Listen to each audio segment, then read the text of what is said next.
Oh, wow. 3, 2. Hey guys, welcome to Virtual Culturati Summit. Welcome. Yeah, I'm Eugene Sepulveda. Josh Jones-Dilworth. We're the co-founders of Culturati. We had 150, really a little bit more than there should have been, but 150 officially people, CEOs, CHROs, investors and scholars show up at Campus on the Lake earlier this year, actually, April 3rd and 4th, I believe, for our 7th annual Culturati Summit. And what we did is, because we couldn't invite all of you to come, we didn't have enough room, we recorded everything. And so we have recorded everything. We're going to be broadcasting live today, and we're really excited to share. It probably was our best Culturati ever. 100%. You know. We are all here because we believe in the power of culture, and we have both the collective and the individual will necessary to influence our companies and our communities in a positive way. In terms of how we think about programming, our team tracks this stuff all year round, looking at people and companies and trends and genuinely new ideas, playbooks and plays we can open up and share with each other. Our steering committee and our thought partners in McKinsey and Microsoft are also invaluable as always. Thank you so much. Pillars are key pressures that CEOs tell us they are facing. This year, our pillars are the future of work, the great resignation, and civil discourse.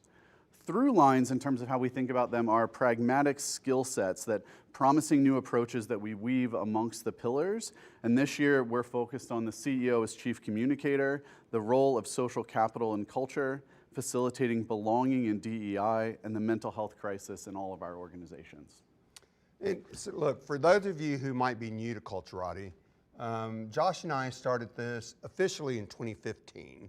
We held our first summit in 2016, but the conversations really started in 2012 when lots of conversations with CEOs were asking, we weren't calling it culture then. We were saying, you know, what about cause-related marketing, and what about recruitment and retention, and what about brand reputation and the impact on customers as well as employees and other stakeholders.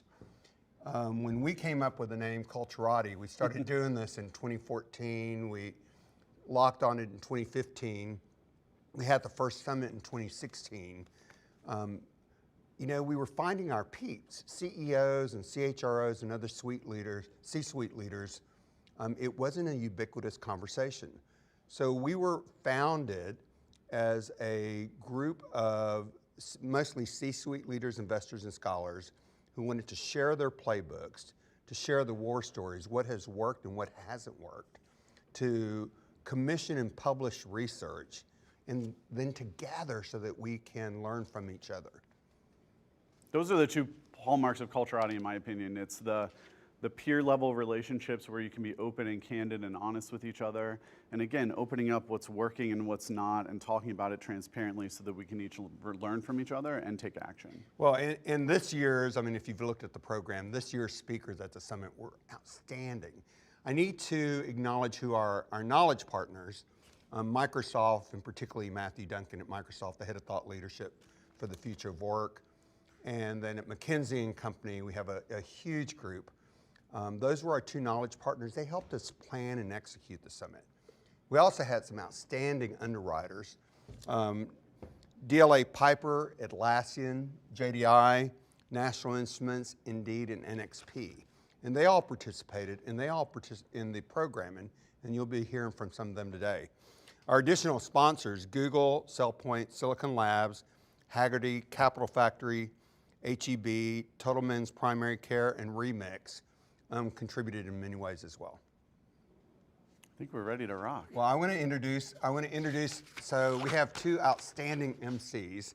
When Josh and I were talking about, and with Misty, we were talking about who should MC this year, the virtual event, which is meant to bring in a lot more than the C-suite, but even those from the C-suite that weren't able to attend.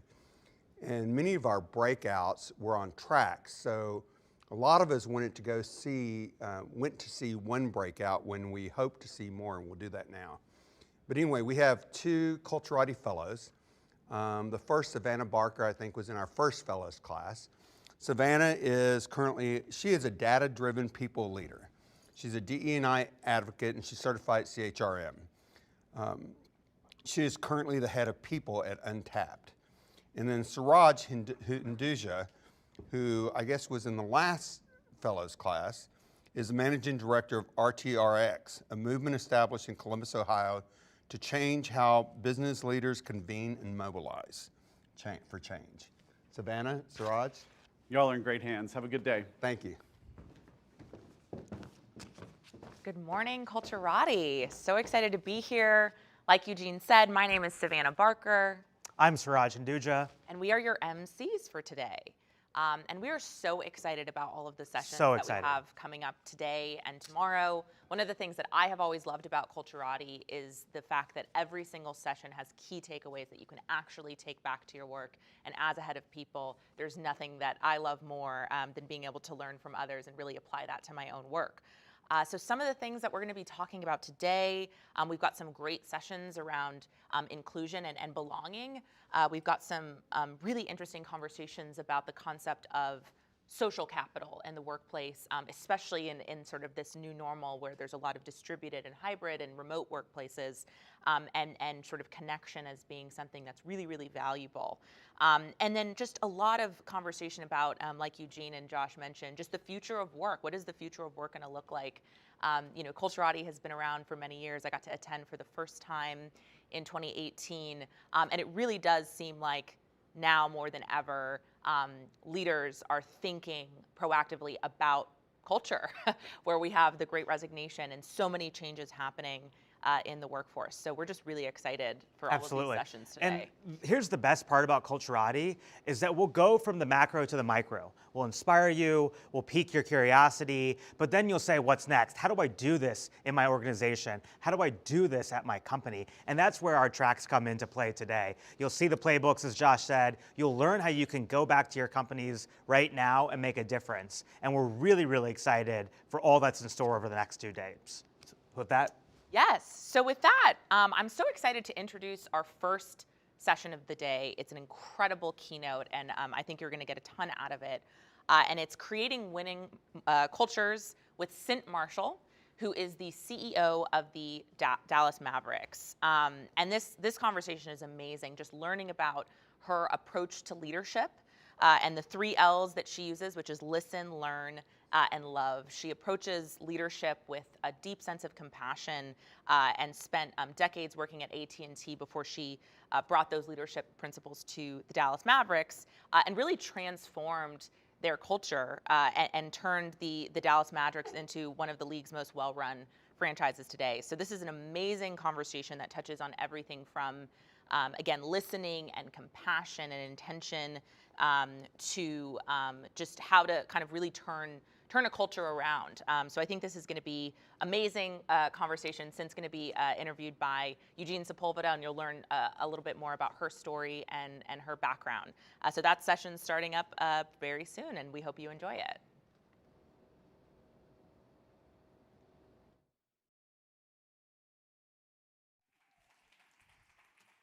Here she is. Can you see me?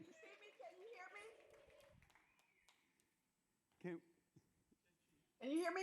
We can, yes. I can hear you. Oh my goodness. Y'all got me fired up. I'm like, oh my goodness. Highlights. I feel like I'm at the game. Oh my goodness. And said, I told you I was going to come out in uniform, so I'm out here in your Mavericks uniform. And Oh, my that friend is Josh too was much. too. I love it. Thank you for doing that. We love our Mavs. Go Mavs. We won today. You know, we beat the Bucks today. So you've got about 140 of our 160 people that are going to be with us here now. We all send our love to you, and we hope for, very quick recovery and that you're able to join us next year. Thank you. I'm on a Z-Pack now. So I have a really bad sinus infection. And with all the allergies and all that, and unfortunately I get these a few times a year. So I am on my Z-Pack right now. The doctor told me to stay in the house at least for the weekend and get on these antibiotics. And so I'm already feeling better. But I wish so bad I could be there with you all. Oh my goodness. Is my good friend Matrice there? Is she out there in the audience? She is. Where's Matrice? Hey, Right sister. here. We were supposed to be together. Oh my goodness. I'm so sorry. But I'm here on the screen. All right. Let's start the clock so I keep track of what's going on here. And Cynt, I wanted to start out. So Mark recruited you in February 2018. What was the status of the Mavericks culture and why did you say yes? Okay, Sports Illustrated had issued an article that basically chronicled about 18 years of sexual harassment, misconduct, domestic violence being tolerated, just a variety of things that they referred to it as an animal house. And they started an investigation because of different complaints they had received from employees, primarily from women. And so when that story broke, Mark Cuban was stunned by a lot of it since he had spent most of his time on the basketball side, but he wasn't stunned by all of it. My name came up, I guess, in talking to his friends and talking to different people who knew the situation. My name came up quite a few times. And then that's when I got that text message that I thought was actually one of my kids looking for money because my phone kept blowing up, and I had kids in college at the time, and I really thought it was one of my kids. And I just gave my husband the phone. I was on another call, and I said, one of the kids need money, just handle it. and he came back and said, this dude doesn't need any money. It's Mark Cuban trying to reach you. And please don't judge me. Most of you have heard this story. I didn't know who Mark Cuban was. And I said, who? And he said, Mark Cuban. I said, who is that? So when he told me who it was, I still hadn't decided to call him back. And then he made my son, he called my son in LA and had my son call me to tell me I needed to call him back. And so we had a great visit later that day, and the rest is history. And why did you say yes? I said yes because actually he called me because of a lot of work I had done at AT&T, and I actually was fortunate enough to lead a team of people on an effort to get AT&T on Fortune's Great Place to Work list for the first time ever. And so I did that in my last year and a half before I retired. And we also had just set out some different milestones that we wanted to achieve on top of the Diversity Inc. list, et cetera, et cetera. And so all of that happened. And so when he described to me what was going on, I thought, oh my goodness, I'm kind of uniquely qualified to come in and hopefully make a difference here. And then as I was leaving his office, two women stopped me and told me their stories. And they just said, we need you here. We've heard about you. We need you. So I told Mark, I'm going to go home and I'm going to pray about it.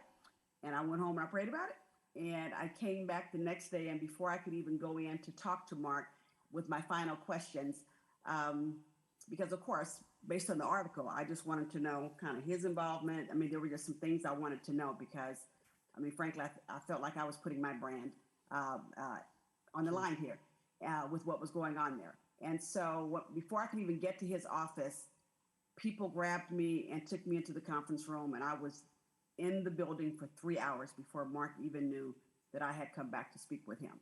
And they were just telling me different things and things that I actually thought I could help with. And so it just solidified it. I was meant to say yes. So I said yes. I said it for the sisterhood, but in fact, I said it for everybody because I just feel like everybody deserves a great place to work. And I felt that even more once I had my one-on-one meetings with every single employee in the organization. So I said yes because I felt like I was uniquely qualified to make a difference. And the people asked me to say yes, so I responded. They needed me. So, you know, I mean, you shared so much publicly. You're no stranger to difficult circumstances, and you've overcome a lot of odds to reach your success. Tell us a bit about your childhood and the experiences that have allowed you to become the leader you've become. Okay, I grew up in the San Francisco Bay Area in a public housing project. My parents left Birmingham, Alabama when I was 3 months old because they didn't want their kids growing up in the Jim Crow segregated South. So they moved to California to a public housing project, and I witnessed a lot. Saw my father actually shoot a man in the head in self-defense. Fortunately, it was not fatal, but I witnessed it. We were the victims of domestic violence. You name it, I probably experienced a lot of it growing up. But fortunately, my mother put 2 books in my hand at an early age, a math book in one hand and a Bible in the other. And she gave me 4 words to live by: dream, focus, pray, and act. And so I am blessed to, yes, I've gone through a lot, but I know what happens when the village comes together. And when the village focuses on you as an individual and gives you a sense of belonging, and when the village decides that your zip code doesn't matter. And that's what happened to me. I had 3 teachers and a principal. So these fabulous educators and community people all showed up for me. And they helped me weed out distractions and just let me know that, I just needed to put my head in that Bible and that math, and things would be okay. And so fortunately, they got me involved in all kind of activities in high school. And I went to a great high school, and it landed me 5 full scholarships to the college of my choice. And I chose the University of California at Berkeley. Yes, I know you all are out there in Austin, but I believe it is the #1 public institution in the world. Okay, it is.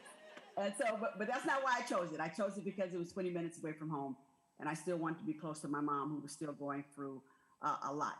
So I've seen adversity up close and personal growing up, but I've also seen the response to it. And so I learned at a very early age that sometimes the light at the end of the tunnel is a train. Bad things do happen to good people, but there are people around who will help you get up. And I'm glad I learned that at an early age, because that's what I try to practice in the community and at work. My job is to be a part of that village now, to put out my hand and help somebody get up. So you went to Berkeley. What was your major? I started out as an engineering major. I got straight A's and I hated it. So I ended up changing to business administration, because I had this vision that I wanted to just go to work in corporate America and do great things and serve people. That was my vision, that I would work in a big company and serve people. And fortunately, I was able to do that, except my second job with AT&T was an engineer. So I guess it was kind of in my bones. You talk about that your last job at AT&T really prepared you for the job that you have today at the Mavericks. So your last job, you were with AT&T 35 years, right? Yes, almost 36. Wow. Yes, 13,088 days. What was your last job, and how did it prepare you for this job? My last job, I was the Senior Vice President of Human Resources. And then they added the Chief Diversity Officer role to my job as well. One of my buddies, who was the Chief Diversity Officer, took another job. Prior to that, I had been all over our business. And in fact, I ended up leading AT&T in North Carolina. And so when I got the call to move to Dallas, I had only worked in human resources once as a recruiter for the network engineering department. And our chairman was on a mission to change the culture of the company. We had about 10 different mergers. So we had all these subcultures operating. Not all of them were great. And so he kind of picked about 20 of us and said, I need you all in Dallas. I need you right here. I want us to have a different culture. He kind of described the culture that he wanted. And he wanted me to help lead the human resources team and develop the people strategy for the organization, and to really put a focus on people and having a strategy around how we treat people and what we do for them and how we serve them. And so I was out running AT&T in North Carolina, so I actually thought he was kind of crazy when he asked me to do it. But of course, once again, I said yes. And I'm so glad I did. It was a great job. And we did a lot of work to really find out what was going on with the employees. He told me that he wanted us on the Great Place to Work list. I thought we were already a great place to work. So I thought the fact that we hadn't made that list was crazy. And I remember going out to meet with Michael Bush, the CEO of Great Place to Work in San Francisco. And believe it or not, I'm an optimistic person, but I was the bad cop in the meeting, and I took someone with me to be the good cop. And because I wanted to tell them that we were not going to pursue that list anymore, because the fact that we weren't on it, I found the list to be kind of suspect, because I thought we were a great place to work. And he did something that I thought was great. He said, well, let me give you the data. You don't have to submit on this list again. Let me give you the data, and let me tell you what your employees are saying across the entire enterprise. And once he shared that data with me, I knew it was true in terms of what was happening across the entire company, and some things that weren't being done, frankly, some things that I was doing as a leader that some of my colleagues weren't doing. And I got on a mission with my chairman and some other leaders and said, we're going to pull a group of people together, and we are truly going to create a great place to work. We are going to focus more on caring for people. We're going to focus more on making sure that everybody really has a voice. We're going to focus on a talent strategy and not just favoritism and promoting people. I mean, so it was just kind of stunning, the remarks that had, that had been provided in some of these reviews, these employee engagement and culture survey results that as leaders, we really weren't paying attention to. And so I decided to take that back to all my officer colleagues in the German. And we developed a plan, got some people together, and got on a mission. And we were on a mission not because we wanted to make that list, but it was because the journey was going to be important to us because of what our people were saying about us. We weren't leading, and we didn't have a people strategy. And so fortunately, right before I left, we made that list for the first time. I think we were one of only 2 Fortune 50 companies to make it. So that's a good segue into, why was your first objective as CEO of the Mavericks creating a vision and values that didn't really track to basketball? And how did that go over? Well, I will tell you, it wasn't because I don't know the business of basketball or I didn't know it. Okay. I knew how to lead, but I did not know the business of basketball. But that's not why our vision didn't focus on that. I have learned as a leader the business case for diversity and inclusion. And that if you really do have a workplace where every voice matters and everybody belongs, if you really do have a diverse group of people around the table, that diversity dividend that we so often hear about, that McKinsey and others talk about, it is real, that we are more profitable as a business if we have diverse voices and diverse eyes on things, and we'll have more insight around our customers or our products. The whole workplace will be different. I have lived it, I believe it, and so I just laid out a vision that said we would set the global standard for diversity and inclusion in the NBA by the first of 2019. So that gave me about 9 months. And then I talked to our team about what diversity, equity, and inclusion really was about. And I basically said our workplace promise is that every voice matters and everybody belongs. If you work at the Dallas Mavericks, your voice matters and you belong. And it's not just in words, you will feel it, you will see it. And so that's what my 100-day plan was all about. That vision, and then the values that we laid out, the spell crafts: character, respect, authenticity, fairness, teamwork, and safety. So our vision and values had nothing to do with basketball, but it had to do with creating a great place to work and valuing people and making sure they are included and they belong. Tell us about all-in leadership and leading from the heart. Okay, so when I came in and we laid out these, this vision and these values, I told our team, I said, what I practice is all-in leadership. And it's leadership that really focuses in on 4 things. It's leadership that is about being very intentional, leadership that is about gaining insight, leadership that is inclusive of everyone and not just diversity. And I know we'll talk about the differences, but really inclusive of everyone at every level. And then leadership that is inspirational. And so our 100-day plan was really about being very intentional about the things we needed to do to deal with the issues that were present when I walked in, but then also to make sure that everyone knew about what it was, we were transparent, and that everybody was included in helping to make it a great place to work. And so I try to practice all-in leadership as best I can. I don't know if I have the screen because I was actually going to show you the 100-day plan, but I'll just kind of describe it to you. It was in 4 pieces. It said I was very intentional about it. We said we were going to model zero tolerance. And so we had a whole plan around what that looks like. We developed a Mavs women's playbook because when I walked in, there were 10 white men in leadership position at the Dallas Mavericks, permanent leadership positions. White men, that's cool, but we need other people too. We need everybody around the table. And so very quickly, my team ended up being 50% women and 47% of people of color. Now it's 50 all the way around. And we are very successful. Thank you for rattling off some of the numbers earlier. The third piece was cultural transformation, the whole real focus on diversity, equity, inclusion, mandatory training. I personally took people through respecting the workplace training and a lot of stuff we needed to do there, and then just basic operational effectiveness. So we were very intentional about our 2 hashtags: respect at work and then perfect our crafts. And so that's all in leadership, leading with intent, insight, inclusion, and inspiration. And so there are different piece parts that go along with all of that. So, Cynt, we're going to be talking about civil discourse and the need to rebuild trust in the workplace, rebuild trust among, not only in the workplace, in our boardrooms. Tell me about how you've been dealing with that, especially during the pandemic, but really during the last 2 or 3 political cycles where we've become more and more tribal. Oh, I call it the double pandemic.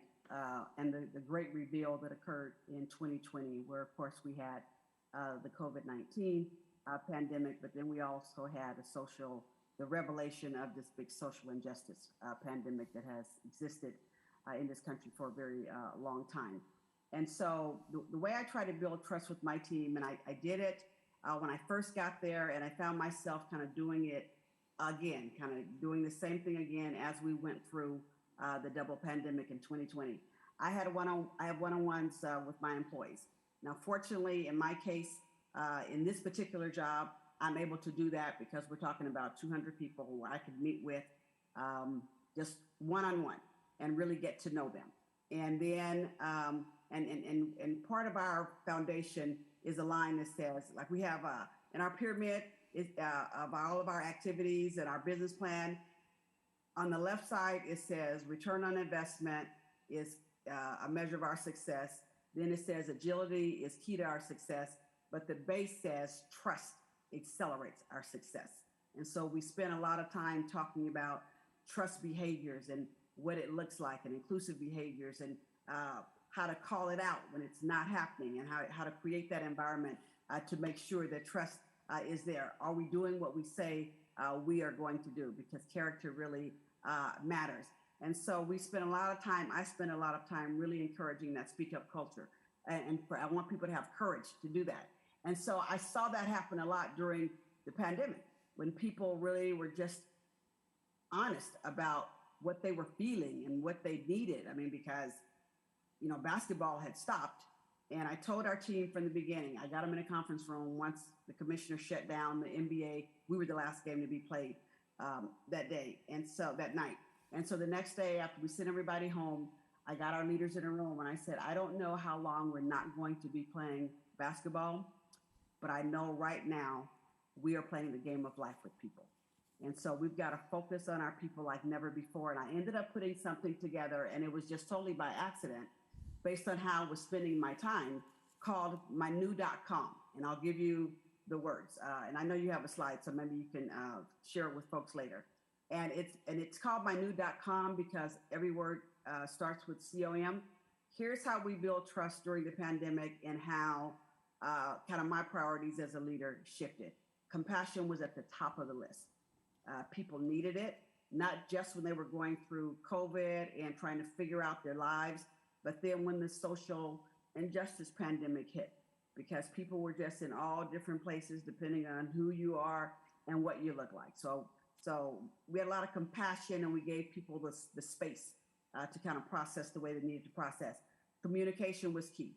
We just couldn't over communicate during the pandemic, but also during the social injustice pandemic. We had to talk about things. We had more courageous conversations than you can shake a stick at. And then we invited people to come in and talk to us as well. We called them experiences of understanding, and gave people the space to talk. Community was big for us. Community service was in great demand. So we still we stepped up our need to serve the community. And we also saw our work group, our people, as the community as well. Compromise. We kind of made a decision. This was my folks talking to me, because I'm a cancer survivor and I have a compromised immune system, which of course is why my doctor wouldn't let me travel with everything that's out there right now.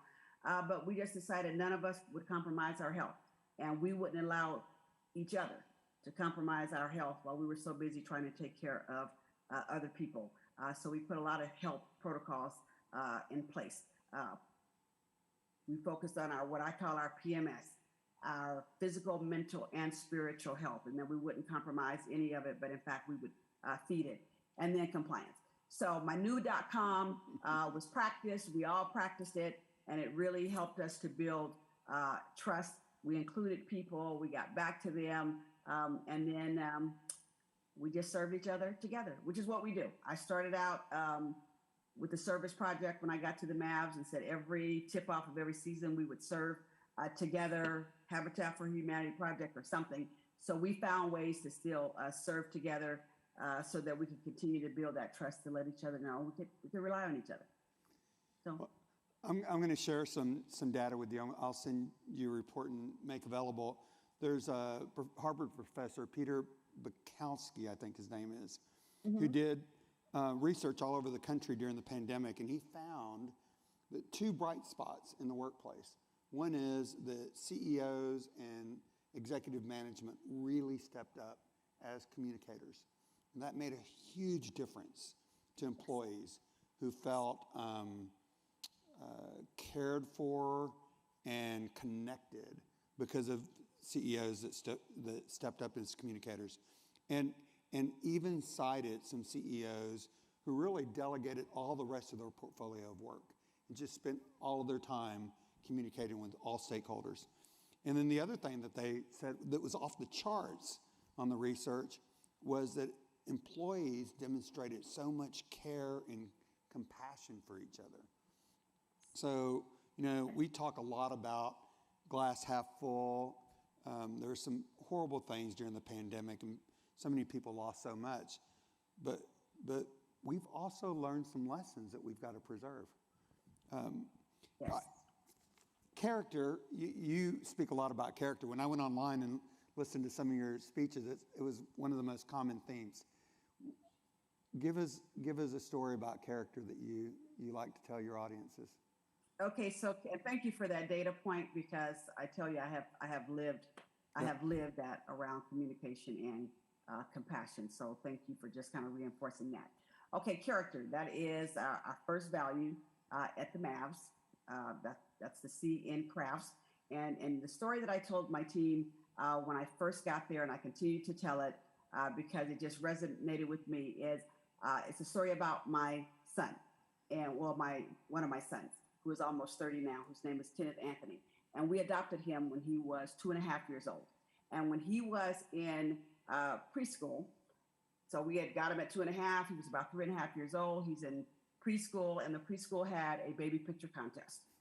Now, keep in mind, we didn't have any baby pictures of him. He was 2.5 years old when we got him. They gave us one little picture of him, and we adopted him out of foster care. So no baby pictures. He had a sad story about how we got him.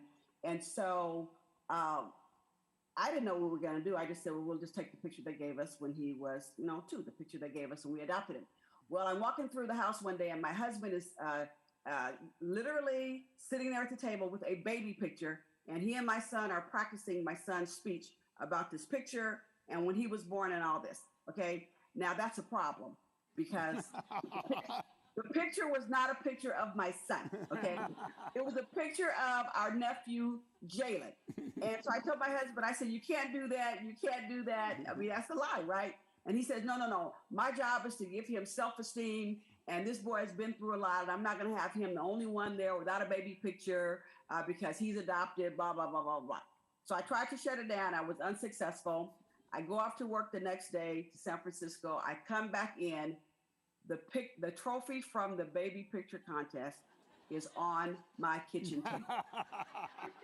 It is about as big as the kid, okay? I just can't believe it. My husband is rearing back. He is cheesing. He's telling me, see, I know what to do. I'm his dad. Give him self-esteem. Look how he's smiling. And my son was so happy. And he goes, Mommy, I won the trophy. I'm like, yeah, I can see. And it was huge. He goes, Mommy, you want to know what happened? Let me tell you what happened. And I'm just sick because I know this whole thing is a lie. My son stood up and he says, I stood up. Now, keep in mind, his name is Kenneth Anthony. He said, I got up when it was my turn and I held up the picture and I told everybody, hi, everybody. This is my cousin, Jalen. I don't have a baby picture because I was adopted when I was 2.5 years old. I was born in the bathtub. My mom left me when I was 9 months old. And he said, I told him my whole story about how I was abandoned and abused. And I have all these cousins and I'm so proud of my cousin. And this is my cousin, Jalen. He said, Mommy, everybody just started crying and they gave me the trophy. So here's what I love about that story. At 3.5 years old, with his parents' permission to lie.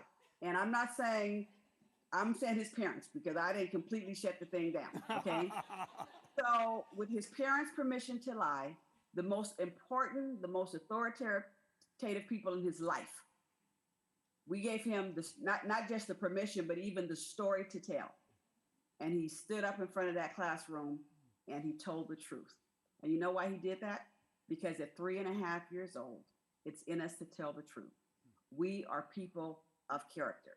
And so that's the story I told my team. And I like to tell it because somewhere along the way, sometimes something happens.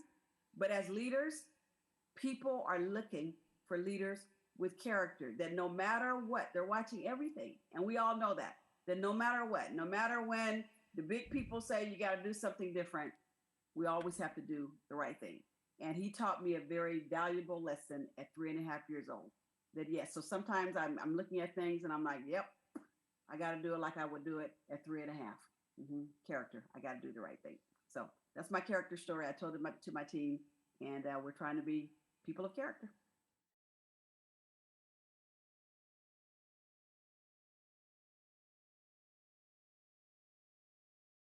All right, here.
Savannah, I don't know about you, but I'm ready to move from Columbus, Ohio to Dallas, Texas Yes. to work for Cynt Marshall. Yes. I don't know anything about basketball. I'm 5'5". It's fine. I'll figure it out. But like, I don't know. I'm just I'm blown away by her. What are your thoughts? Oh, absolutely. If she had that energy coming through the screen, I can only imagine what she's like in real life. And there were so many things that she said that stuck out to me as a people leader and just as a human. There was one thing that she said early on when she was talking about her first meeting with Mark Cuban, and him talking to her about coming to join the company, and her saying, you know, I'm putting my brand on the line by taking this opportunity. And that stuck out to me as a people leader, as a DEI leader, right? This idea of like, I'm only going to take this job if I'm given real power to make change. And then the story of her being stopped by the two women on the way out. I mean, it's palpable. You And can hearing feel that it. story, Yeah. that was really special. And you can just tell the kind of leader she is just Absolutely. from that story alone. Absolutely. You know, I think what really stuck with me was this idea, these notions of compassion Yes. and empathy. Yep. Like, if even like before the pandemic, we weren't talking about Yes. compassion and empathy, and there's a difference, right? Yep. There's empathy is how you feel, but compassion is are you going to do something about it? Yep. And like before she even started working, she listened to those two women. Yep. She hadn't even taken the job yet. She was going to go meet Mark. Yep. She listened to them, and then she decided to do something. She decided to take the job. Yes. And bring about a lot of change. I don't know, that just stuck with me of like, where are we in our organizations constantly thinking about compassion and empathy? Yes. And how does it become at the forefront of what we're doing? Yes. What about yes. your thoughts? No, absolutely. I think the listening piece was huge, right? She talked about one of the first things she did in her first 90 days was meet one-on-one with every single employee That's at a the commitment. organization. I mean, that's a big Absolutely. commitment. Yeah, and to actively listen, right, and then form sort of her plan based on that direct feedback from that group. And she had this one piece about, you know, this workplace is going to be a workplace that every single voice matters and everybody feels like they belong, and we're going to be the global standard for diversity and inclusion in the NBA. And in I think she said 9 months, which I was like, oh wow, that's a quick timeline. That But is. clearly she's a very, you know, she has the ability to kind of make that Absolutely. change. So this stuck out to me. She said, when we created our vision and values, it had nothing to do with basketball. Yes. So I went into the conversation assuming it would all be about basketball. Yep. And so let's, you know, no pun intended, when the basketball shoes hit the ground running, like what from her conversation did you take away? Vision and values up here, coming down to the ground level. What did you see? What are you taking away? Yeah. Well, she had the things where she was talking about kind of her approach to leadership, right? This idea of intent, insight, inclusion, and inspiration. And then she also spoke to the sort of the new.com, which I loved, which again is just kind of drilling down on you know, starting with compassion, Right. like what we talked about, right? This idea of compassion and communication, two things that I think are important always, but even more important in sort of the current events. Community, the idea of service, and then compromise. And again, all of those things, you know, again, not on the surface having anything to do with basketball, but clearly are what it took to really turn that culture around and bring the Dallas Mavericks to where they are today. Absolutely. Yeah. So.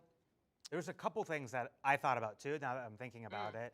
Mm-hmm. And I wrote it down here, but she talked about the village. And she Yes. said here, and I want to quote it, says, I know what happens when the village comes together and decides your zip code doesn't matter. Yeah. All those people showed up for me. Yep. So I think of that in two ways. I think about that like holistically, what does that mean that we're doing for children everywhere, but also at an organization. Yeah. When do we show up? Like, listen, let's be honest, we spend probably more time in our workplace than we do with our families and friends. Yeah. Right? And so that is the village that we have created for ourselves. Yep. And so we have to show up for each other. Yep. And at times we have to refill our own cup and show up for ourselves. Yeah. And that just really stuck out with me because she just talked about like the power of people. Yes. Yeah. And the idea of loving your workforce as people first 100%.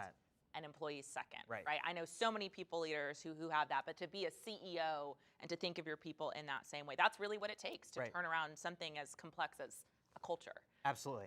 And then she tells this story about her adopted son. Yes. Right? And so then you're sitting there and you're like, okay, where's this going to go? You can tell that she gets emotional, right? Yeah. About the Yeah. adoption, about wanting to give, her and her husband want to give him a good childhood and they want to give him everything that our parents want to give us, right? Yep. Is a big smile on our grid when we come home from school and a trophy that's probably the same height as me. And so we're sitting there and I'm sitting there and I'm listening and I'm like, you know, where's this story going? And her son decided to do the right thing. Yeah, Even yeah. though dad was guiding him to say like, listen, this is your picture. It's not your cousin. Don't tell anyone. Here's your script. The son decided in that moment to do the right thing. Yeah. And then here's, I think, the best part is that his classmates congratulated him for Responded that. They to that. responded That's to right. that. That's they right. responded to his integrity, and they responded to him being positive. Yes. Which I thought was phenomenal. And then she said, we serve with each other and we serve each other. Yes. And I think that ties into what you were saying about seeing the employees as people first. Yes, and character. And clearly her character as a leader Right. absolutely came through Right. in that session. So Absolutely. what a way to start our morning. Great way. We've got many more awesome sessions to come, so you can take us away. Absolutely. So now in our second session, we're going to talk about the power of social capital. And so as business leaders, we hear the terms, we understand the terms, financial capital and human capital. We're thinking about it Yes. all day, every day. When we're awake, when we're not awake, we're constantly thinking about those two forms of capital. But what we're not thinking about is social capital. And the role that social capital plays in our organizations, and how it can harness and drive forward both financial capital Yes. and people capital. So really, really excited to welcome to the stage Dr. Brooke Weddle, a partner at McKinsey, and Dr. Bill Scheninger, also a senior partner at McKinsey, to talk about social capital and its role in the business world. Yeah, and then they follow that up with a conversation with Andrea Alexander, who is the Chief People Officer at Rent the Runway, to really kind of put these principles in practice, right? She's a people leader who's literally taking these learnings and bringing them to life in the context of a hybrid workforce that's unlocking this culture of performance and thinking about social capital and connection as a way to build loyalty to the brand and to the company. So it's an amazing conversation. I absolutely loved it, and I'm sure you'll enjoy it. And we hope you do as well. Enjoy.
All right, here's what we're going to try to do. And we'll break it up into 3 sections. We'll give you a little bit the idea of social capital, what we meant by it. I mean, look, it's not rocket science, right? People have talked about it before. But just think about, there's different kinds of capital at play. We're going to end up talking about, there's the money part, there's the actual people who show up, and then there's the way those people interact. So for those, I'm 52, right? So I was getting my PhD in the late 90s. And then there was a lot was called social exchange, right? But it's drawing from that era and the idea of what's the goodwill and how do you build up that goodwill amongst people, all right? So we'll talk about that. We very quickly, when we knew we were coming here and we're really excited about this event, turned on some research and went out and where's Taylor at? I don't know, like 5,000 people, something like that. We got a large number of people. The people in the back who are actually the brains of the operation and did it. We have really cool data. And we think we have some pretty interesting findings that are both interesting but also a little worrying. So I'm going to give you like what we mean by it, how it's set up. Brooke's going to run you through some of the findings, and at the end we'll say, well, here's some things we think you can do about it. It does conveniently dovetail, and this was not on purpose. We didn't know what the data was going to say, with the research we've been running for a while on great attrition, great attraction. And obviously one of the early things there was stop talking about the money. Right? Yes, that just gets you in. It's like going to the casino, and you see like there's the $25 table, the $50 table, and the $100 table. You pay just to sit down. Everything else you do when you're there is actually the playing part, and a comp is a bit like that. You just got to pay to sit down. Everything what we're talking about is assuming you've figured out that you got to pay to sit down. And then the rest of it is how you treat those people. Okay, first one, great attrition or grand resignation or the great exodus or whatever. The headline is people are leaving and they continue to leave, right? And we should not be surprised by it. It is continuing. It's not going to stop. And in fact, we were talking about this morning. This is probably where the killing me softly came from. In the US, if you get married, if both of you are getting married for the first time, you have about a 50-50 chance of it working. If one of you has been married before, it's about a third. If one of you had been married twice before, it's like less than a quarter, probably more like in the high teens, 20%. Now, how does that relate to this? There's an emotional stigma attached with leaving. The first time you do it, it's difficult. The second time you do it, it's easier. The third time, you've been doing it all along. And there's something here about we're now seeing rebound employees come in. And remember the days when you were a probationary employee? Well, there's still probation, except you were on probation. And the employees are deciding whether or not they want to stay with you. So just keep that in the backdrop. The power balance has, in fact, shifted rather dramatically. And it's not just about whether or not the employees are going to be collectively bargained for or unionized. It's just each of them individually realizes they have real choice and they're getting much clearer on their demands. So that's the backdrop here. You have to work for this. It's not going to happen on its own. Second, hybrid, most definitely here to stay. In what form, I think, is a little variable. I think the polls are both getting it wrong. The mandate of thou shalt come back is absurd. And it's as if we've ignored the previous 2 years. That's most definitely not going to happen, including the misfortunate label of return to work. As you could say, well, what the hell did you think we've been doing? Right? Particularly the people who are like trying to do a Zoom while prepping food for the kids while helping the other kid with algebra, right? And for those, there's a lot of women and moms here. Thank you, because the pile-on of your roles over the last 2 years has been nothing short of absurd. And we see it now with a number of women in particular leaving the workforce and saying, I'll see you when it gets back to not being crazy, which may be for a long time. Employee experience, broad bucket, right? But we are seeing increasingly people being able to articulate more and more what they need and want. And the more articulate they are, it's actually the better for you. So that's a bit of a flip side. The good news is they're articulating what they want. The bad news is many, many, many employers have no idea how to deliver it, or how to make sense of a broad workforce who may have things that appear to be in conflict or different. Okay? Can we go to the next one? So what can you do? Well, there is something to hold on to. For many people, work is still where they spend the largest amount of their waking hours. It's still where a significant portion of their social relationships come from. Most people do want to interact with people they like. Most people want to be reminded, right, that they like the people they work with. I mean, I'm looking at John Parsons there, my newly made senior partner at McKinsey, which is just wonderful. And we've worked together for a long time, and I hadn't seen John in a long time, live. In fact, I was out here and talking to Emily Field, and our wonderful lady in the back who was corralling us to get mic'd up said, yeah, we need you now. I'm like, I've been working with her nonstop for 2 years, and I think I've seen her once. That idea, the idea of the tie that binds, the emotional connection we have with colleagues, it's still there, right? There's a way to capitalize on that, right? But it's not from a mandate. It is likely some form of momentum, but remember that and take advantage of it. Okay, multiple kinds of capital. Financial capital, cash, capital, credit, you know, what you need to be able to fund the idea, right? If you think about it, how many of you have put in some kind of a plan or a budget this year? That plan or budget probably came with a check, right? Okay, that's the bottom part. Is anyone worried about where financial capital is coming from right now? No. No shortage of it.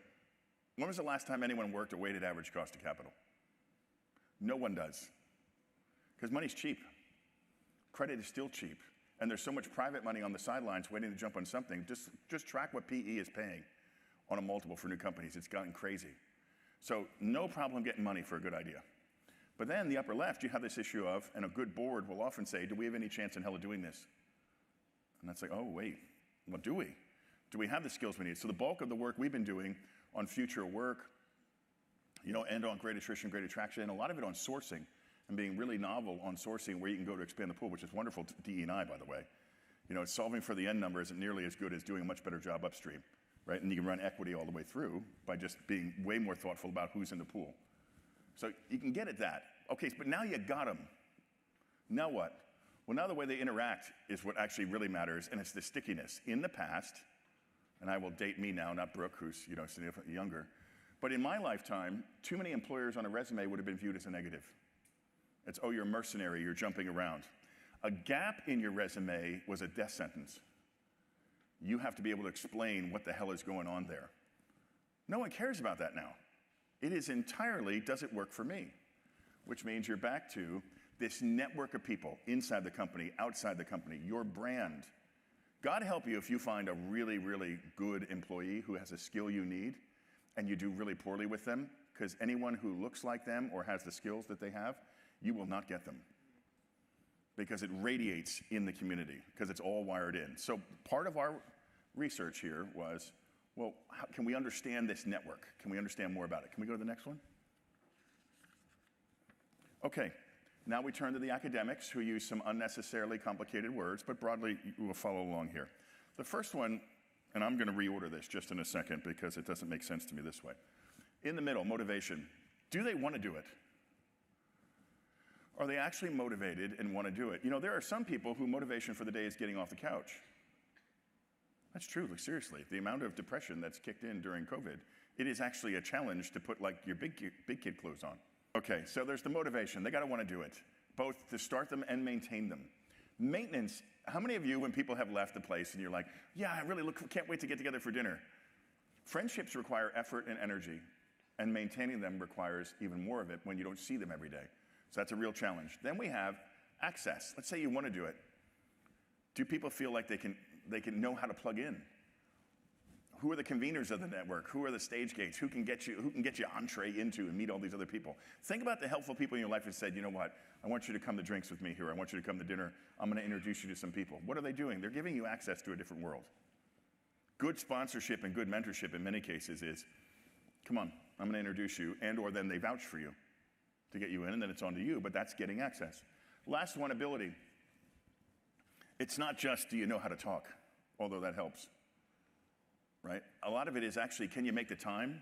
Can you make the resources? Can you figure out how to juggle work, life, and all your different roles? And again, I'll go back to something I was saying before.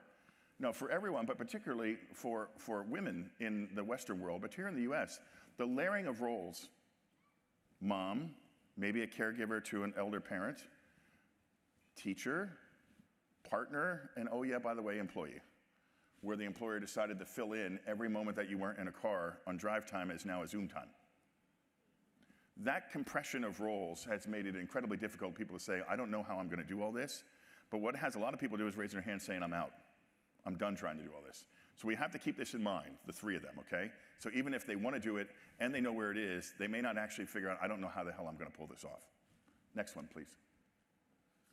Okay, so does it matter at all? Does anyone think it doesn't? I can blow through this, but we'll give you the headlines.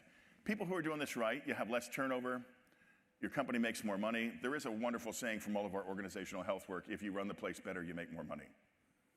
Like 20 years on, that still holds. That shouldn't seem strange to anyone, but in the early days, we used to have people say, oh, no, it's if you make money, people think it's run better. It's the exact opposite. Run it better, people want to join you, they work harder, they give you discretionary effort. It's old school exchange. I invest in, you invest in me, we all do better. Leaders and teams. Have you ever found yourself when somebody needed help and you just for a second said, crass language alert, is this person an a-hole? Do I want to help them or not? Are they out for them or are they out for us? Think about the number of times you've gotten emails or calls and it seems so usury in its nature that you decide, well, do I want to help them? Do I want to plug in? At its core, that's a fabric of the relationships. Do I want to help them or not? Am I solving for me or am I solving for we? The we would be obvious, of course you'd help them. But when the nature of the social exchange isn't there, it breaks down. Social capital. Do I have goodwill in the bank? Like anything else, think about this as a bank account. There are going to be times we're going to do lots of stuff to invest in. And you're going to do it, and you're going to do it knowing that one day you're going to draw it down. I need you on the weekend. I'm sorry. I get it, and it's a huge ask. But I'm going to be there with you, but we got to do it. Obviously, you can't do that every weekend, never do deposits, but there is the give and the get. That's the essence of it. Individuals. We, McKinsey, and I realize I'm dropping lots of our little research, but we have a thing coming out from McKinsey Global Institute and the practice we're part of on the value of human capital. And one of the biggest things is, there's, of course, what kind of degree do you have? What school did you go to? Surgeons make more than people parking cars. Interestingly enough, though, there's this idea of mobility within and between firms. And we're seeing that you can close up to as much as half of that gap just by mobility. How do you have mobility between firms and within firms? Access to this network, access to this social capital. You're aware of openings before they get posted, right? People see what you can do and they're like, hey, we're going to give you a shot. Boy, does that really compress the distance when you get at it. Can we go to the next one? Okay, now I think we're coming to you now, right? Yeah, we're going to see some data. Okay, that was okay. Now, Brooks, actually, that's me. I'm going to take a breath, and you're going to drop us through what we're seeing. All right, we're going to look at some data. So as Bill said at the start, this is fresh out of the oven data. We surveyed upward of 5,000 individuals, all US-based, and this is cross-sector, cross-industry, and those individuals represent almost 2,000 companies. And so the data you're about to see explores some of the elements of social capital. They've gone down a lot. So employees feel less connected than ever before. If you just look at these numbers, 14% of employees report that their network has grown. That's a really small number. Not even a quarter feel connected with people in their network.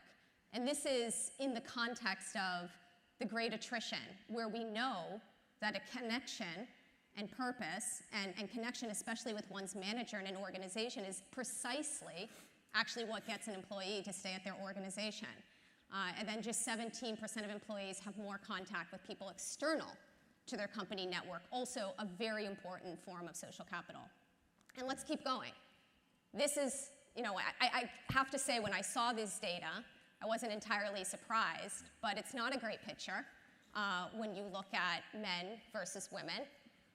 And Bill talked about some of the extra duty that some women carried during the pandemic, and certainly that had a potential impact here in terms of being able to grow the network, feel more connected, and have more contact. And I want to show you another cut at the data, which is by level. Look at the senior leaders compared to the front line and that delta there. This is, frontline workers feeling connected. These were the workers that went back, right? They never actually left the office and had the luxury of, showing up in their Lululemon shorts on Zoom. These are the frontline workers, and they are not feeling connected, and their networks have, by and large, not grown at all. And I want to show you another picture of the data here, which looks at employees and how they're engaging contacts within their company and outside of their company. And I want to show that side by side, actually, with this next cut of the data. When you look at what's happening in terms of connections within a company, you can see that it's become transactional. So even within a company, the majority of connections are work-related, which isn't a bad thing.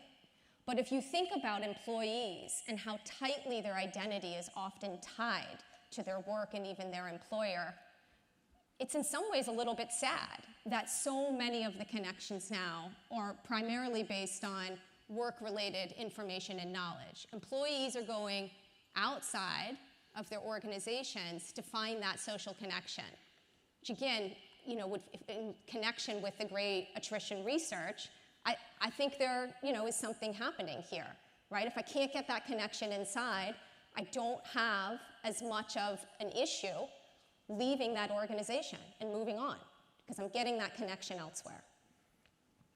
No breaks either. If you think about the nature of code switching, like on the way to work, whether you were in public transportation in the car, there was a little bit of you were shedding the role you were just in. Maybe if you had a particularly difficult conversation, on the way out, like I don't mind admitting I took the compost can and put it in the back of the truck and then left it in the truck and didn't empty it yesterday. So I did get a wonderful text this morning reminding me that the car smelled, in fact, like decaying vegetables.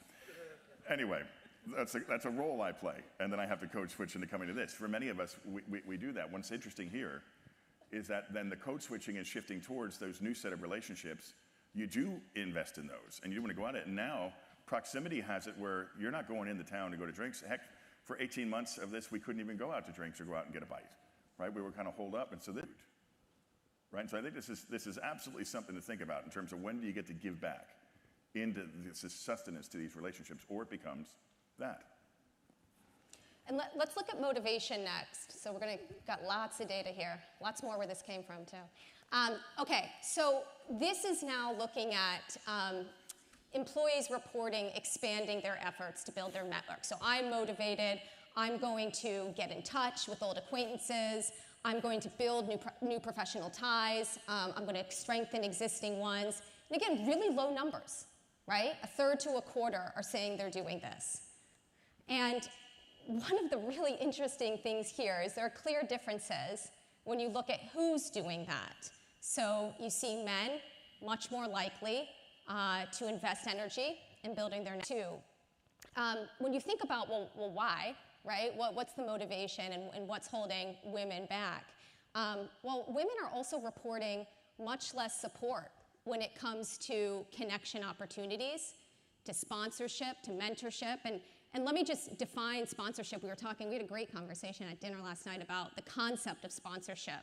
Sponsorship is not mentorship. Sponsorship is creating an opportunity or creating a series of opportunities for someone else, versus a mentor or mentorship is where you go to someone for advice, career advice, personal advice. So there's a difference. And for both of these dimensions, we're seeing that women reporting lower levels of sponsorship, lower levels of mentorship, and then they just don't have as many opportunities to make those connections. And I'm going to show you this too, because we looked at this by level. And again, look at senior leaders versus frontline. Now, some of this is accumulated experience, for sure. But there are many highly tenured frontline employees as well. And they also report much lower levels of mentorship, sponsorship, and connection opportunities. All right, we're going to go into abilities, because this is where kind of the story gets, I would say, kind of interesting. We thought that abilities would similarly be low, right? So I also don't have the know-how, I don't have the time, I don't think that this is part of my job. And interestingly, that is not what the data say at all. They say about half of the sample we have in our survey actually believe that they do have the abilities to go and drive and build their social capital. So what's happening? And if you look... Can you stick with that one just for a yeah, second? Yeah. It's a fun audience participation moment. Who would have been raised during a period of time when you said, you don't have to tell people how good you are, they'll notice? It is, I think there's a generational component, but maybe not, about the idea of humility. And about that, well, surely they'll know what I want to do next. They'll know what's important to me. And I do think we've grown some folks, particularly those in sort of a Judeo-Christian, work ethic, kind of head down and beaver away. I'm not sure that we've wired everyone to do this, or maybe it feels even a little uncomfortable talking about this as what I need. Now, of course, we could spend a whole nother session on the nature of our relationships on the very thing of not being very good at saying what you need until you're so pissed off that you're not getting it that, then it's like not a productive conversation. I wonder if there's not something similar here, because it is, again, the nature of a relationship. Well, why doesn't the boss or the senior person know exactly what I want? Yeah. So there is no doubt, whether it's I shouldn't be spending time on it or I'm not exactly sure how to do it. We probably need to recast that if people are actually going to have a chance of getting out of it what they need. Yeah, and look at what happens too. This, it was funny when we saw this data, we said, can you make sure those numbers are correct? Is it not the inverse? And no, sure enough, these are in fact the numbers. And so the way we were thinking about it was, look, even with women with dependents, willing to multitask, right? I think this is part of my job. I'm willing to go for it. I even feel like I kind of know how, but not necessarily, given what we saw in access and in motivation, able to do it, right, as well, in terms of having those connections. And here it is with the front line. As likely to see is having time, the know-how to consider it part of the job. And I think the slide is still in here. Yeah, so this is just frontline employees, and you see that, again, with parents who are also frontline employees, the number is higher. So there's some interaction effect here with, the responsibility of parenting that is showing us that the ability level is higher. And maybe some of that is just needing to know how to do that, right, when you have children or other dependents that are counting on you. But some interesting interaction. There's nothing like the middle of the night wake up to Yeah, clarify well, the that, mind. Yes. I mean, when we were doing the work on individual purpose, maybe like 18 months ago, one of the things that was really interesting was the younger, and I mean that quite specifically, chronologically younger the employee was, the more passionate they felt like, I don't know exactly what my purpose is, I just know it needs to make a difference.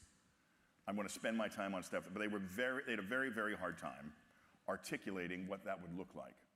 The minute the person had another mouth to feed, someone else responsible for a child, a partner, whatever, but now they're responsible for someone, which meant every hour at work was an hour not spent with that person. They got very clear about they could even ratchet back that they didn't necessarily need to solve all of world hunger, but they'd like to fix it in this particular town or this area. And so the clarity around what that was got much higher. And I do think, because we really did, we sent to Taylor and NLP, can you check the data, because we don't believe it. But it's consistent with this, that the idea of having dependence triggers, I think, necessity. There's still a thing on whether or not the conditions are there, whether or not people are reaching out and doing it. But I think there's more of a felt need, which then shouldn't surprise that if the felt need's there, what are you going to have?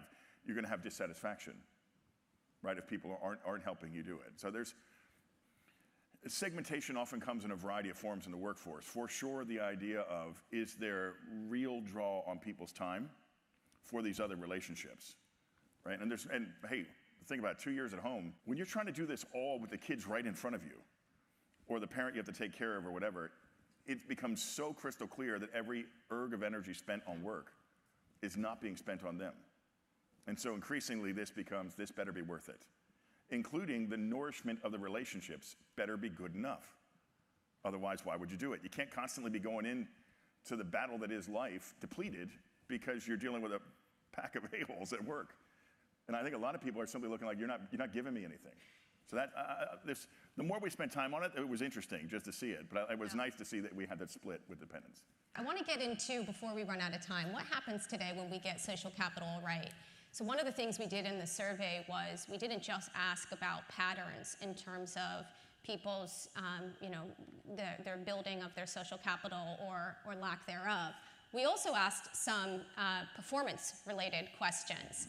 And so first, one of the things that we found was that social capital is apparently playing an interesting role when it comes to the great attrition, the great attraction. So we found that 41% of employees who found a new job in the last 2 years actually went to a company where they had contact. Maybe not surprising, but is anyone actioning that kind of connection from a sourcing standpoint, right? From a talent acquisition standpoint? We're all familiar with referral programs, but are we actually doing, right, the intentional strategy to try to harness some of these connections? And look at what happens when that employee shows up and they join an organization with at least one professional contact. right? They feel higher levels of sponsorship, of connectedness, of mentorship. You know, the proverbial kind of Gallup question of do you have a best friend at work still matters. So social capital improves employee experience. We also find that employees that frequently, this is collaboration with contacts outside of their organization, are more likely to, within their own organization, report higher levels of sponsorship, a sense of belonging. We talked about that at the start of the day, and feeling engaged. So social capital is expansive in that way, right? You're building your network overall, and you can still feel more locally connected within your org. And then finally, look, I mean, we talked a lot about women in this presentation. If you look at this correlation between growth of network and feeling connected, there is a positive correlation with having strong mentorship, right, in the organization. So how can you use that as a mechanism to close some of the gaps that we observed earlier in the presentation? All right, so I think we're going to go right into the conclusion. Okay, this one here. So what can you do about it? I mean, obviously, we have this, it wouldn't be a McKinsey chart without an obscene amount of blue and different shades of it. But it's just what kind of place do you want to be?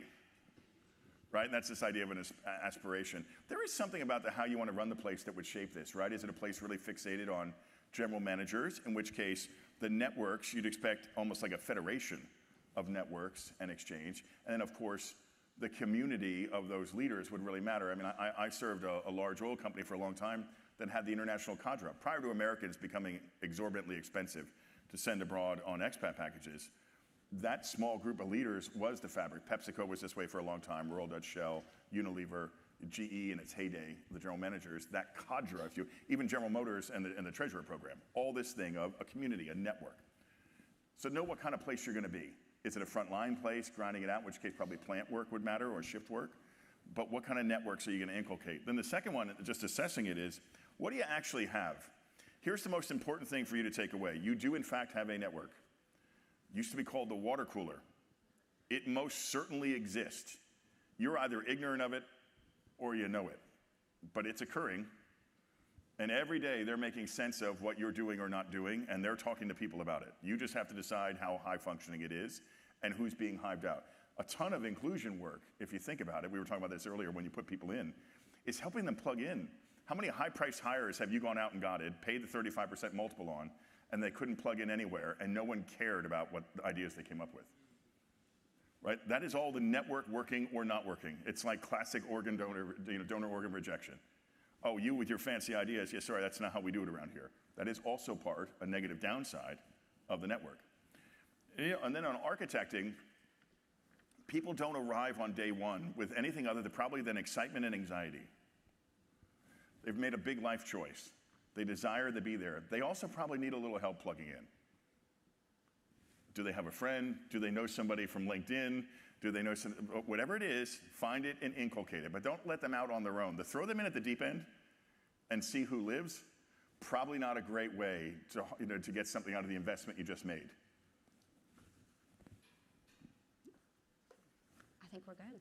Are we done? Yes, we're good. Should we recap? Go. So, by the way, I think I will recap. Access, not a great picture, right? Motivation, similarly. Abilities, I think that's where it got interesting in terms of people saying they do have the know-how, they want to spend the time. I think and then of course the demographic differences, right? So we have much more when it comes to actioning this. I do think data is our friend here. We mentioned the influencer, right? We have analytics to understand how to do this social mapping. You probably are using analytics as well. We think that's a big part of the resolution here.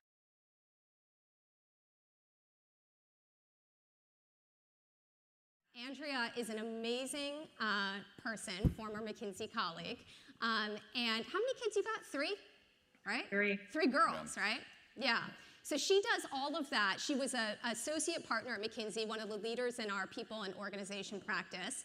I had the privilege of partnering with her on a couple of different things. And then she decided to leave us because she got an awesome opportunity at Rent the Runway, where she is Chief People Officer. So we're going to explore the concept of social capital with Andrea now in the remaining time. It is difficult to get irritated when someone leaves for a great opportunity.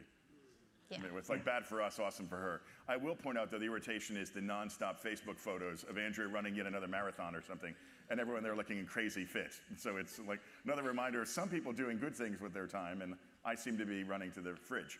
So, are you interviewing? Yeah, I'm gonna All take right. a seat in the I'm gonna comfy wander chair. off now while we do this. Okay, all right. All right. All right, Brooke, I'm assuming you guys can see me, is that correct? We can all see you. I understand you aren't able to see us. I am not, which Okay. is going to make this really fun, but let's go. Okay, you have a bunch of people in the room. Everyone is so excited to hear your thoughts. You got people smiling and nodding, so it's going to be easy. All right, before we get into some of the things that you're doing at Rent the Runway, I first just wanted to ask you a little bit about how you found yourself in that role. What led you to this role, and how did you think about ultimately taking the opportunity? Yeah, and first, let me also just make sure everybody's on the same page. So Rent the Runway is a company that basically is focused on democratizing access to fashion. So we have this closet in the cloud. So instead of purchasing designer clothes, you rent them, which is also better for the environment. And our workforce is very diverse. So we're global. We have employees in the US and Galway, as well as a corporate population that's hybrid, a warehouse population that is 100% in person, and a CX or call center population that is 100% virtual and used to be on site. So we made that switch during the pandemic.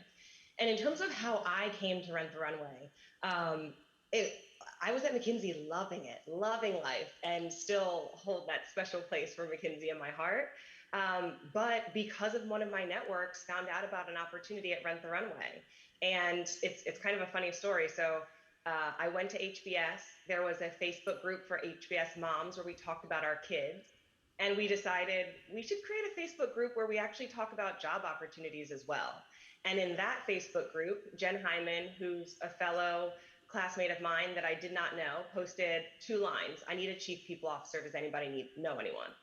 And just given everything I knew about Rent the Runway and given the time, meaning it was in the middle of the pandemic, employee experience was really the hot topic for many organizations. I felt like the HR leaders, the people leaders really have a seat at the table. And I was excited about helping define what employee experience looks like in an organization. So I sent Jen a direct message, and now I'm here. So it was very much just kind of happened because of my networks, but I'm happy it did. Well, we are also very happy for you, Andrea. And I love that story. So if you reflect on the role of social capital as a professional woman, I mean, that's a great story in of itself. But what has been more broadly the role of social capital as you just reflect on how you got to where you are today? Yeah, I feel like networking has always been something that people talk about. Pre-pandemic, it was, what's your network? How do you continue to build your network both internally and externally? I never thought of myself as someone who was really great at building social capital, but I've worked at it and I've kind of improved. I think over time, I still have more to do. What I will say though is the role of my network is huge, right? It obviously can continue to be more robust, but the opportunities that my sponsors and mentors helped create for me, the opportunities they helped me evaluate, the feedback they gave me while I was in those different situations has really made me who I am today. And I think it's important, especially as we start to interact more with people in person, that we think about how are we going to continue to foster our networks and rebuild the social capital that we have or already had. Yeah, so I want to shift over to Rent the Runway, and you and I were chatting last week about some of the things that you all are doing. When you think about the categories of access, motivation, and ability, where do you see the greatest opportunity at Rent the Runway? So I would say, first, I love those 3 around access, motivation, and ability. I never had words before it, before you and Bill really talked about it. And across all three, they're really important. But for Rent the Runway, I would say right now, given where we are, motivation is key. So we need to remind people the importance of social capital, remind people that an unwritten part of their job description is to connect. We've had a lot of conversations around returning to the office and what that looks like and the impact that has on productivity, quote unquote. For us, we have actually started redefining the definition of productivity. So we talk about how productivity as we return to the office will look different. We have productivity on in-office days, quote unquote, versus productivity when you're working from a virtual location should look and feel different. And we set up our OKRs to support that as well. It's interesting. We're still, I would say, in the pilot phase of it. But I think talking about it is really important, and talking about the way that the reason, like why people should be spending the time to get to know each other and not just other people in their individual teams is important. And have you done anything, Brian Hancock, I think, is here. He talks about the office as the new off-site. Have you done anything to rethink the office in particular to try to enhance some of that redefined productivity you're talking about? Yeah, I mean, so I guess I should also give a little bit of context. So at Rent the Runway, we are piloting in-office days for the entire organization on Tuesday and Wednesday. So still embracing the flexibility that we've had of working from home 3 days a week. But if you're in a location that's close to the office, we Tuesday, Wednesday are in-office days. And so what that means is those days should look and feel different. So we actually have expectations around less independent work during those times. The way our office is set up in terms of couches, happy hours oftentimes, the kitchen, just different places to convene, it really does allow for that connection. And we also at the same time are setting the expectation that Thursday afternoons in New York, Thursday mornings in Galway are the independent times. So we have like no meeting blocks. So I'd say we have an office space that definitely encourages collaboration and connection, but we're also thinking more holistically around our calendars and really providing guidance around how our days should look different when you're in the office versus when you're virtual, and trying to coordinate it so that we're all using the same structure. And how have you, another thing we talked about was we were chatting about those differences between men and women, and Rent the Runway is a company run by women. So how did you try to specifically redefine social capital for women at the company? Yeah, well, so it's interesting because there's so much research, and you guys highlighted some of it, or a lot of it comes from McKinsey, around what women want, and where you have more females and those of diverse races that prefer to work virtually more often than others. We are more than 50% women. Our leadership team, there's 6 out of 8 of us that are women or female, and so it's definitely top of mind for us. What we're really doing is making sure that people first are very clear on why we're doing this and what the expectations are. And also know that it's a pilot where we're trying to learn from what everyone else, how this is received by everyone. And so we are very cognizant of getting feedback from our different demographic groups, not only based off of genders, and we are being really thoughtful of when we're getting feedback through our monthly all-employee surveys, cutting that to see how are the things that we're implementing affecting different demographic groups in different ways. So it's still early for us, but what we have heard is that at least for the women that we have at Rent the Runway, they are excited about connecting. I think the biggest thing was when we come into the office, we want to feel like it was worth it, that I had interactions that I would not have had I stayed home. And for us, really coordinating days of when people are in the office helps ensure that you're going to run into people that you need to work with, but then also that you just want to connect with when you're on site. And tell me is there any story or surprise that has happened? Or, I mean, we were talking about some of the data being counterintuitive. Where did you, have an insight that got kind of challenged along the way? Yeah, so we look at a lot of our data, especially the people who are choosing to leave Rent the Runway. What we found is that those individuals that have been at Rent the Runway for 1 to 2 years, meaning joined during the pandemic, were the most likely to attrit. And so we wanted to make sure that those newer individuals that may not have as many connections or deep connections with other Rent the Runway employees are really experiencing more opportunities to connect. And so what we've done is we've actually implemented a mentor program, which sounds pretty standard, but it's interesting because we actually hear from a lot of employees that, I'm a software engineer. I've been at Rent the Runway for I've been, a software engineer for 15 years, only been at Rent the Runway for less than 2 years. But this is the first time I've ever been in a mentorship program. And with our mentorship program, we actually we connected individuals from different parts of the organization. So if you were on the people team, you were not going to have a mentor from the people team, but it actually allowed us to connect people from across the organization. And the feedback that we've received on that has been so positive from both the mentors and the mentees. And the mentors actually say, I've learned more about myself through this process, and I'm better because of it, which is really great to hear. And the mentees actually say, this was the best use of my time. I feel like I'm getting advice or information about not like really technical things, but things that will help me in my career as I continue to progress. It's interesting, last night at dinner, and I'm so sorry you're not here, Andrea, because you would have been probably at the dinner.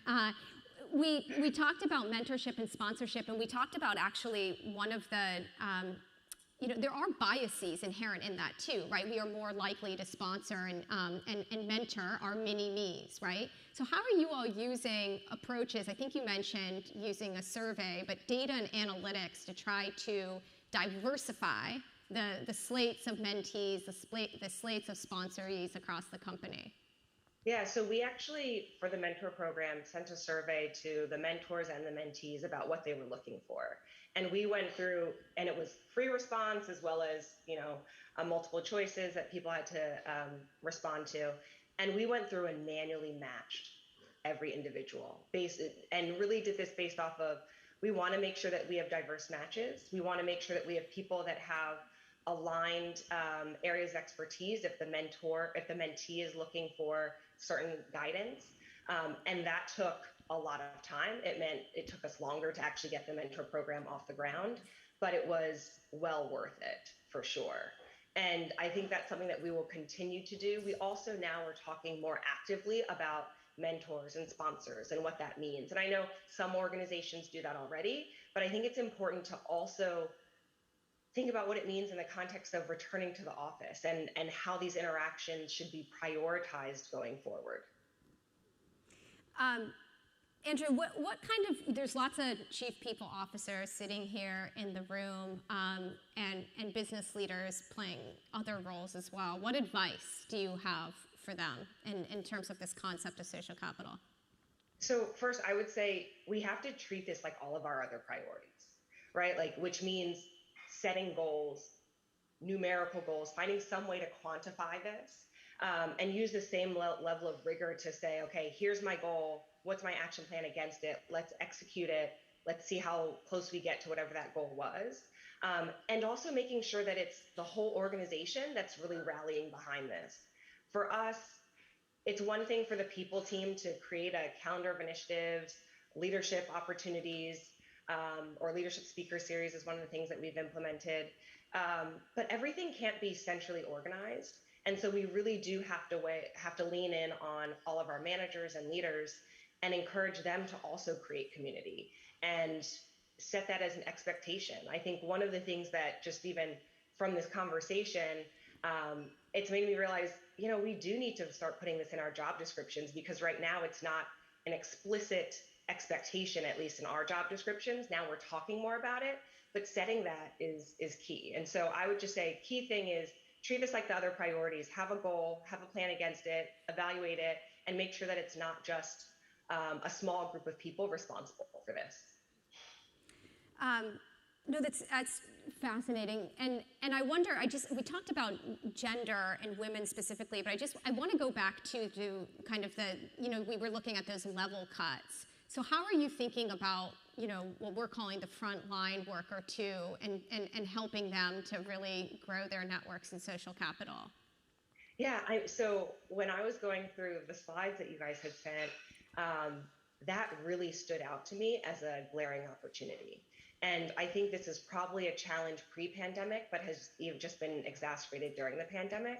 And for us, what we're really trying to do is make sure that everyone that's a frontline worker feels like they have that connection and opportunities to connect with each other and the rest of the organization.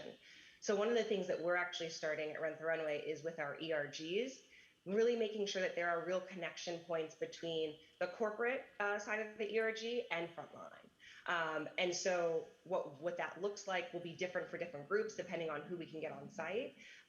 But being thoughtful about that employee experience for us is definitely a priority. And I think it will really also shift the way that employees experience our warehouses. Yeah.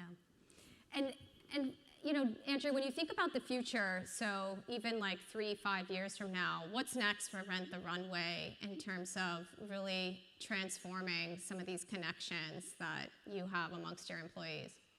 I mean, so what I would love to see is, and you and Bill talked about it some, about boomerangs, right? Like, how do we get more people to, after they leave Rent the Runway, they return back? And so this is all about the connections that people make, the network that they have at Rent the Runway, and then also facilitating that. So I'd love to see more boomerang employees in the next 5 years. And then I'd also love to just see a world where we have fully embraced hybrid, right? So we have not gone back to the 5 days a week, but we've somehow been able to, at the same time, foster the deep connections that we had when we were working 5 days a week in person. And so that really is the goal that we have of, we want those deep connections while also allowing the flexibility that we all appreciate, and making that a reality. It's going to mean a lot of pilots. It's going to be a lot of failed attempts, but I think at the end we'll get it right. Awesome. I wonder if, is it possible to take just a couple questions from the audience, or yeah? Anyone have a question for Andrea?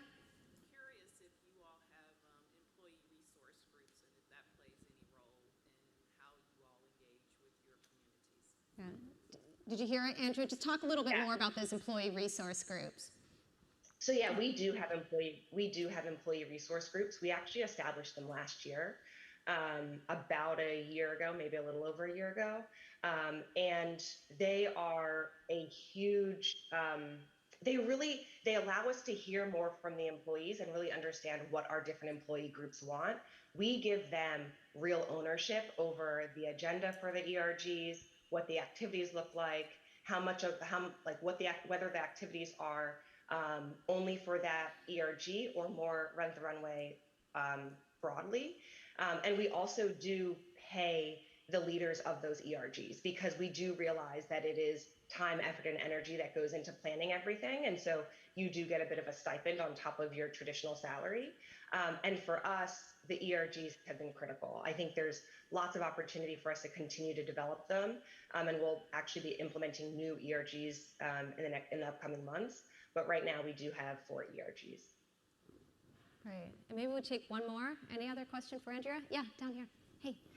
You mentioned that your expectation for productivity when in the office on Tuesday and Wednesday will be different, and that's reflected in the OKRs. Now there's a microphone. Almost suggesting that will mean, like, built into the OKRs is these will be less productive days, or that's a little bit how it came across. Will you just say how you're actually reflecting that in the OKRs? Yeah, so so we have redefined the definition of productivity. So productivity, if you look at the historical definition of like checking items off your to-do list, meeting whatever numerical goals you have, that's part of it. Another part of it is actually taking the time to connect with each other and get to know one another. And what that means is you actually have less time to do the work that's for the traditional productivity. And so we had to scale back our OKRs, which actually meant, okay, if we are going to really want people to take the time to chat and get to know each other, which by the way, they were doing pre-pandemic, right? That was built in to the expectations around OKRs. Now we've just actually been much more explicit about that. And so we had to prioritize. Like we actually first came up with, the way we set our OKRs is our leadership team first comes up with the highest level priorities, and then it cascades through the organization. And we actually went through the exercise of scaling back our OKRs and saying, what is realistic given the workforce that we have today and the real expectation that we have for people to spend time connecting, and connecting not just on a deliverable, but just getting to know one another, because we believe that's really important for innovation. And so we actually scaled back our OKRs. It took us longer to get to the full list of OKRs as well. And we've had explicit conversations about what we've been doing, so that we're all talking the same language and we all have the same expectation. Okay. Thank you, Andrea, so much for joining remotely despite the COVID test. I really appreciate it. Wow, Savannah. Yes. There was a lot. There was a lot there. Yes. There was a lot of information for us to gather and digest. But off the bat, let's just go top 3 takeaways. Hard to break it down to 3. I know, but 3. I think Only the first 3. that stuck out to me was this framework of putting social capital next to financial and human capital, right? Oftentimes we're talking just about financial and human capital, this idea of sort of deploying resources, but putting social capital as sort of the third prong there to really create that stickiness and sense of belonging really stuck out to me. Yeah, so the number 2 thing that stuck out to me was the evolved network. So we've talked about networking forever, right? Yes. Since day one, high school, my parents tell me, you got to network. Yep. But what does that mean? You know, what does it mean to mentor somebody, to sponsor somebody? It's more than just networking and who you know, but how are you using that? How are you using it inside the organization? Yeah, absolutely. And then I think the third thing that Andrea really spoke to was this idea of redefining what productivity looks like, in especially a hybrid and distributed teams, right? That we're thinking so much differently about what does that in office time look like in terms of creating collaboration and connection versus what does that remote work look like in terms of being heads down and getting your work done. Absolutely.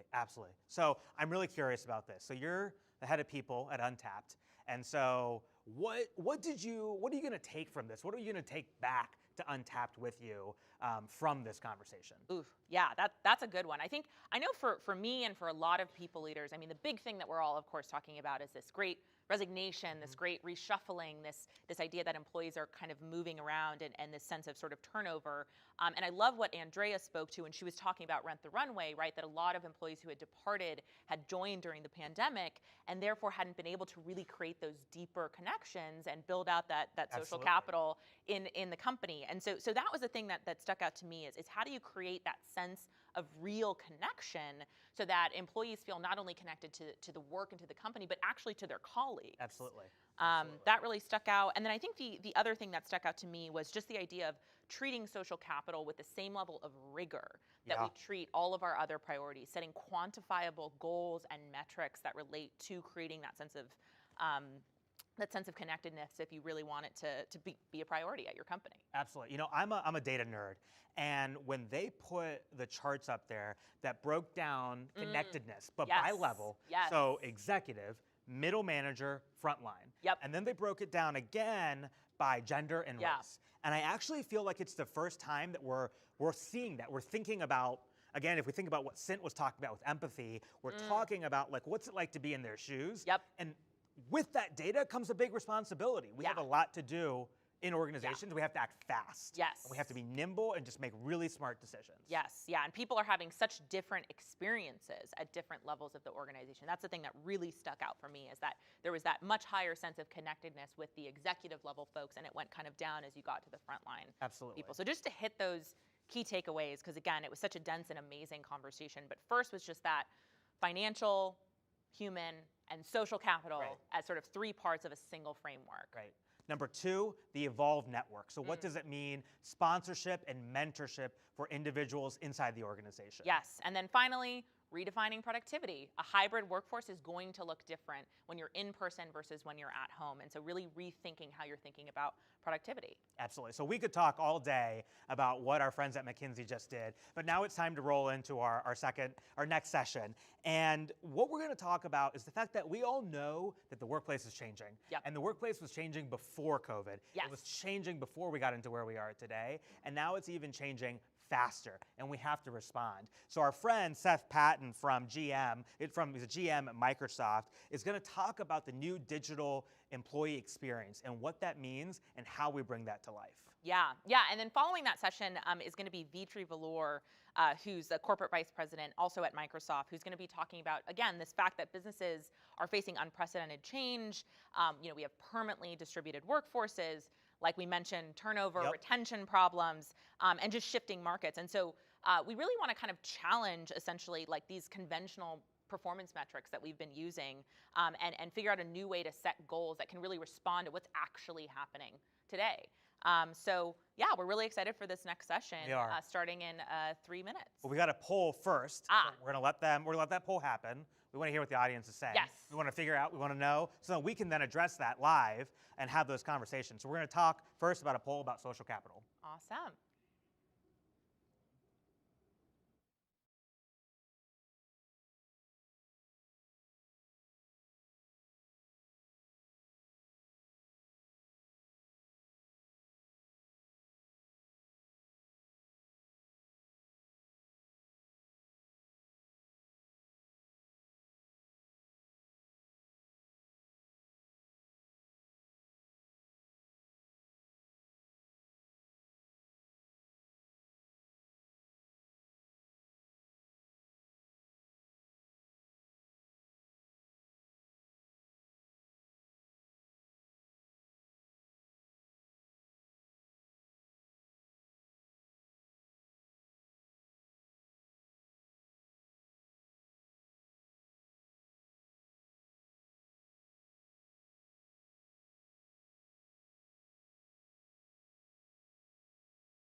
Hi, everyone. My name is Seth Patton, and I'm a general manager on the modern work team at Microsoft. A lot has changed over the past couple of years, especially when it comes to how, when, where, and why people work. In this session, I'm going to share the role technology can play in shaping the new digital employee experience. And we'll discuss ways these new innovations can be applied to create a better experience for everyone. Let's dig in. At Microsoft, we've been conducting research and studying the data to understand trends that will affect the future of work.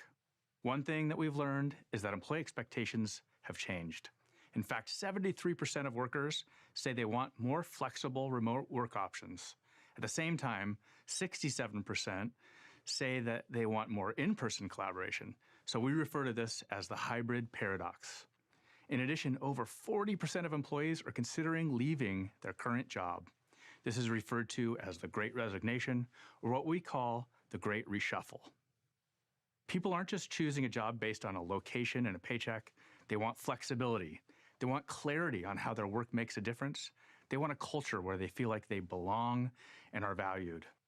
They want opportunity for growth and development, and they want a better work-life balance. In short, they want a better employee experience. And now it's clear that the war on talent will be fought on employee experience. The good news is that the data also shows when we invest in our people and in the employee experience, it can have a direct impact on business performance. In fact, according to this recent research by Gallup, businesses with highly engaged employees achieve better customer satisfaction, higher sales, and overall greater profitability. From a technology perspective, we think about the year 2020 as the year work moved home, but in reality, it's the year work moved to the cloud. If you just take the Microsoft collaboration services alone, things like Microsoft Teams, SharePoint, Yammer, there are now hundreds of millions of people collaborating 30 billion minutes every day. And that's more than double 2 years ago. In many ways, our digital employee experience has become the new employee experience. And delivering these in a modern way that preserves security, privacy, and trust is more important than ever. Tools like Microsoft Teams helped us adapt to remote work, but there's so much more we can do to create a great employee experience. We believe what is needed is an integrated experience that puts the employee at the center and then brings together all the resources and tools that employee needs to learn, connect, and grow, all within the context of their work and in the tools they use to do their work. Organizations have invested in a lot of tools in the areas that you see around the semicircle here, but too often they are fragmented and disconnected from where people actually do their work. Our vision is an integrated employee experience that puts people at the center and brings all of these tools together, along with powerful insights that empower people and teams to be their best from wherever they choose to work. Now we'll walk through a few notable innovation areas that we see making a big impact in this new hybrid world. The 4 areas we'll cover are culture and communications, hybrid meetings, employee well-being, knowledge, and skilling. Let's start with culture and communications. Some of the big questions leaders are asking today are things like, how do we maintain purpose and alignment when we're all working in different places? How do we maintain connections and social capital? How do we make sure teams are aligned on the right goals? 55% of employees report feeling less connected to their team than they did before going remote or hybrid. And 62% of frontline workers feel that leadership doesn't really prioritize building culture. A traditional method of water cooler conversations, on-site perks, just aren't sufficient anymore. Instead, there's a big role that technology can play in helping employees build community, helping leaders communicate and engage with employees wherever they are located. For example, one of our customers, Bloom, was looking for a way to better connect its global workforce of over 8,000 employees. In particular, they wanted to make sure that their 2,000 factory workers who didn't have regular access to computers or email were able to get real-time access to company communications and the resources. With Microsoft Viva, Bloom created a single hub for all their employees to access company information and communication, things like messaging colleagues, reserving time off, reviewing pay stubs, and ordering snacks for breaks. This hub is available on mobile devices so that employees can stay connected regardless of where they're working. Their employees love Viva so much that it's the only technology Bloom includes on their company recruiting video. Another example is right here at Microsoft. Transforming our culture has been a top priority over the last few years. We certainly don't have all the answers, but we've learned a lot. And I am proud to say that in our latest employee survey, 90% of Microsoft employees reported feeling engaged and included. That's an all-time high. And that's in a year where 160,000 employees shifted to working from home, and we virtually onboarded 50,000 new employees. Microsoft uses Viva Connections to provide a fast, branded employee app right in Microsoft Teams on the desktop and mobile, and it's customized for specific roles. It creates a single destination for employees to get to company information and resources. And then we've branded Viva Connection as our Microsoft company app. It's available for all employees to download from the App Store and Teams, and it turns our company intranet into a more engaging and personal experience, connecting people with information, with news and events, and with each other. It also includes return to work resources, things like health checks and office equipment requests. And importantly, it includes online communities so people can participate in conversations, employee resource groups across their organization, fostering a more inclusive culture. Another important element to culture is enabling leaders to connect and engage with employees at scale. For example, our CEO and the rest of our senior leadership team hold a monthly town hall for all employees. They engage with employees throughout the month in the CEO Connection community, getting a pulse on employee questions and sentiment before, during, and after the town hall. This creates a two-way conversation between leaders and employees. Next, let's look at meetings. Now, meetings have always been a cornerstone of teamwork, and that's even more true today with so many online meetings. But let's face it, meetings aren't always productive. And as people start going back into offices, how do we ensure a good experience for everyone, whether they're in the room or not? Maintaining inclusive and equitable meeting experiences is a big challenge. To address this, we really need to think about designing meetings as much for the people who are not in the room as the people who are. This is an example of a meeting using Microsoft Teams rooms, with innovations like advanced cameras that put the focus on the active speaker, the new front row view, and live captions, which really makes it feel like you are all together, as well as digital whiteboards that people can collaborate on, whether they're in the room or not. And you can see here, using AI to see if someone raises their hand during a meeting. We've always relied on physical space to bring people together, but now with the metaverse, we need to expand our definition of space to include virtual meeting rooms, conferences, and events. Here's an example of an immersive space we created with one of our partners with lobbies, welcome areas, and meeting rooms, even collaborative workspaces. Using AI, we can imitate gestures, voice, and tone, even when our camera is turned off. Think of all those conferences and events you would have liked to attended, but you can't because of travel costs or time you don't want to miss watching your daughter's tennis match or piano recital.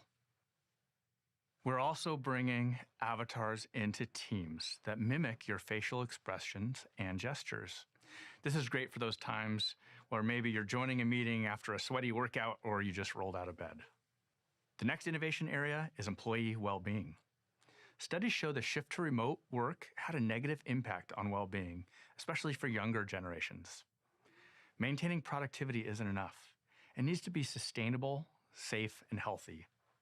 Well-being is increasingly important for employees and for managers to sustain productivity and help our organizations become more resilient. A good place to start is by empowering people with data about how they are working and then provide insights and recommendations in the flow of their work. For example, Microsoft Viva provides personalized insights like how much time you're spending in email, chats, and meetings, how much time you have left over for focused work, and how much time you are working after hours. Then Viva gives you nudges and recommendations for things like taking breaks, sending praise to colleagues, built-in meditations with Headspace, and a virtual commute to mindfully wind down your workday. One of my favorite features is the Protect Time feature, which helps me block time in my calendar for focused work or for learning. And then as a manager, I get privacy-protected insights about how my team is doing For example, I can see if my team is at risk of burnout and then get recommendations for how to address. Through these insights and other employee listening mechanisms, we've started to implement our own well-being practices and principles at Microsoft. For example, we encourage employees to use the delay delivery feature when sending emails after hours, shortening meetings by 5 to 10 minutes to allow for a break in between meetings, and taking well-being days to fully disconnect and recharge. Finally, let's talk about knowledge and skilling. Learning and skills development ranks near the top of both CEO and employee priorities, but people only spend 1% of their work week on formal learning. And they spend more than an hour a day searching for information or experts they need to complete projects. The way people learn and share knowledge is also changing. It's transforming from traditional classroom training to training that's more collaborative, social, peer-to-peer learning, often from the experts within your own organization. Most organizations have a vast amount of knowledge and expertise that exists in things like documents and emails, videos, even in people's heads throughout the organization. In the past, this tribal knowledge has been bottled up and really hard to find. But with the help of cloud and AI technology, that information and the relationships between that information and people forms a knowledge graph for your organization. AI then reasons over that information and organizes it so it can be available to people when they need it, right when they're working on projects or creating a document or even creating an email. For example, with Viva Topics, when you come across an unfamiliar topic or an acronym, just hover over the word and a topic card pops up, providing information and context about that topic. No need to search, knowledge comes to you right in the flow of where you're working.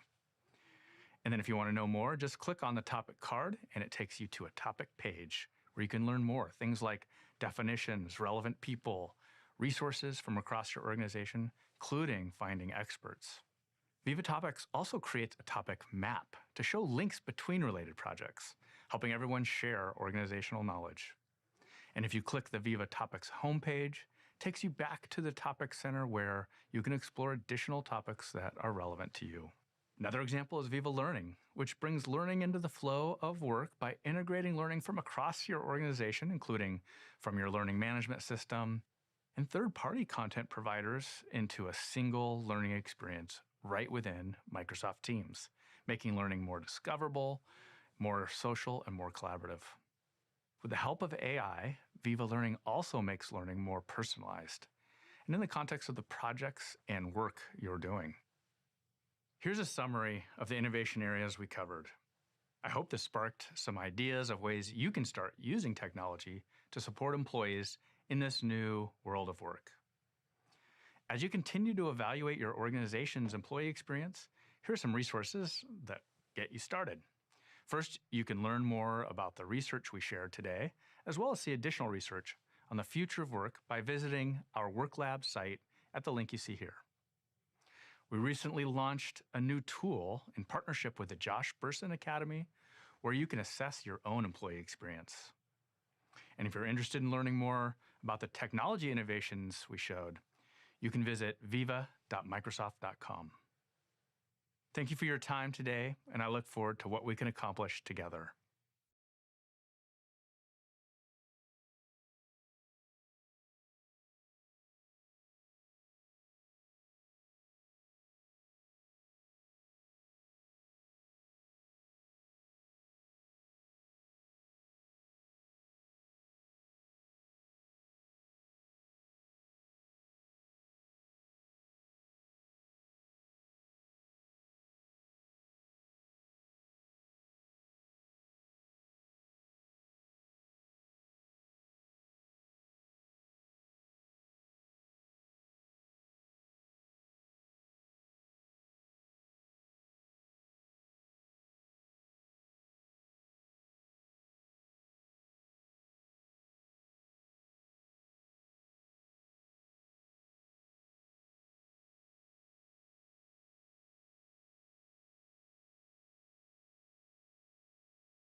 Hello, everyone.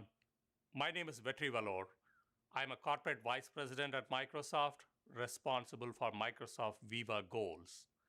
I was the founder and CEO of Ally.io, an OKR solution provider, which was acquired by Microsoft last year. Ally.io, now Viva Goals, is built on the OKR methodology. OKR stands for Objectives and Key Results, a simple yet powerful framework for aligning teams across your business to drive business outcomes, resilience, and positive employee experience. My team and I have worked with thousands of business leaders and teams to make OKRs work within their organizations. And that's what I'm here to share with you today, how to use OKRs to connect every employee to the most important goals of your business, its mission, and ultimately the purpose. Why do we come to work every day? I want to start by taking it up one level first. Why do we even care about OKRs in the first place? I will share a story I read somewhere. 3 people are laying bricks, and this tourist walks up to them and asks, "What are you doing?" And the first person says, "Hey, can you not see? I'm laying bricks." The next person says, "I'm building a wall." And the third person says, "I'm building a beautiful cathedral." Most people come to work every day thinking they are laying bricks one at a time and have no idea why they are doing what they are doing. They work on something because their manager asked them to work on it, or some project management system said, "Ta-da, this is the next task you need to do." How do we bring purpose to work and help everyone understand they are building a cathedral and not just laying bricks? If we can bring purpose and help everyone stay focused on what matters, not get sucked into the daily whirlwind of meetings and other things, magic happens.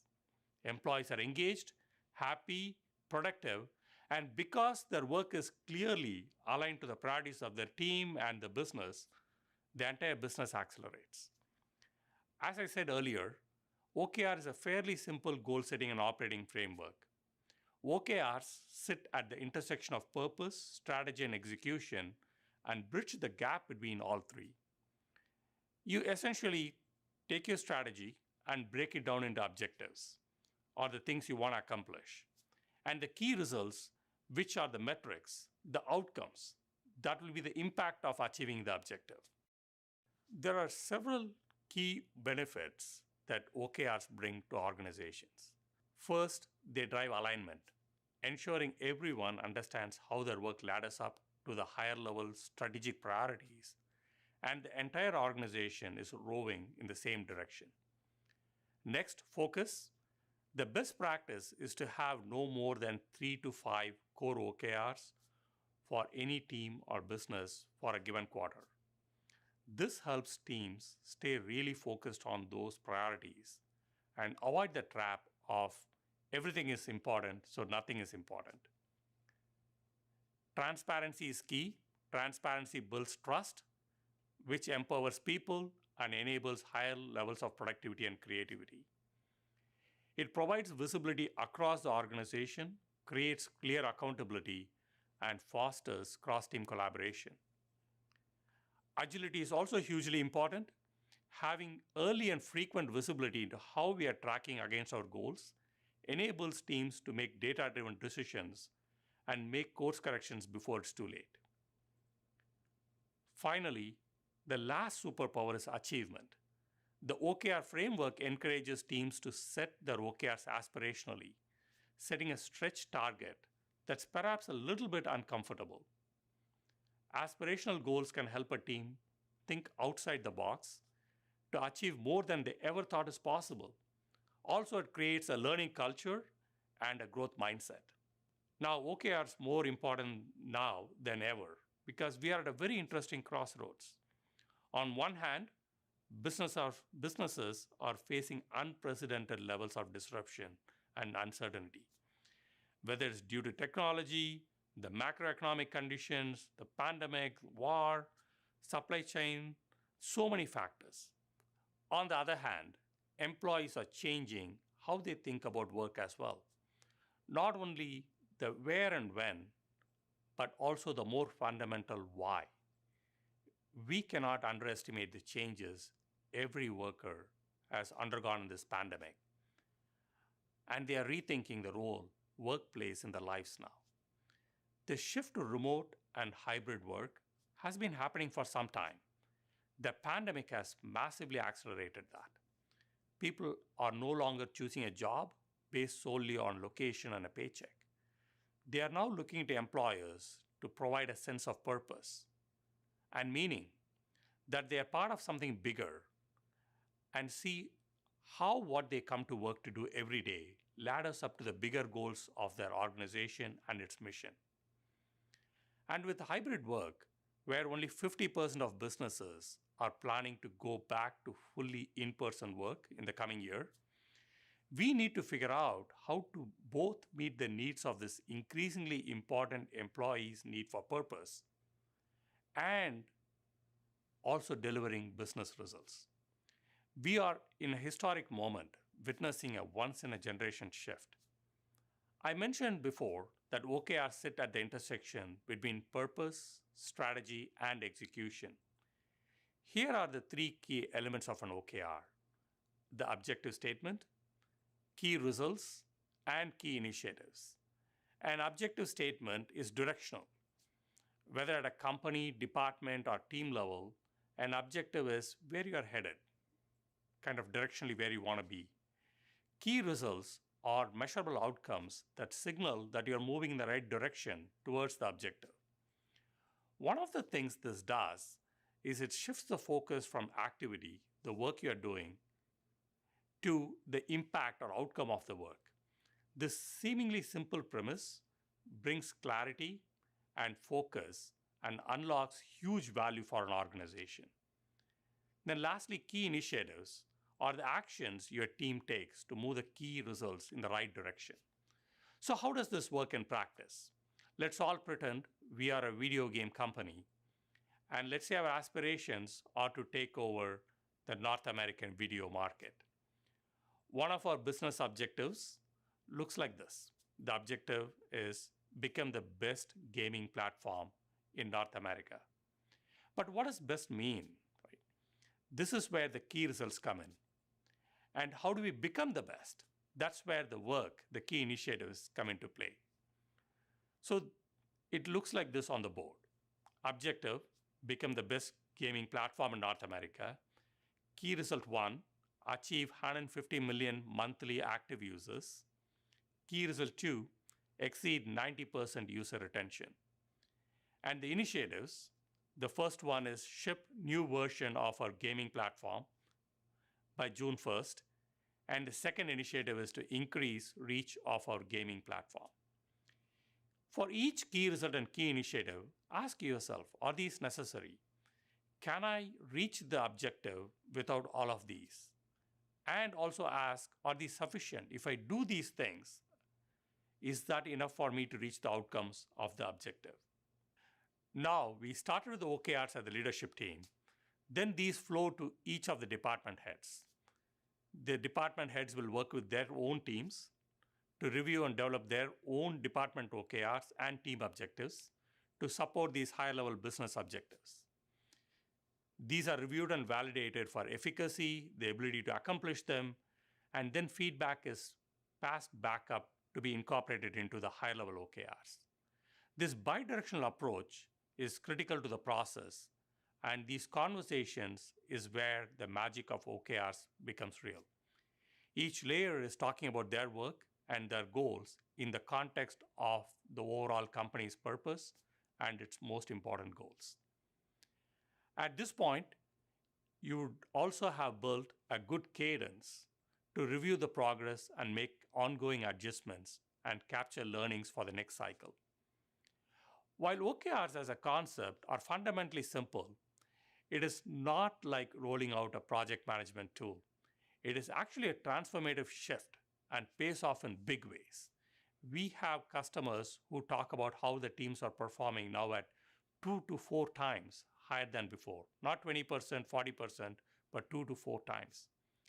Viva Goals, previously Ally.io, helps organizations use OKRs at scale. It is really the people who are further down in the organization that do not know why they are doing what they are doing. Alignment from the top to the bottom of the organization is essential to stay focused on the strategic priorities, drive employee engagement, and productivity.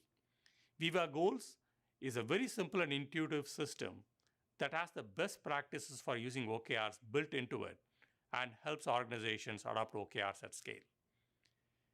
Viva Goals also brings OKRs into the flow of work, wherever your team is doing work, right in Teams, in ADO, and in other places, and helps to connect your team to the purpose and stay focused on the impact of their work. We infuse achievement of goals into everyday work. The real magic happens when your OKRs aren't just a scorecard that you update once a month or once a quarter, but rather an active part of your daily work, highlighting for your employees the purpose and impact of their everyday activities and putting your goals at the core of everything you and your organization do. Viva Goals reduces the friction and helps the OKR program to run on autopilot. With deep integrations into tools that your team is already using, say Dynamics, Salesforce, Jira, ADO, Viva Goals can automatically update OKRs. With reminders to drive check-in behavior and dashboards that automatically update with latest information, we help your team focus on driving impact, not on driving the OKR process. And we know it works. We drive results for our customers, both in terms of business performance and in terms of their employee experience. 80% of our users said that Ally, now Viva Goals, created higher performing teams. 77% said we helped improve company culture, and 62% said Ally.io helped drive faster growth of their business. And I couldn't be more excited about bringing Ally.io into Microsoft and into the Microsoft Viva suite. It's my belief that OKRs can empower a business of any size to achieve remarkable things.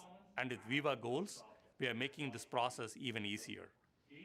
We are very excited about the opportunity we see to bring Viva Goals into the Viva suite and how integrating goals more deeply into the employee experience will bring purpose to work, empower people and teams to be their best from anywhere, and every business to build agility and resilience.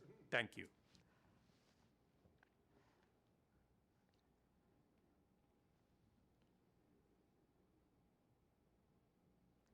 All right.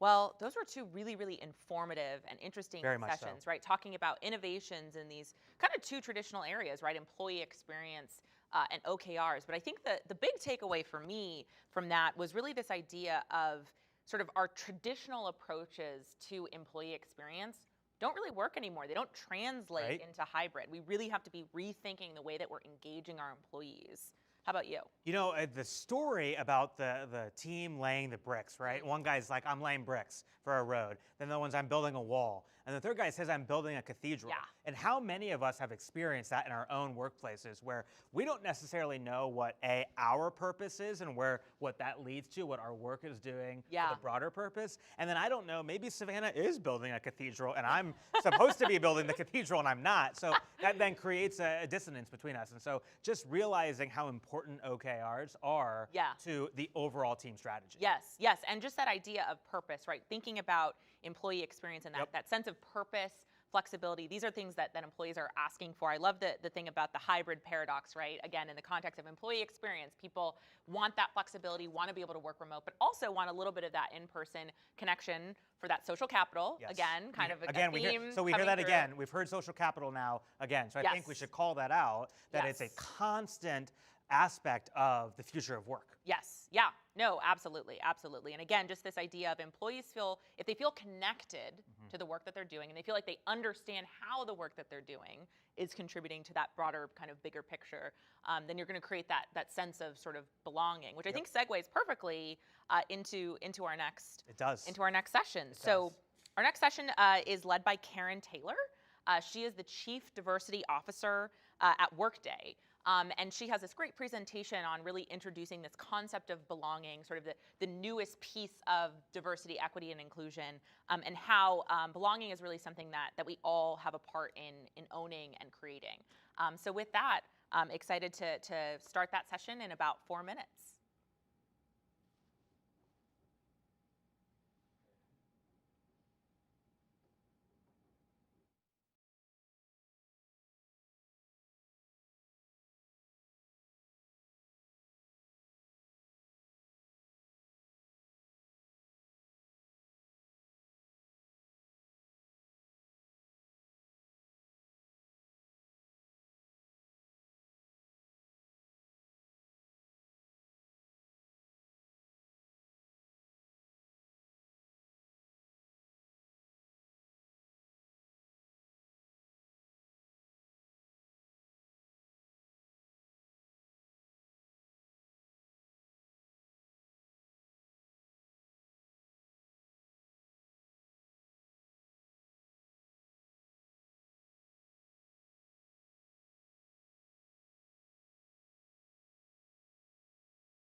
All right, we are about to start our next session. Belonging is a two-way street, and it's featuring two of our absolute favorite, Culturati favorites, and I failed to mention both of them. So first, we have Karen Taylor, Chief Diversity Officer at Workday, and then we also have Kate Prescott, the Chief People Officer at National Instruments, who are going to be presenting this amazing session on belonging in the workplace.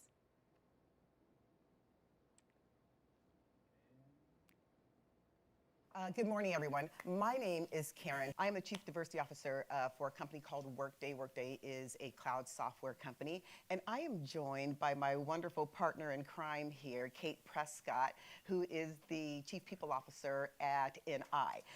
Okay, so let's go ahead and get started. So today we're going to actually talk about belonging. So I have a very important question for all of you. Has anyone ever felt like they didn't belong? Show of hands. Marginalized, like you don't belong, like an outsider. Has anyone ever made someone else feel like they don't belong? Yeah, we've all done that as well. I have as well, and I want to actually start there. Several years ago, it was actually many, many years ago, I was at a sales conference, and I was in a room of about 300 people, okay? I was one of about 10 women. I'm one of 2 African Americans, and I'm the only black woman in the room that day. And the topic of conversation just happens to be diversity. So I remembered, and this was way before I started doing diversity work, I remembered sitting in the front row, steam coming out of my ears, as I sat there looking at a white male executive talk to me about diversity. And I sat there thinking, how can this guy say anything of relevance to me about diversity? So I sat there, I'm a very curious person, so during a break I walked up to him, his name was Mike, and I said, Mike, I said, I'm really sorry, but I can't receive your message, because as I was sitting there looking at him, it was hitting me in the gut, like I literally had shut off everything that this guy could completely have taught me that day. So I walked up to him during a break and I said, Mike, I said, I'm really sorry, but I can't receive your message. And he said, why not? And I said, because of what you look like. And he said, I'm gay. And it was the first time that unconscious bias really hit me upside the head. But I'll tell you, I really didn't understand the impact of that story until I got home that evening. I was about to sit down and have dinner, and I burst into tears. Because what I had realized is that what I had done to Mike, people had been doing to me my entire life. They had been judging me simply by what I look like. And I, in turn, had started to do it to other people, right? I share that story because it was literally that day that I told myself I would never make another person feel undervalued simply by what they look like. It is the reason that I do this work. It's the reason that I believe I am on this earth, to tell stories about the importance of connection and belonging and what it means to really appreciate and engage with people on a very personal level. So I want to talk about this a little bit. So a few years ago, so I've been doing diversity work for about 15, 20 years. And a few years ago, we introduced this new term into the arena of DEI, and diversity, equity, and inclusion. It was this term called belonging. And for me, I was like, that's it. It's the missing piece of diversity and inclusion. It's like there was something, I couldn't quite put my finger on it, but I knew that there was something that was missing. And I knew, when I heard belonging, I was like, yes, that's it. I now have the words to think about what this means. So I decided to go on a journey, but my journey started off with trying to understand and figure out what was the secret sauce around belonging. Because now that we had the diversity, equity, inclusion, the belonging, we had all the pieces that we needed. And so I figured if I could actually go out and solve for the world and figure out what belonging was, I would transform corporations. I would transform company cultures in terms of how employees were engaging. So I sought out to do this, and I will tell you that is where I made my first mistake. And I want to talk about some lessons that I learned along this journey, because they were actually really important. The first one is there are 5 conditions that I believe there are 5 conditions that must be in place for most of us to feel like we belong, and I'll talk about those 5 things in a minute. Belonging is personal to each one of us. This is why when I started out trying to solve for belonging for the entire world, I figured that I couldn't, because belonging is different for each and every one of us. What makes me feel like I belong doesn't necessarily make you feel like you belong. So some of the things that make me feel like I belong is when I can go into the workplace and I can sport my braids one day, and I can come into the workplace the next day wearing my natural hair, and people not look at me like I'm an alien or like they have never seen me in their lives before, right? All of a sudden I've changed my appearance, and people are like, who are you, right? And they're afraid to approach you. Well, if you are afraid to approach me simply because I changed my appearance, that certainly isn't going to make me feel like I belong. Another thing that might make me feel like I belong is when I go into an executive meeting, it's a hot day, and I roll up my sleeves and my tattoo is showing. My tattoo is very personal to me, right? A lot of people have lots of tattoos. This is super personal to me, and I don't want to hide this part of who I am, right? Another thing that might make me feel like I belong is when there has been a traumatic event in my community, and I walk into the office the next day, and one of my colleagues says to me, how are you doing? Is there anything that I can do to help support you?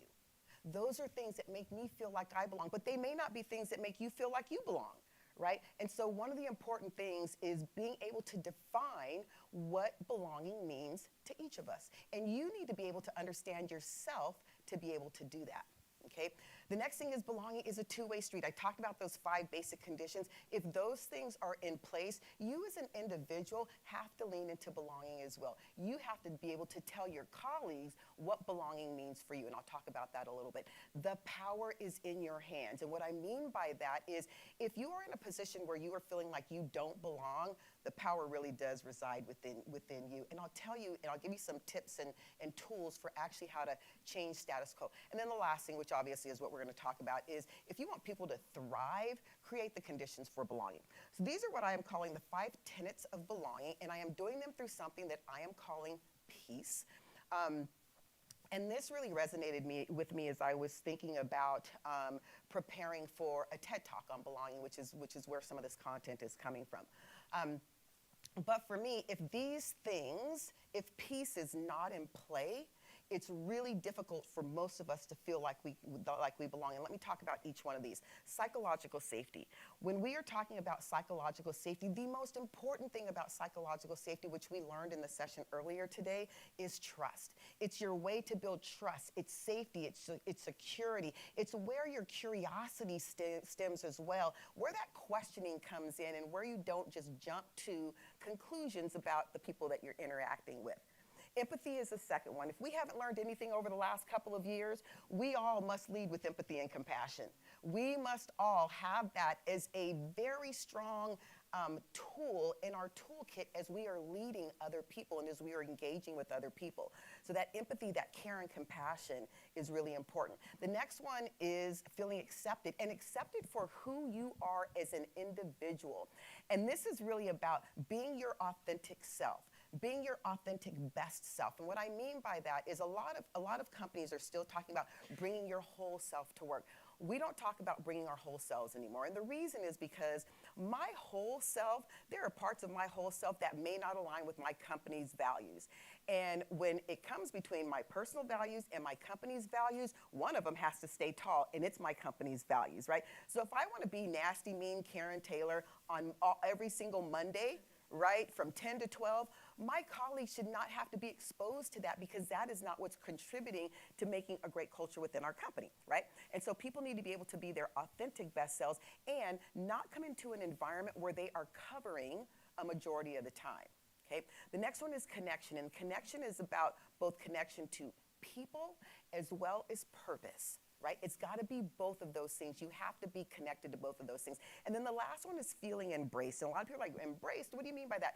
Think about when you get this warm embrace from someone that really loves you. You feel valued and respected and appreciated for your contributions or from that person. These things, if these things are in place, you can actually feel like you belong. One of the things that I wanted to just kind of introduce into this conversation as well is owning your own sense of belonging. And what I mean by that, imagine this. Imagine that you're in a room. Imagine that there are 20 seats around the table, but there's only one seat left. You walk into that room, and the 2 people next to you say, "Hi, how are you? Welcome to the conversation. I look forward to hearing your voice in this conversation. What do you do for a living? Why are you here? What are your passions about?" And you start to engage, and you start to feel that level of energy when you feel like you belong, like you're connecting with other people, right? Now imagine that you walk into that same room, that same one chair is there, you sit down, and no one says anything to you. No one looks at you. No one cares to hear your opinion. Let's say that you're the only woman, you're the only man, you're the only black person, you're the only gay person, you're the only person with a disability, you're the only immigrant, you're the only, and you are sitting in that room, in that chair by yourself. Think about the isolation that you may feel as an individual sitting there, right? And so what I share that because when I say that your sense of belonging is in your own hands, what I mean by that is you can change the status quo, okay? If those 5 things, if peace is at play, you can actually change the environment in the room. Because if there's psychological safety and there is trust, you can say, "I'm not feeling it today. I just came off of a really traumatic experience last night, and my energy level is like 2. I can't engage with you. I'm not feeling good today. You can actually bring that into the conversation, and you will be in an environment where you are trusted, where people care for you, and you are then able to lean in differently. So when you walk in and you sit at that table, if no one speaks to you, if peace is at play, you can lean over to that other person and say, how are you today? What's your name? Here's who I am. I would love to hear your voice just a little bit more. So if peace is at play and you have psychological safety, empathy, compassion, acceptance, you feel embraced, you can actually lean in and tell people how you're feeling so that you can actually change the way that you show up, which will be infectious to how other people show up as well. So even though you may be feeling like, oh, this environment, this isn't for me, you have choice. And at the end of the day, if those things are not in place for you, guess what? You still have choice. You can walk out the door, right? You can leave the company. You can go and do something different perhaps. And I know that that's not always easy, and we're not always privileged enough to be able to just walk out if we're not happy. But I guarantee you, if those things are in place, find a company where these things are at place so that you can be successful. In closing, if you want people to thrive and be at their best, it's simple. Create the conditions for belonging. And I'll just leave you all with this before I invite Kate into the conversation, and that is, think about what you can do to create this sense of belonging. I, as the Chief Diversity Officer of my company, our diversity strategy is built on something that we call VIBE, value, inclusion, belonging, and equity for all. We've built a whole structure around how we vibe in the workplace so that everyone can feel and contribute the best and that they can thrive in our workplace. So real quick question, did you, in having these conversations, kind of tagging on to her question, was there training around how to have courageous conversations? Because sometimes, sometimes they come, at least for us, they come in roundabout ways, right? So I call them a lot of babies, right? So I have a lot of interns that I shepherd and kind of help, along the way or early in career. And so they usually come to me, right? But our normal protocol is actually ER is the next step. Mm-hmm. And so, it's always a thing when ER gets involved. And so do you all encourage them to go, traditional route ER and then there's a restorative process that way? Or are you asking them just to lean in and just talk directly to your leader? A little bit of both, a little bit of all of the above. One of the things that we are actually just now putting in place is a coaching line for those issues that are not quite ER issues, but they're, I have this issue, I know something's going on, but I don't quite want to go to ER yet, right? We are creating a warm line specifically for that reason. So employees have a place to go in dialogue, or even people leaders have a place to go in dialogue and get some feedback and coaching to have some of those kind of difficult conversations. That's how we're addressing it. Yeah, and very similar. We've had some situations where we've used a third party for a restorative conversation and process to just kind of take it out of individuals within the organisation. We purposely don't have employee relations because that is the kind of stick. We use our HR function without kind of that piece. And we also use our IRGs. So they're a source of a lot of support for our employees, and also they help to bridge the conversations that need to have sometimes that the individual feels like they can't have on their own, or that a manager needs to have but doesn't know how to have it.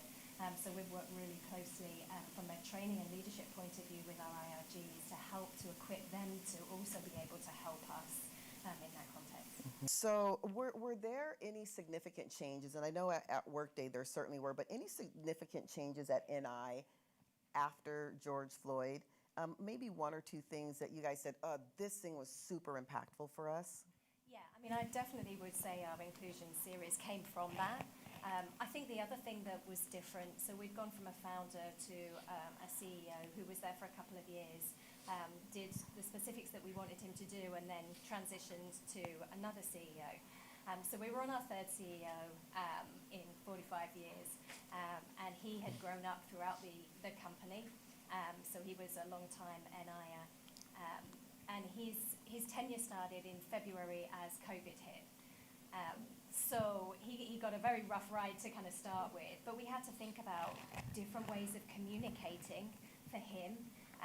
And we had to think about what his role was in relation to this, because I think from what's happened, the social agenda that we have as a society, I think the employee and the employer relationship is fundamentally changed now.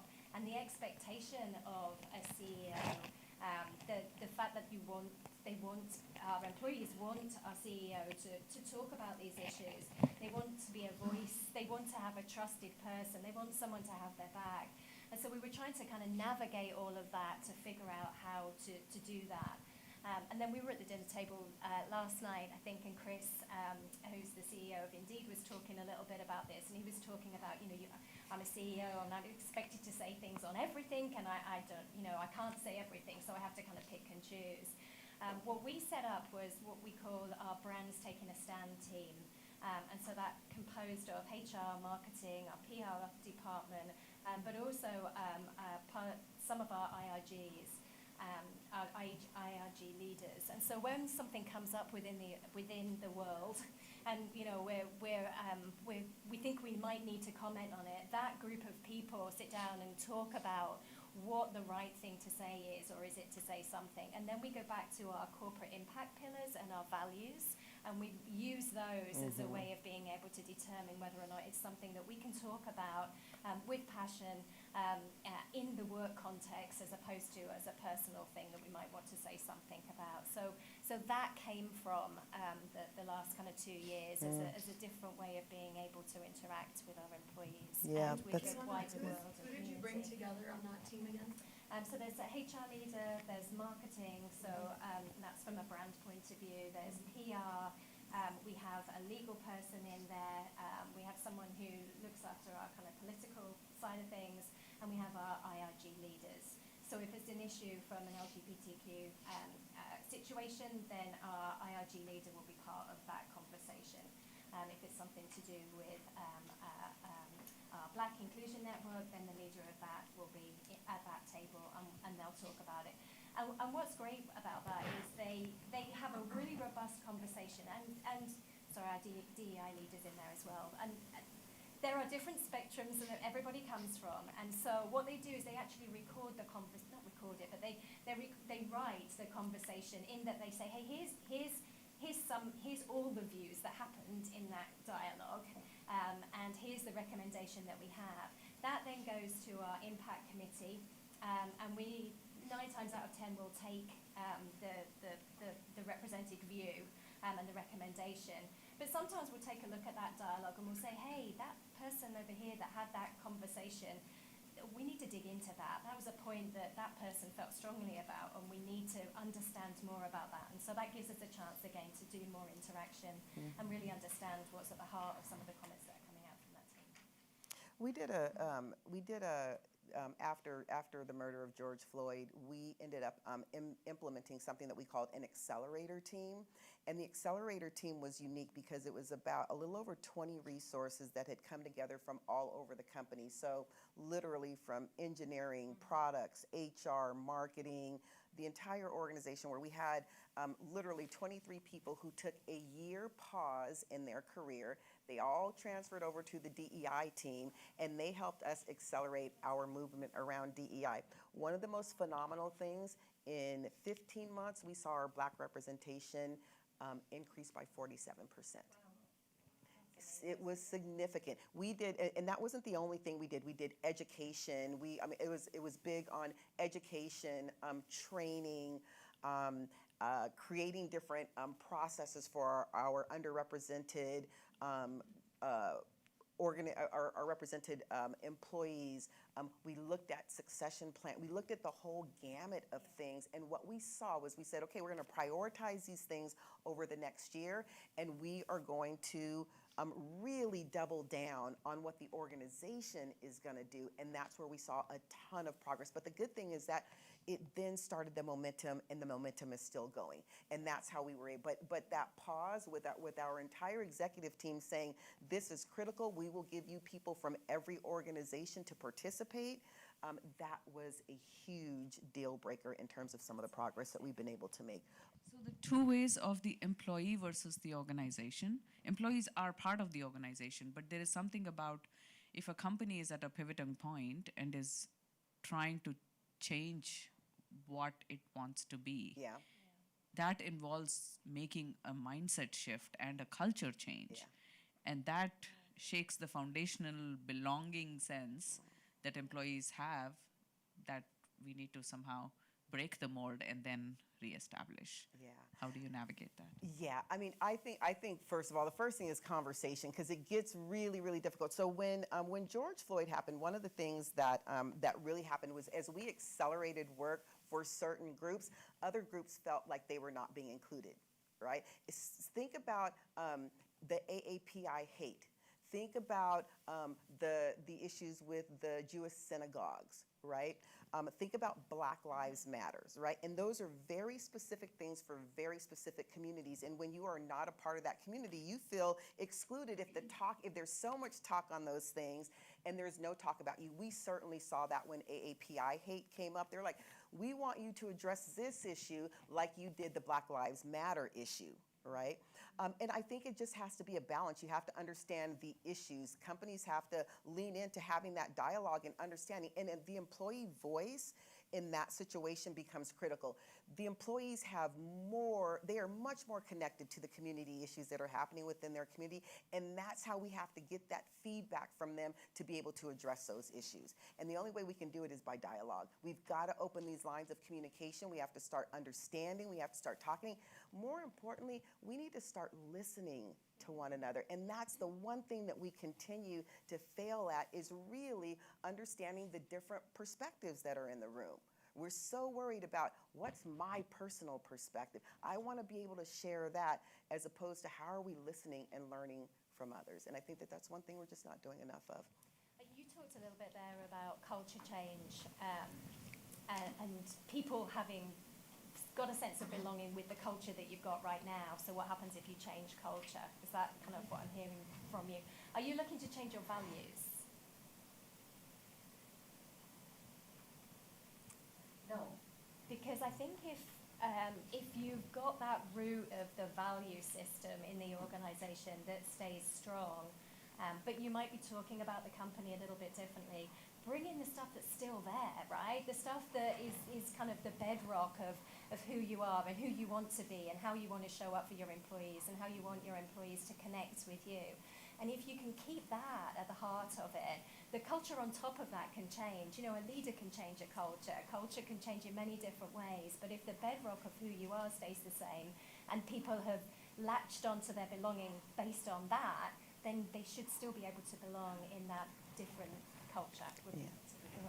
Yeah, I would also say that, you know, as part of our cultures, all of our company cultures are different, and not every company culture works for every person, right? And so if your company is transforming, a lot of people are walking out of companies today because they're saying our company is too focused on diversity. Right? I don't understand this over focus on diversity. That's a part of the cultures that companies are leaning into and trying to change. And for some people, that just doesn't work, right? So back to my original, they have choice. So I know we are just about up against time, so I'm going to ask you just one last question, and that is either what are you hopeful for the future, or one piece of advice that you would leave this group with that you could give as they're thinking about belonging? Yeah, I am hopeful about belonging as a next evolution of diversity, equity, and inclusion. I think that's where we should have started, but we got there, so that's fine. And I think that's the most important thing to talk about. I worry about the division that we have in society today and how you try and navigate that as part of our organization. So that does worry me. I think trying to, create that sense of what we are more the same than different. And you're at the organization because you have a set of values, and those set of values align to the company values. So I think our values as an organization help us in this context. I'm really enjoying, actually, in a perverse way, the power that employees have today, because they can vote with their feet so much more easily. And because I think that enables you to use that as an opportunity to create traction for some of the things you know need to happen within your organization, but you maybe not have been able to do because of lots of reasons. I think so. That's an interesting one to think about. And then I think from a CEO point of view, thinking about the role of the CEO now and that employee and employer contract and how that is changing and what's going to happen in a hybrid world as a consequence of that is going to be the way that we start to kind of continue to navigate for the next couple of years. So focusing in on those things, I think, could be something to think about. That's excellent. You know, I mean, I would say I'm probably most hopeful for probably the power of togetherness and thinking about the connections that we still have, the ability to make and the impact that we still have to make on people. And so for me, it is kind of going back to the heart of humanity. You know, I feel very strongly that in some cases we've kind of lost our way just a little bit, but I think the way that we get back is by coming back together. And so for me, that's what I'm probably most hopeful about. So with that, we'd like to thank you all for taking the time to spend this time with us today, to ask some fantastic questions and to have some wonderful dialogue. And we hope you enjoy the rest of the summit here. So thanks very much. Thank you. Wow, Savannah. So it's obvious why Karen and Kate are two of Culturati's favorite people. Yes. I mean, I'm blown away by that conversation. Yes. Let's just dive right in. Yeah. I mean, I think there's so many things to unpack, but I think just the way those 5 conditions around belonging. You know, belonging is one of those terms that I feel like we hear thrown It's around like way up here, right? a lot, and it's like, okay, what does that actually mean? Right. What does that actually look like? And so that sort of PEACE acronym, the idea of psychological safety, empathy, Yes. Acceptance, Yes. connection, and then the idea of being embraced. Right, absolutely. Which was really interesting. I don't know that I've thought about belonging in the sense of being embraced and feeling really embraced by that community. That was super, super interesting. And then the second takeaway I'm taking from that is the power's in your hands. So let's think about that. Like, you have that responsibility. We all work for organizations, we work for these companies, but the power is in your hands. And it's kind of like a little gut check. Like, okay, I have to take ownership of this. Yes. I have to do this, and I have to then seek out that piece, right? Yes. That acronym, right? So to your point about belonging and being like very like high level, the acronym is extremely helpful. Exactly. This idea of, you know, at the beginning, have you ever felt like you didn't belong? And then have you ever made anyone else feel like they didn't belong? Right. And this idea that if you're a decision maker, if you're in the room and at the table, that you have the power to change the status quo. I think that's a really empowering and exciting message. And then finally, this idea of sort of belonging as creating a sense of thriving, right? Yes. Really seeing your employees thrive when you're able to kind of create those 5 conditions, basically, of belonging in the workplace. I just thought that was so interesting. And we don't always talk about thriving and belonging in the workplace. Yeah. And it was just why I think this acronym, this PEACE acronym, is very helpful for me, but also I think for our audience and the Culturati community to really understand and think about how they implement that in their organization. Yeah, no, totally. I think at Untapped, my company, we talk about sort of diversity 1.0, which is table stakes these days in terms of what we expect of employers. But this felt like a diversity 2.0 kind of conversation, right? That secret sauce and belonging, that newest addition to the diversity, equity, and inclusion space. And I just thought they absolutely. I mean, it's just fascinating, right? Like again, another session where I wish I could just sit and listen to them talk all day, and then how do they help me implement that PEACE acronym into my own life? Because again, that responsibility is in your hands. Yeah. So those takeaways, just those 5 conditions of belonging, and really keeping those top of mind. Right. The idea that the power is in your hands. Exactly. That thriving leads to belonging, and we have to create a space for it. Yeah. Love Awesome. that. Okay, so on to our next session. One of the things we've been talking about, we've been hearing about it in the news. It's been the constant thing on social media, anywhere you go, newspapers, whatever. Talent, talent, talent, talent. you're the head of people Yeah. at Untapped. Yeah. Talent's coming, talent's going. You've got to keep talent engaged. Yep. And I mean, it's like a second job for you, I would imagine. Oh, right? 100%. To keep talent there.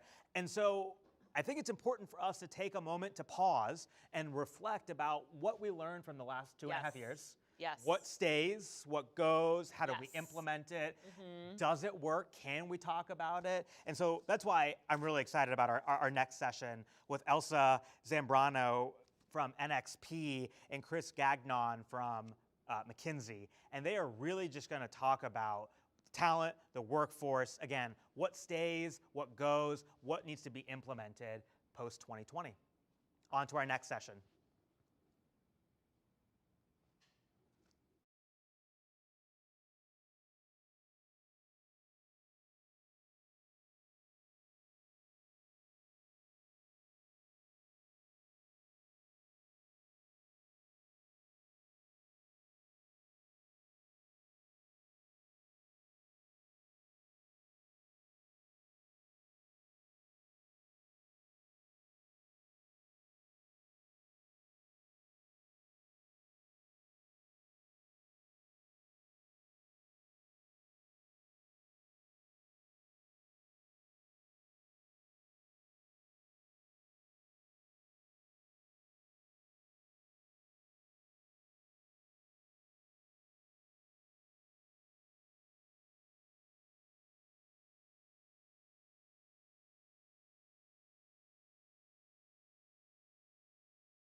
I've been at NXP for about 2.5 years and have been working quite a lot as I joined the company. Then right away it was pandemic.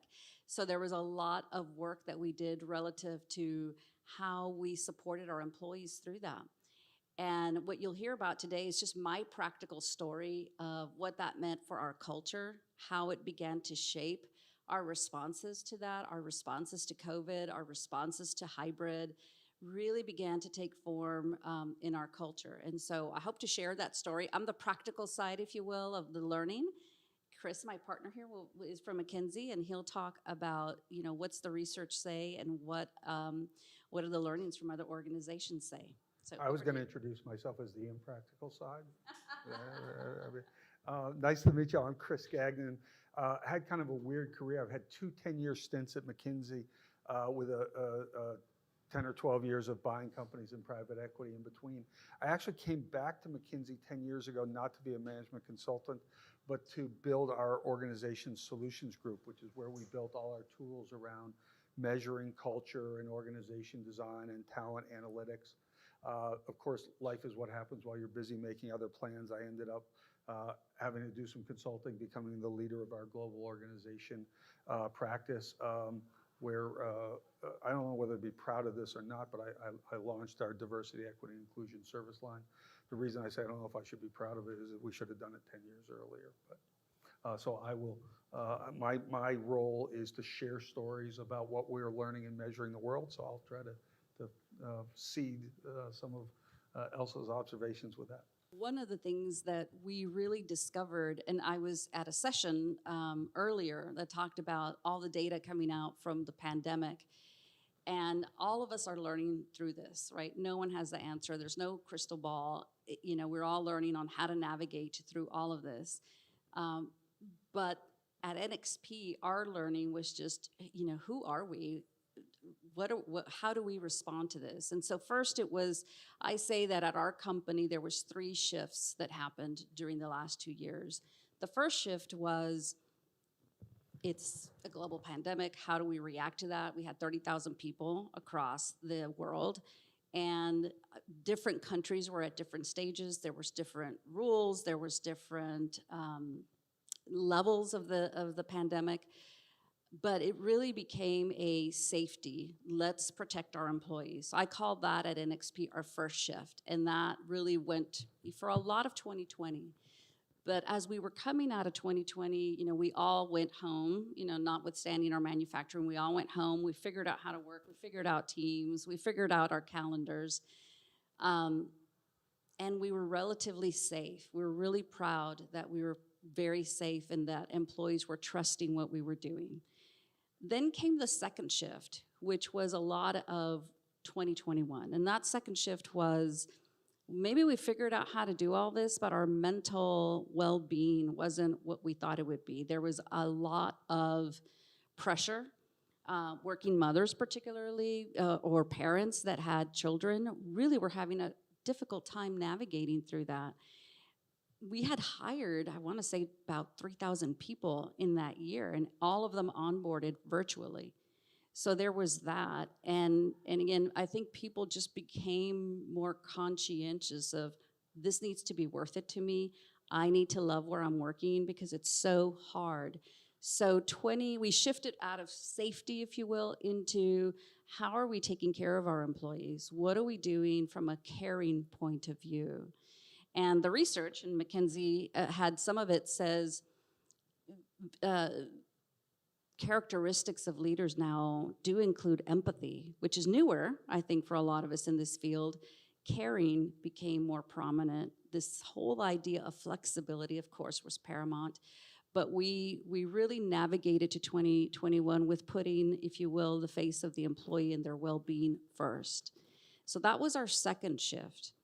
Then we came to realize, well, this is not going away. It was when the vaccine first came out, if you all remember, there was such high hope. And listen, I was super glad to get my vaccine, but it didn't make the pandemic go away. I think a lot of us thought, well, now with the vaccine, we'll all return to the office, but it just didn't play out that way. In fact, there were some regions for us. India got hit so hard with the Delta virus. I would say 2021 was worse because we did lose 9 employees, 7 in India and 2 in Malaysia. And it was really difficult for NXP as that was happening. And so well-being just became very, very prominent. And then we said, well, we have to figure out how to be in this new environment. So we call that NXP Next. And what we mean by that is we're taking what we've learned in the last 2 years relative to empathy, relative to flexibility, and we're putting that forward relative to diversity, you know, relative to how we think about our company, our purpose, our culture. So as a result of that, we've embarked on working on our purpose. We're working with the CEO and his team to shape the values. So we've had now updated values, refreshed values, a refreshed purpose, and now we're working on behaviors and what that is. So I don't think that when this all began with the pandemic that we thought we would be doing purpose, value, and behavior work, but here we are at NXP as part of our way forward, we are doing that. And so it's really been, exciting, actually. It's really been exciting to be able to have those conversations with the organization. So that's a little bit about the NXP story in our last couple of years. And Chris, maybe I'll give to you so that you can add any of your insights on those topics. You started really by referring to purpose, and so many things drive from there. I'd like to make a couple of observations about the purpose discussions we're seeing. One is, for a long time, I sat in discussions like these, and we talked about what the world would look like after the pandemic as though that were a singular question. And I used to answer it that way, and I now think I was 100% wrong, that the first level answer should be the world after the pandemic will be increasingly bifurcated. When I joined the work world, right, being an average industry performer was a relatively profitable thing to do. Today it is completely useless. All the profits in the world are made by the top 20% of companies in every industry. And if you look at how those companies run themselves, more often than not, they are the ones making really radical experiments in how they run themselves. They're doing things dramatically different. So, one rather depressing answer is at many companies, the world will end up looking a lot like it used to, and they won't do particularly well. Those that tackle it, though, have a real tough challenge. I promise I am old enough that I have heard people say with a straight face, Chris, the purpose of a corporation is to maximize shareholder value, period. Right? You couldn't say that today and not get laughed out of a room. Right?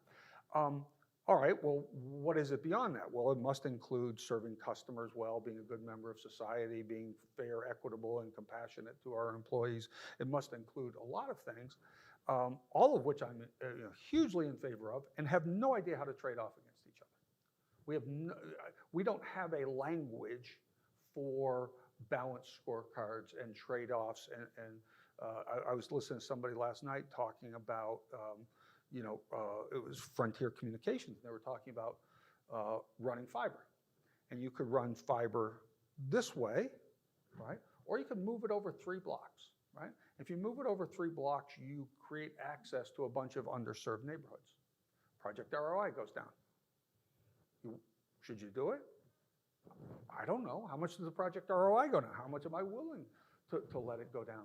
But this first basic discussion of what are our goals and our purpose is one that I think is going to start differentiating the winners and losers, in part because it differentiates who wants to work for you. Yeah, I think that, and I'm sure you all see this in your organizations too. I think that the question of how was culture impacted by the pandemic is a very prominent question, because maybe there were some surprises, maybe there weren't surprises, but I think there was a lot of learning at the organizational level. I think there was learning at the person level about what you would do in a situation like, are you an advocate for hybrid? Are you an advocate for flexibility? How do you really bring in inclusivity in a world that's being bifurcated, or in a world where you see examples again and again relative to how do we treat that person or the other person. So again, unexpected, at least for us. I don't think that we figured we were going to begin a journey of culture. I didn't think we figured we were going to begin a journey of values and behaviors, but all of those questions as they were coming up just presented themselves very large to the executive team, and then how the executive team was cascading messages relative to what do we want our company to be.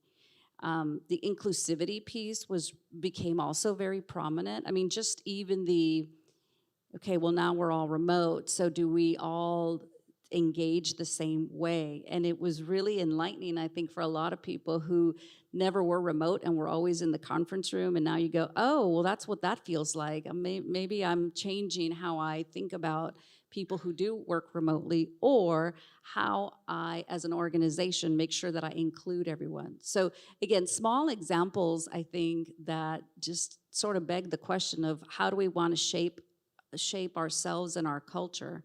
So again, we just saw many examples come up like that. I mean, we have a large manufacturing group of employees. We have about 11,000, 12,000 people that are in fabs. Some here in Austin. We have a couple of fabs, front-end fabs here. We have some in Nijmegen, Netherlands. We have China, Malaysia, Taiwan. And so every time we talked about, oh, well, you can be flexible. Well, how do we talk about that with, our core employees who make it happen at the end of the day? So again, we had a lot of, it seemed like every day posed this small question that ended up being really large for us. So a little bit of our learning was this adaptability, this flexibility, and you see it there on the screen. It's how do we coach? How do we care? How do we remain flexible? And I think that agility on how to do all of that became very, very important. And I think our executive team began to realize, wow, we've got to really think differently about what our values are and what our behaviors are. So again, back to that work. Maybe what I can do is ask you all how you all have reacted to the pandemic. Are there any changes you've had with your culture, with purpose or values or any of that work? Mimi Marziani, I run the Texas Civil Rights Project, and we are a way smaller company. We hang out around 40 employees and usually hundreds of volunteers on top of that. One thing that we've done differently that I'm really proud of, and I myself have always, I'm an extrovert, I'm a relational person. I've always been really proud of the fact that I've traveled around our offices and it's small enough that I know quite a bit about every single person who works at our organization all the time. And then, just from a personal level, that had to shift dramatically with the pandemic, and in getting lots of feedback from staff.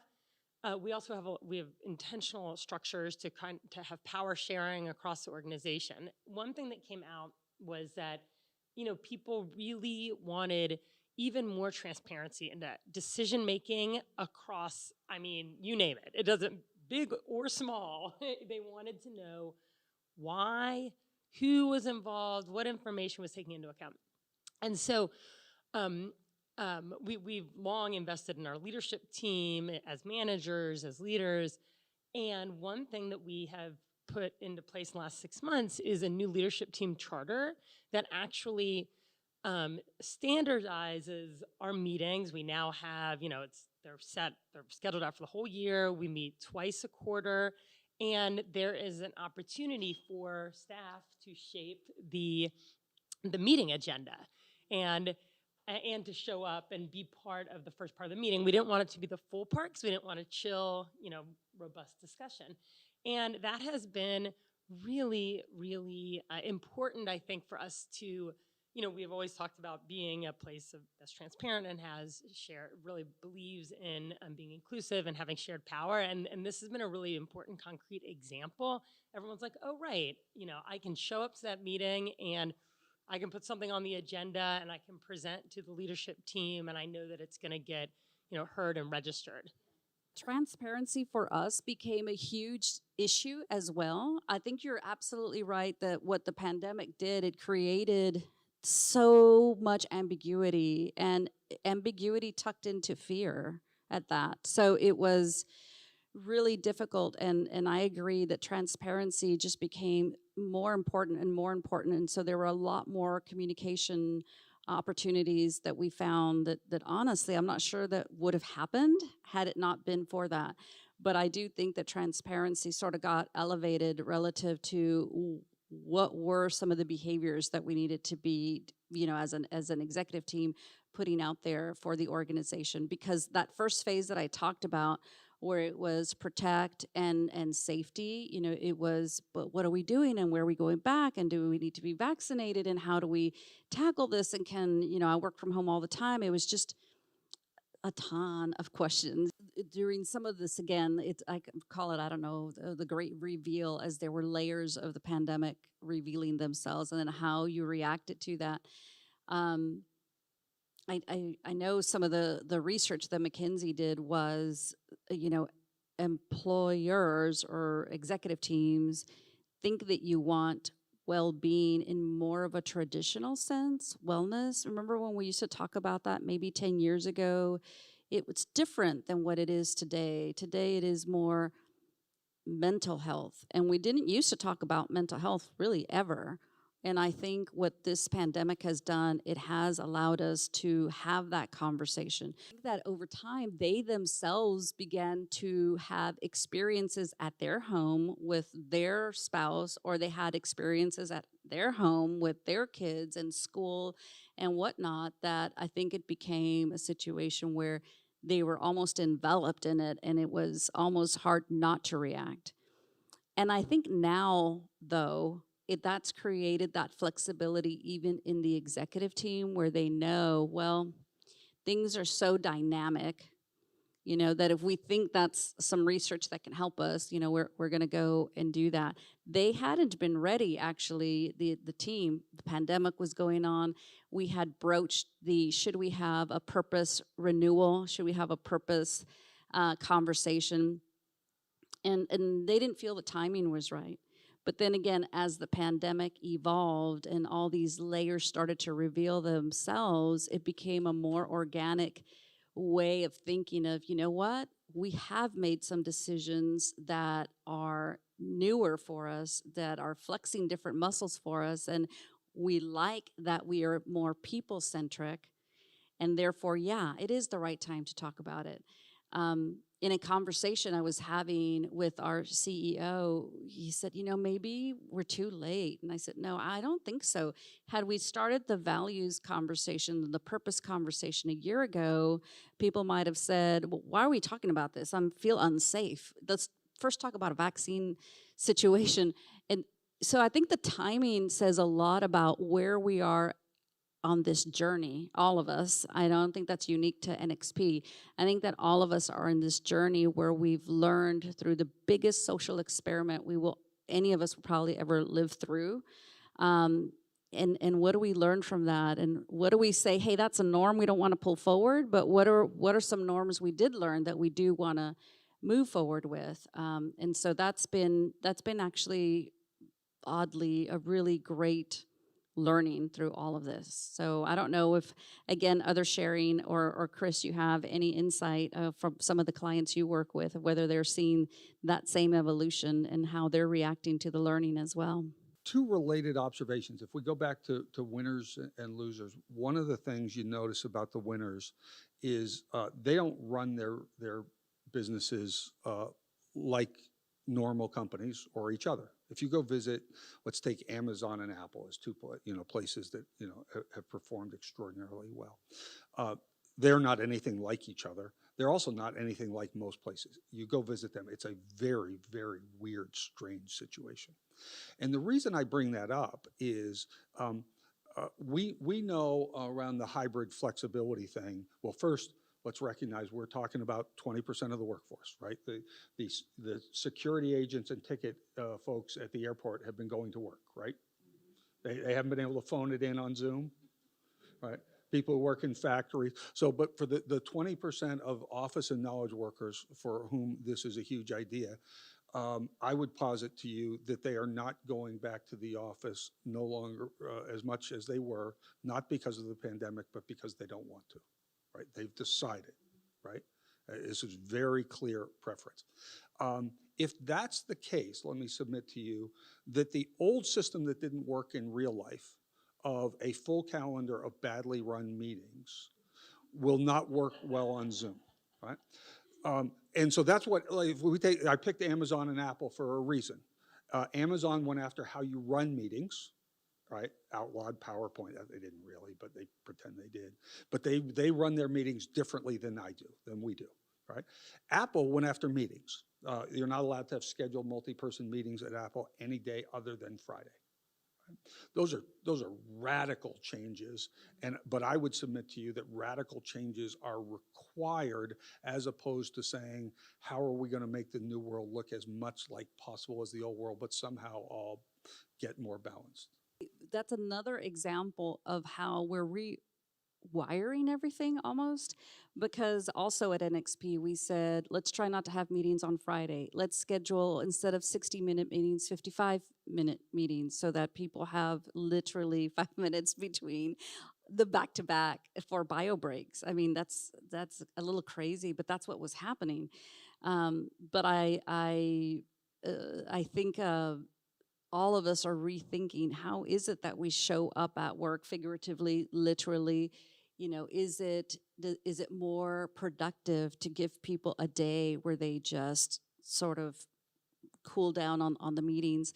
We've just started, we're going to implement recharge days. And I know in talking to some of my peers, they're doing something similar, a global PTO day, a recharge somebody else's. I mean, it's just kind of a day where the company says either take a day off, and if you can't take a day off, don't have any meetings. And we're imposing that, if you will, back to the well-being, back to the balance, because it's almost like a machine, right, that gets going, and it's almost hard to stop that machine without an intervention of some type. But I think the meeting structure, again, one of those things that are you don't think about it first. I mean, who was thinking meeting structure with the pandemic? But that's another way that I think we're learning how it's affecting our culture and how we can be better. Another trend that comes out of the data on this topic that I'd like to throw out for discussion is companies shifting from moving the discussion from when to why.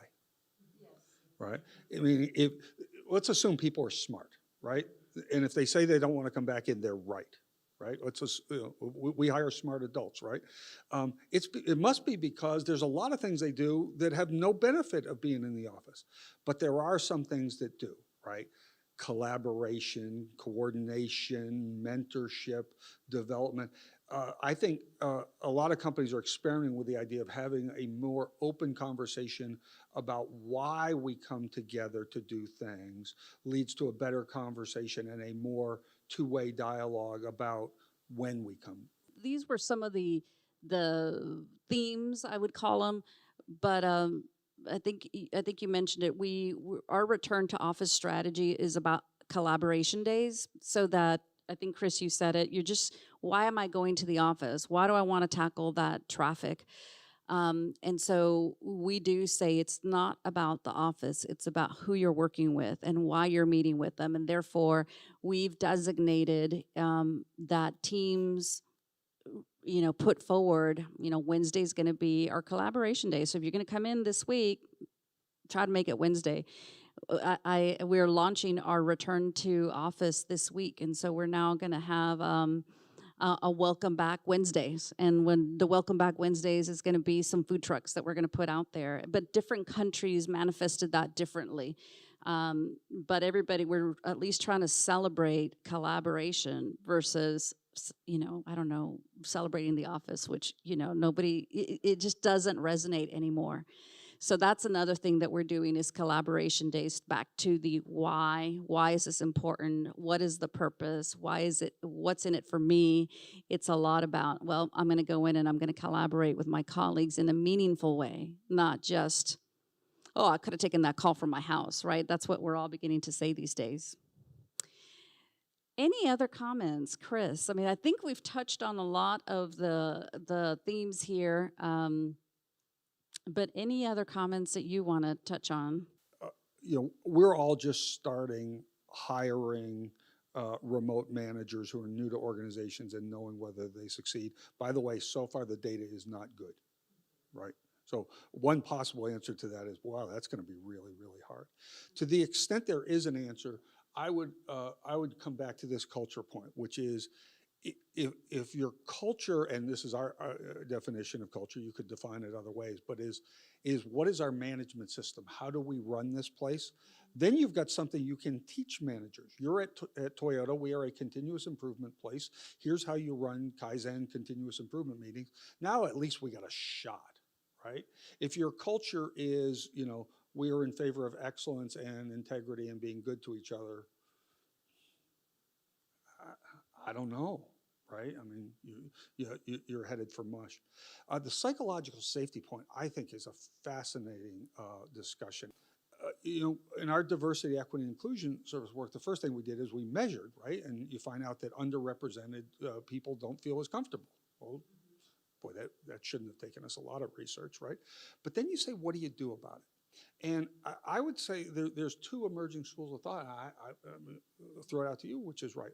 One is it has to be okay for everyone to bring every element of their complete selves at every minute. That sounds really good. I'm not sure it's workable.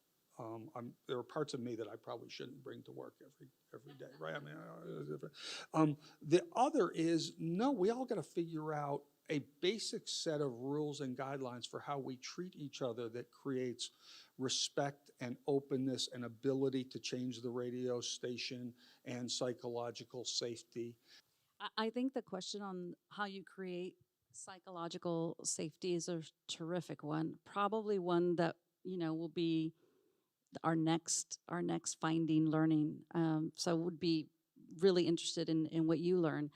I think for us at NXP, it's about it's again reshaping the values. And so we said, okay, trust and respect is our foundation. And in that process, we're thinking through how do we trust and respect everyone so that we can have an inclusive environment. So that's how we're approaching it.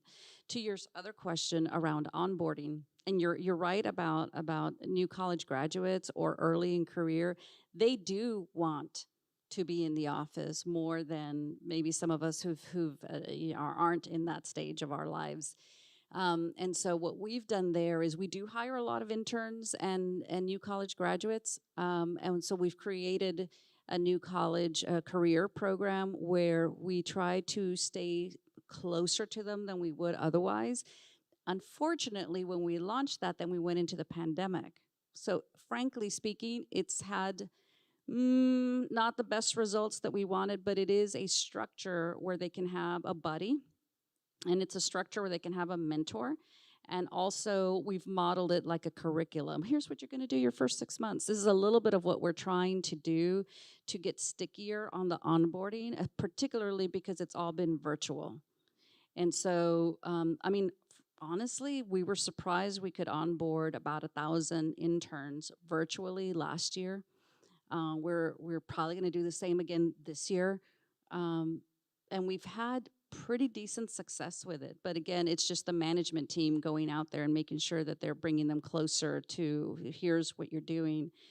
And then finally, to the onboarding question, we're piloting what we call a new manager intensive program. And that's and there's a kind of like what you said about Microsoft, it's a coach model. And, it's an acronym COACH, and the H is about healthy environment.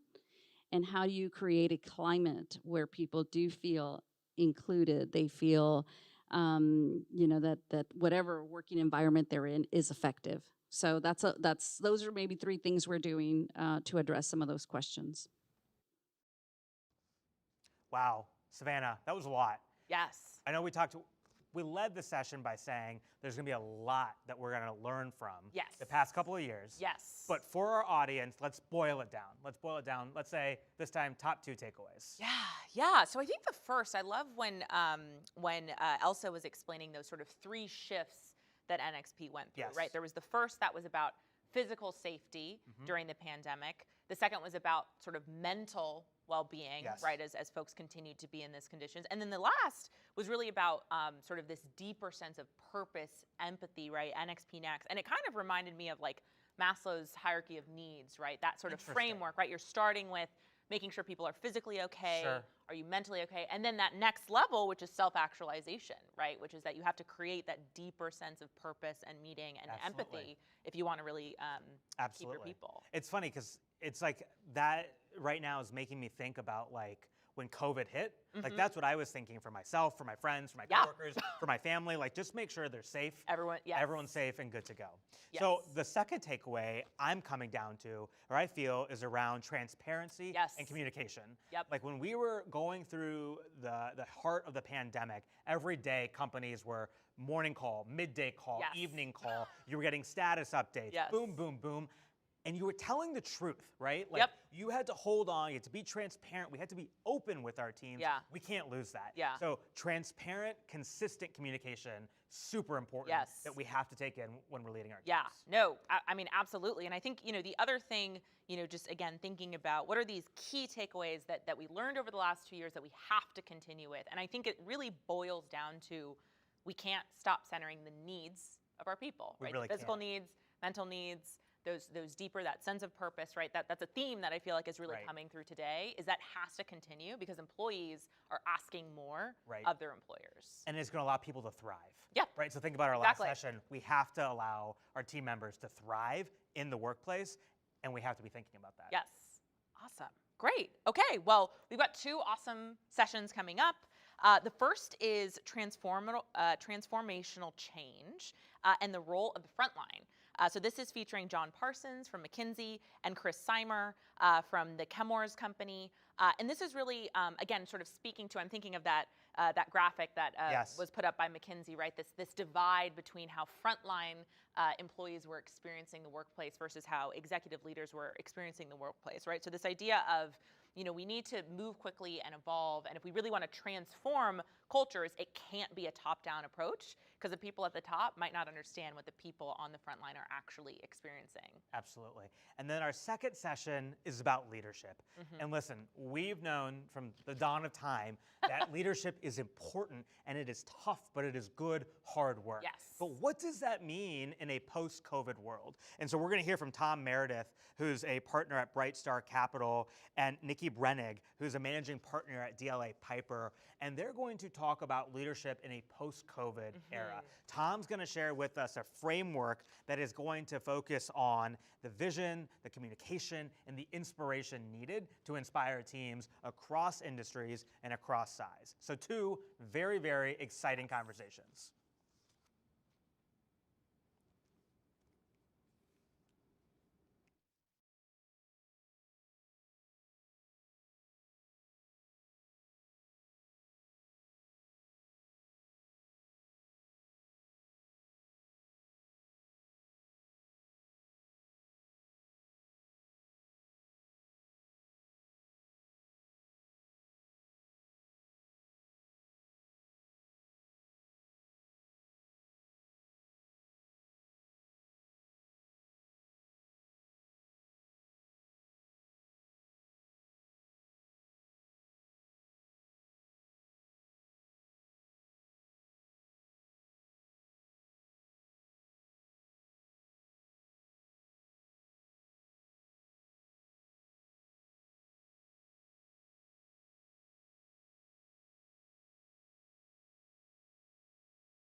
we're going to jump in and we're going to start with a bit of an interactive session.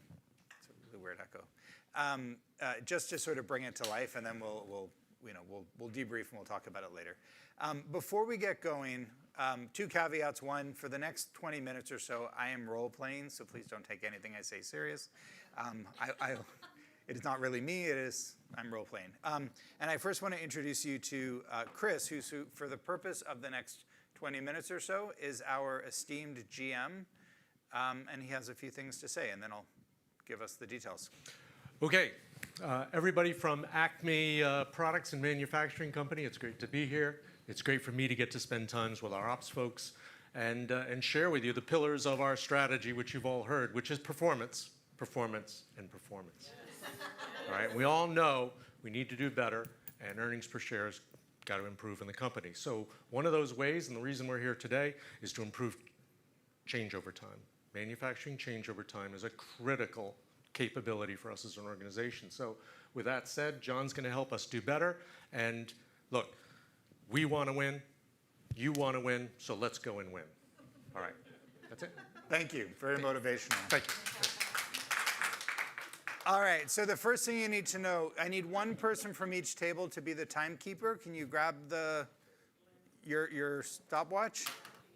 And just to synchronize, we're starting now. I'm hitting start. Okay, the time has started. The objective of the exercise is you should have in front of you, I'll use this one, and yes, I'm ruining your time right now. You have one of these things, right? It's set up with a little black disc in there. This group is off to a bad start.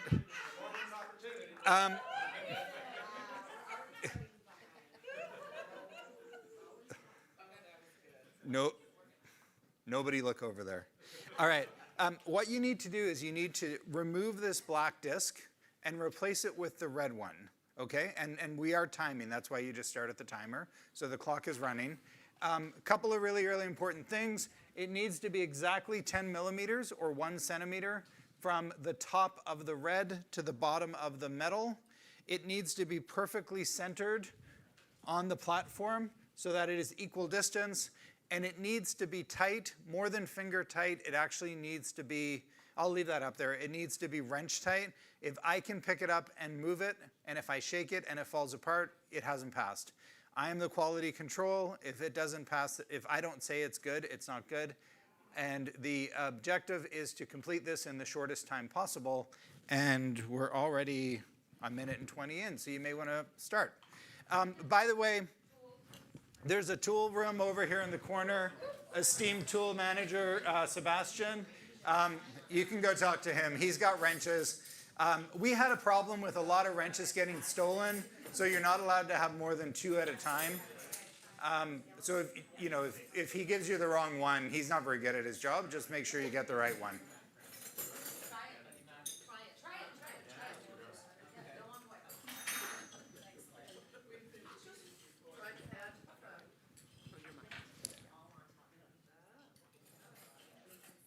Are you guys, do you have anyone going to get wrenches?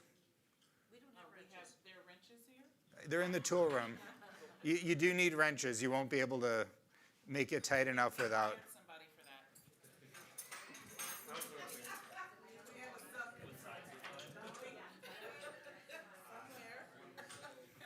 It just needs to be, if you measure here, here, here, it needs to be perfectly centered, and then that needs to be Perfectly centered on the base? the red, yeah, equidistance from those 3 sides, and then 10 centimeters, or 10 millimeters, 1 centimeter from the. Distance from these 3 Oh, sides. yeah, from the edges, the D. 10 millimeters from the top of the. Yeah. The top of the disc to the bottom of the metal, and it needs to be solid, right? So if I pick it up and I will pick it up. I'll be back in 1 sec. Guys, I think I made a mistake. I realized it's actually plus or minus 1. So you were within 1. Yeah, you guys are good. So I think you're done. What time is it? 8:31 is what I have. Yep. So just make your note that you were 8 minutes and 31 seconds. Well, you guys aren't done till I say you're done. But if you have to I'm role playing. I'm being a jerk on purpose. Do you need to put all of these things back on that were off when you shaved your nails? Well, I'm not going to shake those off. Okay, you guys are good. All right, what's your time? 8:28 was when I started. Thank you. 8:41. I'll be nice. I got 9 minutes. Well, you think your supervisor would have given you more training or something? Are you guys done yet? Because you're holding up the whole group now.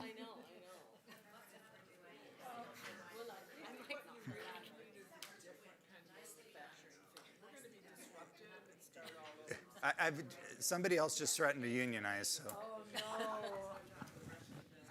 We're bad that way. Apparently. Keep losing our This is too high. Yeah, this is like 13 millimeters. So, you gotta lower that. I'll give you another couple minutes, and if we don't get there, I'll just call it at 12. So this group in the back over here, you guys can be number one. What was your time? 8 minutes, 31 seconds. Okay, and this group? 8:41. Don't blame quality control for your problems. We're not blaming, we're stating factual evidence. What, and,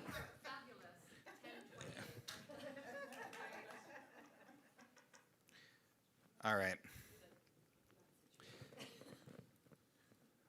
Is it good enough? It's definitely not good enough, John. And I don't know what needs to change, but we've got to do better. And clearly, aligned with our strategy, performance transparency is here, so we can all see how we've done. But we need to do better. Yeah. All right. John, if we can't do I got better, it. we can I find got it. somebody who can. We're going to do better. Thank you. Keep the promise. All right, guys, I'm getting a lot of crap from the boss. We got to do better. So we're going to try this again. We're going to go from the red back to the black in a few minutes. But before we do, I need you guys, I'm going to give you some time to practice so that we know what we're doing. We're going to strategize a bit. So I guess the first thing is, what would you do different? What would you do different the second time around? And then I'm going to ask you what you think you can accomplish. Ask everyone in the room who has a spatial engineering design background to see where people who dealt with tools. Okay. Could potentially help. Great idea. So we're going to ask around and see who else has done something. Okay. Other ideas? How can we cut the time? Where we have to limit the amount of like measuring. Yep. It just basically this system is set up to where you just like put it in place, tighten, and you're good. Okay. There's something like there. Like So you're blaming the quality guy. I'm too slow to show up. I'm blaming you. I'm blaming us. Like, we have to keep doing The question is, All right. I'm glad it's my fault, but it's a good suggestion. Maybe you'll look for another job later. How about over here? so we're looking at cumulative time for the room. Is the goal is to reduce that It is to have the lowest time possible, is all that I was told. as a company? Sure.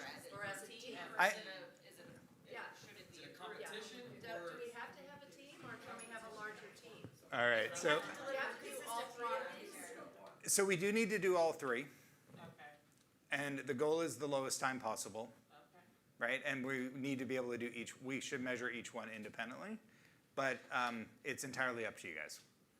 By the way, I will tell you, you are the first team you are the first group that has gotten to that conclusion before, usually within the 3 rounds. Normally the 3 groups default into we are competing against each other. But if you notice, none of us have ever deliberately had not said you're competing against each other. But normally that's what happens, it defaults into that. But let's keep playing so you can work together. That's great. What else would you do? I would have the tools available to us at the table, so we don't have to go over there and get the tools, but they already have. Yeah, you can get, so, Correct sizes. yeah, so you can get as many wrenches as you want. You can get the correct sizes. I'll let you do all that before we start the next round. I think that's great. So just figure out what sizes you need, and Sebastian will give them to you. Since I had an issue with the QC process, I would want to streamline that. Okay. So that we bring it to you, and you can look at it, since we're doing individual team times. Yep. And so we don't lose time walking from one table to the other, so everybody has a better shot. Okay. I think I would assign jobs. One person person on the front, one person Yep. on the tape measure. Okay. Yeah, I heard somebody else mention something about training. Would have liked to have some training. So so let me stop there. Why don't you guys figure out what tools you need, figure out the roles, who's going to do what, practice. If you want, you can practice going from red to black, and then you can go back to red. When we're ready to go, I would like it set up with the red. But if you want, I'll give you about 5 minutes or so to just play around with it, practice, figure out the best, how you're going to do it. It's 3:03. I'll give you 6 minutes. So at 3:10, I would like it ready to go to switch from red to black. But you can practice now and do whatever you want. If you need to get parts, if you need to practice and figure out timing and everything. Okay? Great. All right. Ready, set, go.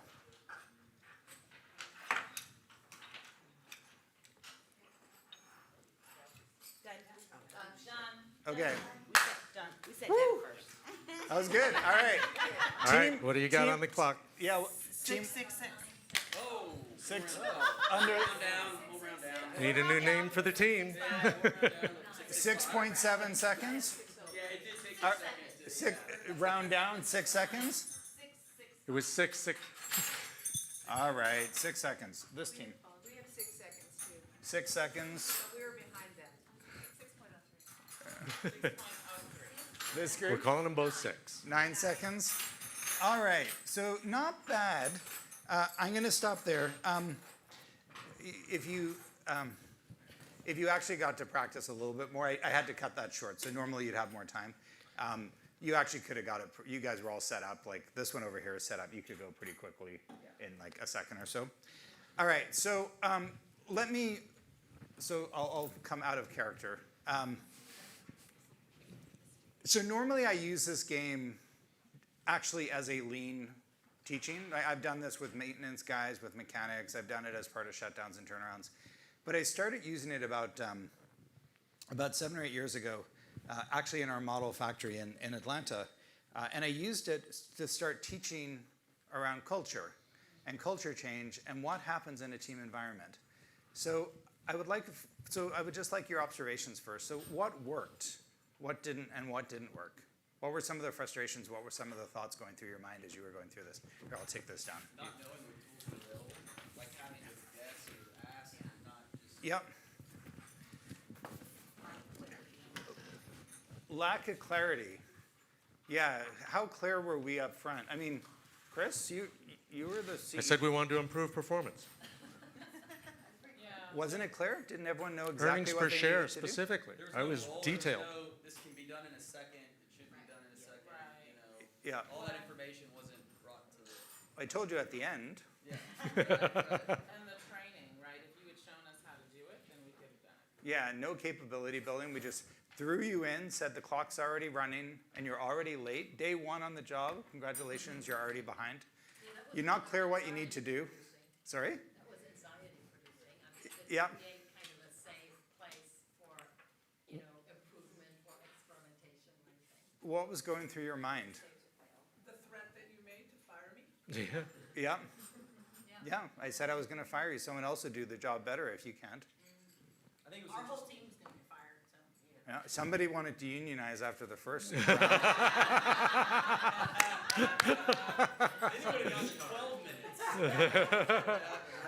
If we had unionized at this point, we would have clearly established the norm. Yeah, that's right. Yeah. But I think the lack of encouragement. I mean, it was you were setting the expectation you were setting is like you're a bunch of losers. I'm gonna cut you and Yeah. Indispensable. yeah, dispensable. Yeah. Yeah, but when you said someone did it in 1 second, Yep. and that Mr. Toolmaster would be helpful, then you all of a sudden you have, okay, well, I know it's possible, it's not impossible, so Yep. there's a way to do it, and there's probably someone who knows the answer. Maybe we can just ask him and he'll tell us. And then also other tables have figured things Right. out. So understanding that it's not just us, but there's more resources, and that we're not being set up to fail, just makes you a lot less Right. likely to fail. Well, also too, like. It did take us till the end to get there, but yes. I think we just took what you said at face value. Nobody asked questions. Nobody asked, well, Yeah. what's the expectation from you? Does anybody in this room, has anybody the best person in this room to do this? The tool guy, this guy, we should have asked him, right? Yeah. So, How did you feel over here? I was getting bullied. Yeah. Did you feel like you were part of the team? I was told multiple times I didn't know anything. People treatment incident, we'll record it. How often does that happen? Right? Now, you guys did something phenomenal that I often don't see. After the first round, you asked questions, to your point, and you asked, are we all one? Are we actually competing against each other? Or are we all the same company? And what do we tell you? No, same company. It was great. The teams were still, because the way you're tracking the metrics does not indicate that we're a team because the scores aren't cumulative. Has anyone ever seen a performance board that looks like this in a company or on a shop floor? Comparison of sites, comparison of departments, comparison of regions. Inadvertently, right? Unintended consequence. This has created, I loved it that after the first wave, you got up and started helping them. And then if you heard Chris and I talking with the mic still on, what I was pointing out was, despite that breakthrough that you all realized, you immediately went back to working within your teams and back in your silos. But you know what that was about, I think? That was about the time constraint. Because I think Yeah. we would have, you don't need 20 people to do this. if any of us had felt there wasn't that time constraint, then I think we probably would have powwowed a little bit more. Because it would have taken time to powwow and get the best of Right. kind of all of And our- for us, we established communication. Like, the first question I asked is who has engineering, spatial, who has a background in dealing with tools and mechanics? Yep. And so we were able to do that in the time constraint quickly, but for the entire room, I don't think we had the time to get there. Maybe we did. We didn't try. We didn't try. Yeah. We could have all been in the same conversation, actually. Yeah. We're doing it now. Yep. But it seemed like we couldn't. It seemed like you couldn't, right? It immediately set in. Typically what happens here is it immediately sort of sets in that you're competing, you're in silos, this guy's a jerk, and he won't give you anything, right? Even though he's just doing what I told him to do. You hate me because I'm the QC guy who won't trust you and I'm slow to show up, right? Lynn was ready to kill me because I didn't even think she could operate a timer. I warned you, I was acting. I'm really sorry. Well, the other thing I will say is I didn't, after you kind of set it up, it's us against, quote unquote, you, right? Anything that you said after that, I'm like, really, can I trust the tool? I'm not so sure, right? Right. So there was a built-in kind of skepticism. Yeah, because what did I care about? What did I tell you I was caring about? I didn't want to get, I wanted to make him happy, and you guys were just going to do what I told you. And the minute he said that, your trust in him went away. Because his integrity wasn't there to help the company, it was there to look out for number one. I thought he was caught between a rock and a hard place, too. I didn't feel like you were empowered to disagree with him. So you had some empathy for me. I Thank a little, yeah, just a little, but I appreciate that. I was probably scared for my own job. I lost a lot of confidence in you when you let us fudge on the numbers and say it's good enough, he's watching, so let's go ahead. Yeah. We really hadn't done it yet. We We're weren't. we're gonna pass it. I was like, dang. But mimicking real life? And any of these things happen all the time, right? So here's the big takeaway from this, right? Can I say one Yeah, of course. When you said you trust us to keep the time, I was like, yes. Because I think that's what we're all looking for. And an environment is to be trusted to do the job that we're being asked to do, even if we have no idea what we're doing. And the moment you said that, I was like, okay, she's capable. She's only got one hand, but she can do it.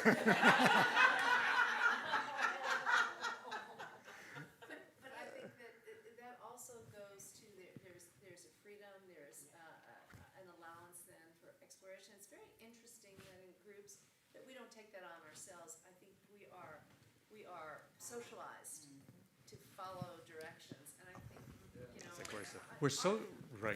We're socialized by a management ideal or culture, which was command and control for a long time. I will tell you what to do. You will have a target. You either deliver it or we'll get someone who can. Which, when we think about that, how does that resonate at the front lines? Resonates, I'm not empowered, right? And this place isn't going to be logical. and I really shouldn't expect trust, and I shouldn't expect help if I raise my hand either. Whereas if we're looking to transform really the culture of a company and make it work better, those things have to work in the opposite. And I think this notion of time, just really quickly, I think what you just described is a very, very hard thing to put in place when the time pressure feels so real like it just did. Like if at least, if there had been more time, I think we probably would have gone through it. We would have been really uncomfortable, we would have been curious and experimenting a little bit more. Right, but yeah, how often do you actually, pull people out of their job, or even not even pull them out, but just give them time to be innovative and creative? But I would challenge and say, time's always going to be short. What if I had been up here and say, hey, time's going to be short, but we're in this together, and what matters is us figuring out the best way to do this, okay? And we're a team, and look, Sebastian's pretty new, but I'm sure he's got something he can contribute, all right? If we create that trusting relationship, right? Now it's like we're all in a game together, and yeah, there's short time, but we're all pumped up and we're out to win, as compared with I'm under stress because either I do this or I'm going to get fired. Very different. I actually ran this game once with a bunch of maintenance guys. They were doing an outage the next day. This was a better story. I've also done it with maintenance guys where they use their own tools and complained about it. But I used this as a training exercise the day before an outage, and the outage was scheduled for 14 hours. And we told them, we said, look, you guys are doing the outage tomorrow. We're not going to change anything. It's too late. You guys got a plan. Just execute it the way that you want. But we're going to take 2 hours today. We're going to learn the concept of SMED. We're going to train this game. And just keep that in your mind and identify opportunities. So then afterwards, we'll come back and we'll talk about them, and maybe the next outage will make it better. They resequenced the entire outage in real time and did the 14 outage in 8 hours, right? Just because they were like, you asked us to, right? You gave us permission to do it. And the whole time, by the way, they were like, management's a bunch of idiots. They told us to do it in 14 hours, but if we just did this, this, this, and this, we can do it in 8. And we gave them permission to do it, and they did it on their own. This was my cheat sheet, by the way, which is, and I'll get to it in a second, but within McKinsey, we have a tool where we measure organizational health called the OHI. Some of you have probably seen it. And within it, we talk about 37 management practices. And you have to be good enough at all of them, and certain ones matter. In this kind of a setting, these are some of the ones that show up that you can actually see sort of the good versions and the bad versions of. So we talked about strategic clarity, right? Which is how clear were the instructions, not only the instructions, but what were you trying to achieve? What was the purpose? How could you contribute to it? Actually just taking time to make that clear up front is really important. Knowledge sharing, right? You guys started to ask the tool room, you started to help each other, but there were mindsets that set in really, really quickly that said you couldn't do that. He's they, not we, right? Where's the we versus they? And even when we told you we are all one team, it was still we versus they. It was too late. Yeah, we'd already established you were competing. Role clarity, right? When I told you to start, you didn't know who was taking time, who was doing that. By the way, for the timers, how useful did you feel? Not very, right? For the first 5 minutes, you were sat on that side of the table just watching, looking really bored. Everybody else said, Shannon's like, whatever. Did you even notice? Not really, right? I was like, there are 2 people. Shannon was all into it, and you were sat over there completely bored. So just being clear about roles and balancing work, you probably were bored too, right? I was feeling quite anxious for the group, so I was like... You were sharing their anxiety. Performance transparency, we talked about this, right? I created a board. What happened when I asked you to name your teams? There was buy-in. I felt like we were... Part of a team, yeah. It solidified the we at the table, and it enforced the they at the other tables, right? I did that on purpose, right? This is, by the way, it's not that rare, right? You walk through a factory, you will see shift A is, are the washers, and shift B is the red team, and God knows they'll never tell each other what they do. They all have, I've worked a lot in like refineries and chemical plants and stuff, and typically what happens at the start of a shift is the shift will walk in, and the first thing they do is completely reset everything and grumble for the first hour that those idiots on the shift before had no idea how to run the place. They get it lined out, they run the plant, and then at the end of the shift, they leave, the other team comes back in, they switch everything back and complain. It's the same idea, right?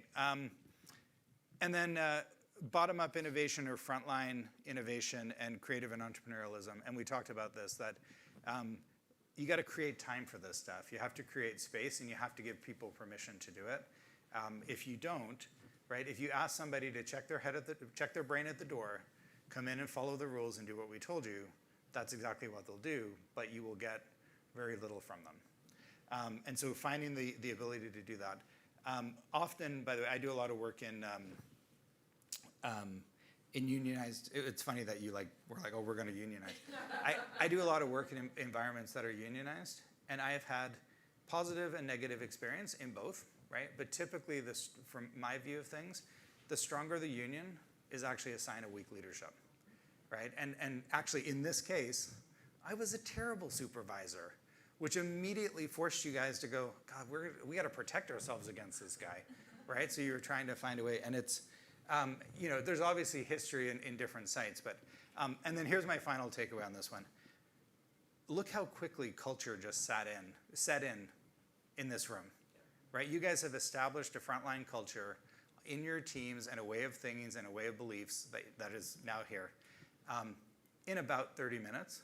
Imagine what it's like in your minds that have been operating for 10 years. Or your plants have been operating for 60 years and are 3 generations, right? I've been in plants where I had someone who started 6 weeks before looked me in the face and said, that's not how we do things around here at X. And the name X that he quoted was the previous owner who had sold the plant 16 years before. But that was the culture of the place. So let me stop there if you have something to add. I always have something to add. Of course.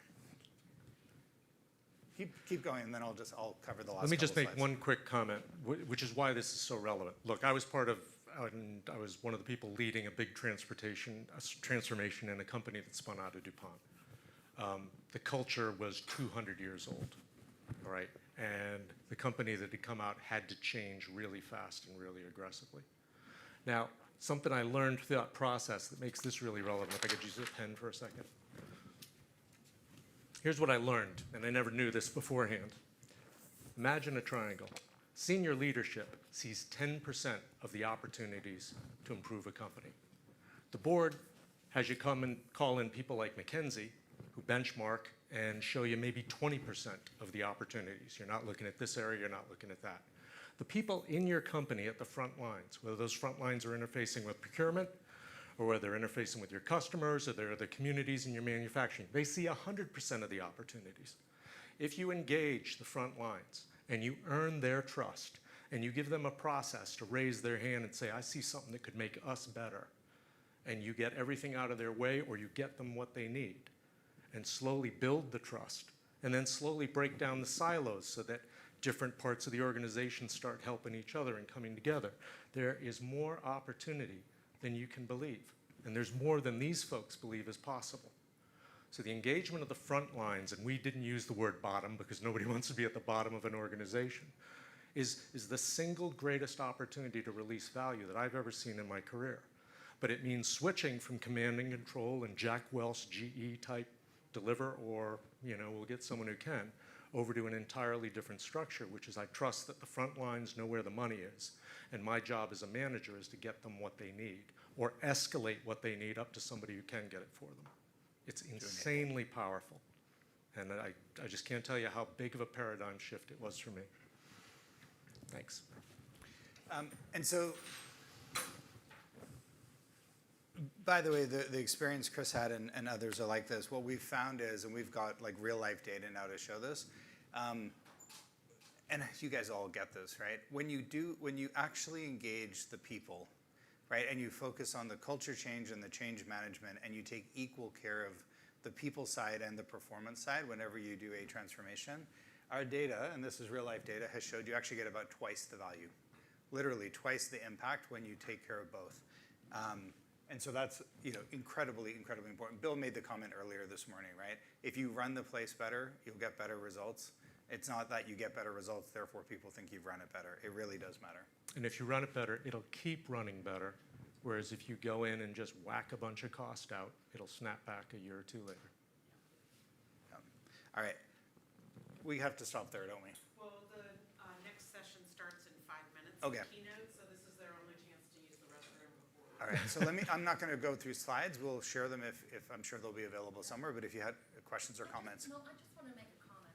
And I found this experimental. I mean, you always read about it, you have experienced it, right? But I found this to be a really great way to learn what Good. you are trying, what you wanted to convey. And I think it's just, as we get more senior in the organization, we do less and less of this. And we therefore, I think, are really losing touch. And so this was, for me, this was really Good. valuable. So I just want to express that. We took a bit of a gamble. We were like, we're going to do the SMED game and see what happens. It's fun, right? Good. What is the name of the game? The SMED, it's actually a lean tool, single minute exchange of die. So it's actually a lean teaching tool. Yet another acronym we should not remember. Sorry. But thank you for that. I think it's, it was actually the exact conversation Sebastian and I had, which is, well, we can come in and talk about frontline culture and frontline culture change and how you do it, and it's all in theory. Let's actually allow them to create their own frontline culture in 30 minutes and feel what it's like. And so thank you, because you actually did it. Thank you all.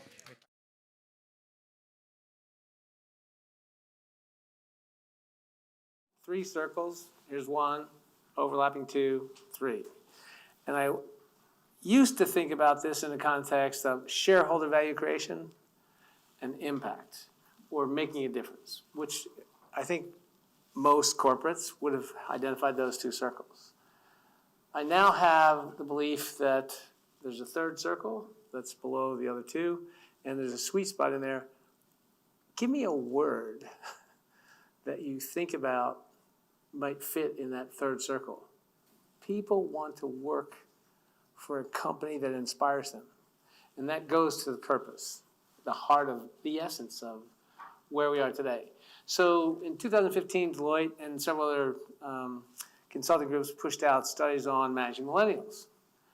And in that context, the numbers were, if I recall correctly, 25%, 1 in 4 were going to quit within 12 months because they felt they were not being personally grown, groomed, developed, and or the company lacked a heart or soul, lacked purpose. Fast forward to last year's results. What's the number that will convert, meaning leave, employment in that company within 12 months? Up or down? Up. So if there's a word culturally that we need to sort out, it's how do we adapt? How do we as leaders understand managing my generation is different than managing her generation? So I came up with 5 H's, now 6. And the 5 H's are honesty, which is about integrity, which is about trust. What I heard was the words vulnerable, compassion, approachable.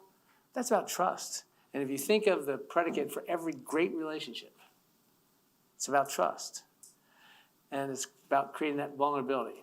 I can come back to that. So, 2nd H, head, IQ. How about heart? Chris, indeed, said the most important aspect is compassion, right? We just heard downstairs empathy. That's about compassion. That's about vulnerability.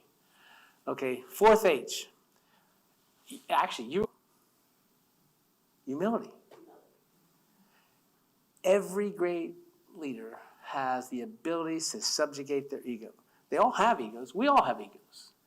The question is, do you flag it all the time, or are you using the we word, the team word, the collaboration? And then the 5th H is the most forced of the H's, even including the 6th H.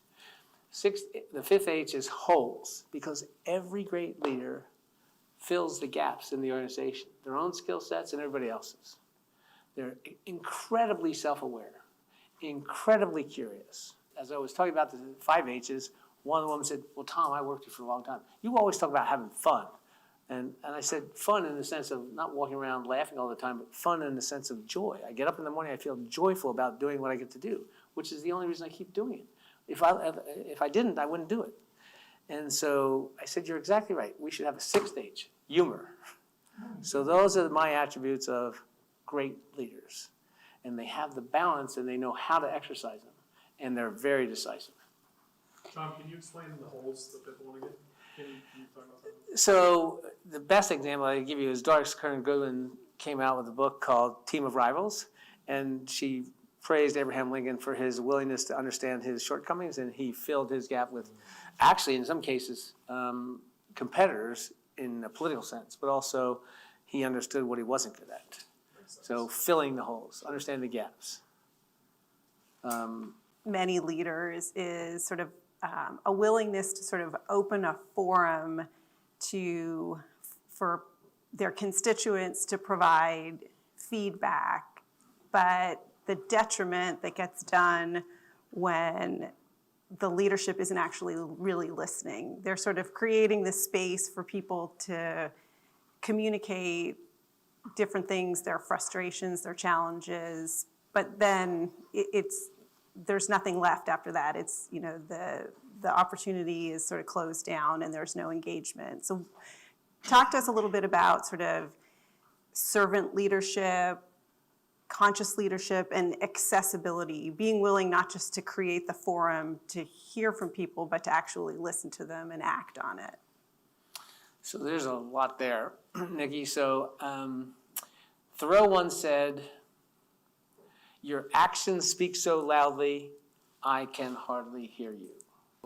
One of the things that an HR professional, coincidentally at Sun Microsystems, taught me, she was fabulous. She said, I think when I first hired into Sun, you should have some brown bag lunches. And then she made a really astute observation. I have since recommended this to many of my friends, mentees, and just fellow business colleagues. Hold brown bag lunches no less than once a month. Do not have it be functional. Have it be cross-functional with different levels, from executive assistants or secretaries through senior vice presidents. Just have them in a room. And what you found, or what I found, which I think I would almost guarantee you will find, is in that room, if you call on the people who are otherwise diffident or shy or introverted, and just say, look, I know you're thinking something. Just tell us what you're thinking. This is a no-fault conversation. If it's feedback about me, something I said I was going to do and I haven't done, or something that's not happening, or something that you're worried about from a customer experience perspective, let's just talk about it. And I found that to be an extremely powerful thing, because so many cross-functional issues were identified, as opposed to if I just had finance people in the room, or just the accounts payable group in the room, or just the engineering group in the room, I would never have had that. And when I went to Dell, one of the things that Michael had already instituted was a customer advocacy forum on Fridays. Now, who was in that forum? A customer who was mightily upset about something we had done. Not sort of, but like rip shit. And we had the product people, we had the engineering people, the marketing people, we had the service people, we had the finance people. Everybody's in the room. Every function had to be represented with senior players. There was no escaping what was going to happen. You had to actually address their issue. And every Friday we'd have a new customer. And that was a really great experience, because people could team in that room. They had to team. It wasn't an option. And you didn't get to absence yourself. You were there or you sent a delegate. If you were anointed, you're in the room. And I would highly recommend that as a great tool for ensuring your say-do ratio. What I said is what I'm doing, or what we said is what we're doing. And I think that there's a lot of lessons in that. One thing I observe is sometimes you get too many people in the room and no one's sort of willing to put their hand up or speak, and maybe Zoom, this is a function of Zoom, but it's like once you pass 5 people on a Zoom, no one's willing to speak anymore. So the ideal number for any meeting, statistically, being a quant, 3 to 11 people. Get 11 people in a room. don't go more than 11. What are the challenges on leaders in the context of creating culture when no one is back in the office, or people are, some people want to be there, some people don't want to be there? How do you think about that? I mean, I don't think that culture ever lived in the office per se, but it is harder, at least I think, to connect with people when you lose some of those sort of natural interactions that you had in the office. So I would say that several things. One, I don't precisely know. I have some hints as to how this is all going to play out. I do know that physiologically, when we're together in a room, especially perhaps a little bit smaller room than this, our brains are actually communicating with one another. We know that because of functional MRIs. That's interesting. Kind of like trees. A tree's in distress, they communicate to other trees. Who knew that? I happen to know Gretchen Daly at Stanford, and she taught me that. That was kind of interesting. We're actually communicating without actually saying a word. On Zoom, that's not happening. That is not happening. And so why is that important to say it so emphatically? Because at some level, we're losing some aspects of our connection. And when it comes to culture, I am a fervent believer, strong believer, that culture always starts at the top and trickles down. And if you have a toxic leader, you will have a toxic culture. It doesn't matter whether it's a subgroup or the whole group or the company. Always involved in the we, not the I. Conscious leaders always walk around with a tinge of self-doubt, which makes them eternally curious and ask lots of questions. And they ask for feedback. And conscious leaders are very willing to do 360 feedback, real time or formally. And most importantly, if you find yourself in a position where you're sensing that you don't have quite the edge you once had, then I would say subject yourself to getting a coach who will help you get 360 feedback and be blunt about giving it to you in a more safe way for your colleagues, be they your peers, your bosses, or your subordinates.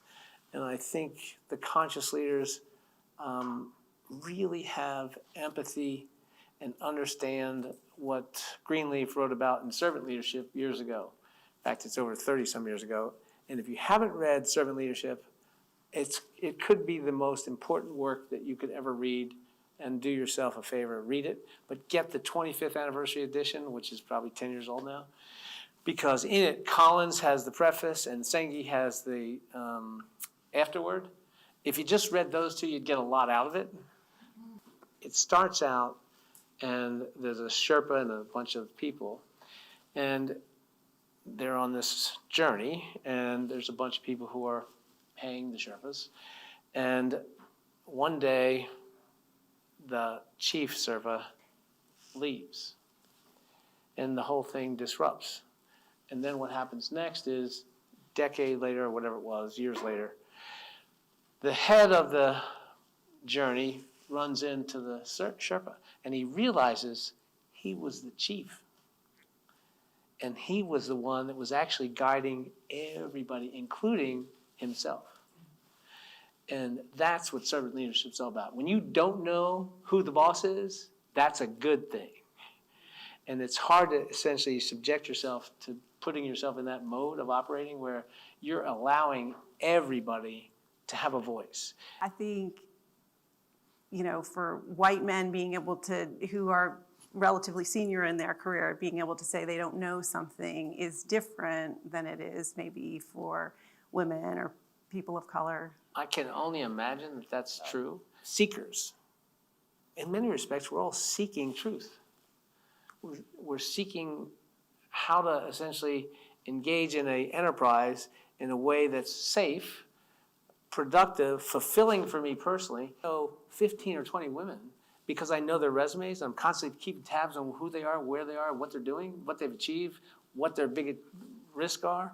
I can start pointing them and sponsoring them for positions inside the company or outside the company.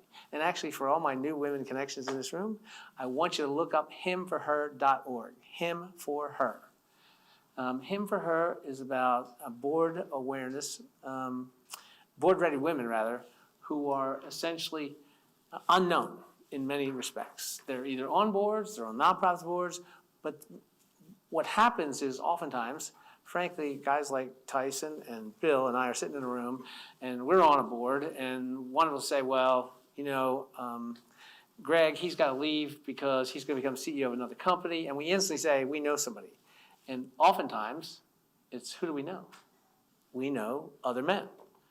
We don't know all these women. So I have personally made it my mission to become aware of board-ready women. And my wife and I, Lynn and I, sponsor and help host dinners where we introduce people who are in positions of influencing board nominations with women who are board-ready. And that doesn't mean you're not already on boards. It means bigger boards, better boards, more interesting boards. Reasonable to expect the very senior-most leadership at a large corporation to be engaged in sponsorship?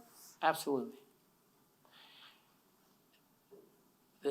If the CEO has a team of 5 to 10 or 12 reports, by the way, that's too many, 12 is, and they're empowering their people, then the company in many respects should be doing several things. One is, I will know what Bill's going to say next before he says it, because he's hackneyed the expression because he has such a clear vision for what needs to happen that I am going to repeat it because he's repeated it so often. I know what the answer is because, and in fact, if you read Good to Great, Jim Collins says, until you are being mimicked and essentially made fun of by your employees for the consistency of your messaging, you are failing.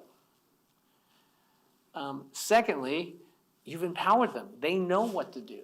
It's like Admiral McCraven, when he wrote Spec Ops, it became crystal clear if you read the book, and he's the guy that planned 50 dark ops, one of which was take out Osama bin Laden, was team of teams. It was, okay, the first 5 people here are in different countries, but I'm the guy on the ground in Iraq, and I can't afford to get the U in Germany, to get the U in D.C., to get the U also in D.C., and then get the U wherever you may be, because you're the guys that are going to decide. Because I am on the ground and I am empowered by the team of teams metric to take the decision. That's why you put me there. If you don't empower me, then I could lose the event. Quite costly. So my take is, I think leaders should be inspirational. They should be, yes, at least decent managers. They don't. By the way, there's a big difference between a leader and a manager. Some are great at both. Some are only good at one. But you can be the CEO and be a great manager as long as you have somebody else who's inspiring and carrying that water. But it's better if you're a little bit of both. How do you think about sort of mistakes and as it relates to leadership? So great leaders always hold themselves accountable. And that doesn't mean they're not going to be upset with me because I report to them and I'm the one that screwed up. It means they're going to own it. Or they'll own their own mistakes as well. But they won't just pass the buck. They'll own it. So I believe that we collectively have to acknowledge when we're wrong. And by the way, it's really hard. And I can only imagine, since I am white, I am male, and I'm over 50, so I have like 3 strikes already, how it is for people of color and women more generally to own those mistakes, especially the more junior you are in an organization. But I dare say, if your male counterparts or bosses don't embrace you for owning that, then shame on them. I said something that was, and I may have today in this room, said something that was somebody found offensive, and in particular, maybe some of the women in the room. If you did, you can do it publicly. You say, Tom, you've been better off saying this instead of that. That is helpful. That's the only way I can grow. And I think leaders want to learn. In fact, do this. Apart from the 6 H's, let's talk about the 4 C's. Critical thinking. Every great leader is a critical thinker at some core level. They have good ideas, like this young guy here, Hyams. He's created an interesting business. He's a critical thinker. They're also good communicators. or they hire people to ghostwrite for them. But they're good communicators. They are also highly collaborative. And that's about teaming, right? And then lastly, they are infinitely curious. So they're trying to constantly figure out what I don't know. I don't know, so I got to figure out how to get that. So I want people around me who are equally curious, who are equally creative and critical thinking. In recent years, invested in more women-led ventures than male-led ventures, with intention. And I have come to sort of 5 admonitions for my women friends. First is, there's a young woman named Alexis Jones who lives here in Austin. She founded I Am That Girl. It doesn't matter what your body shape is, doesn't matter what your color is, doesn't really have any disabilities or any handicaps, nothing. Just I am that girl. And so I learned through Alexis that you have to believe you are that girl. You have to believe. And so happens that me and Ham used to live in Austin, Texas, and my wife and I became friends with her, and she signed soccer balls to girls, believe, or you gotta believe. So my first admonition to all the new friends I'm about to invite into my life, you have to believe that you are that girl. You just have to. Never, ever doubt it, not even for a second. It's hard to say that and believe it, but I think you have to do that, especially as women in the workforce. Secondly, you have to be, and I'll come back to this, perfectly unreasonable. You have to perfectly unreasonable. Thirdly, you have to be appropriately impatient. I'll come back to that. Fourth, as Sheryl Sandberg said, you have to lean in. And fifth, God gave you a voice, use it. And just remind yourself, what do you lose by not asking? Pretty much everything. Pretty much everything. So those are my 5. Now, what do I mean by perfectly unreasonable and appropriately impatient? I'll just do this. You have a slew of data now that would suggest, in no uncertain terms, that you have purchasing power in no uncertain terms, period. As a gender, you take pretty much 70% of every decision to buy or sell something in a family. The only thing you're not doing for us men is picking our cars usually, because you even pick our clothes, more than likely. And so that's interesting. And by the way, that's trillions of dollars in a $16, $17 trillion economy. You also have a slew of data that says if you have a critical mass gender diverse workforce or board, you are more than likely, it's not irrefutable, but more than likely to outperform across every financial metric: return on sales, return on invested capital, return on investment, free cash flow, you pick. Every stat. So all you have to do is talk economics to men. We men, stop talking about fairness and justice. We should be just talking about the data, because economically it's better. That's kind of interesting. So that's an interesting stat, right? Now, here is what really matters. Perfectly unreasonable means the following. And I shared this story. 4 first presidents, Washington, Adams, Jefferson, and Madison. And when I found that, and I was looking, I'm a big history buff, looking for examples of perfectly unreasonable. Well, what did these 4 presidents do in 1776? Well, I was curious about that. So I decided, when I found out Madison was only 13, he was 25, I think, in 1776. So I wanted to back up and say, well, geez, when he was 13, what was he doing? Well, he was being tutored. And his parents were Brahmins, and they decided that they needed to get a write-up on how good he was, and they said, terribly awkward, diffident, reasonably smart, not going to amount to much. This is the guy who was president, by the way, and wrote most of the Federalist Papers. What was Jefferson doing? Well, he was a bit older. He was in correspondence with his best friend. He was love-struck and just brokenhearted in 1764.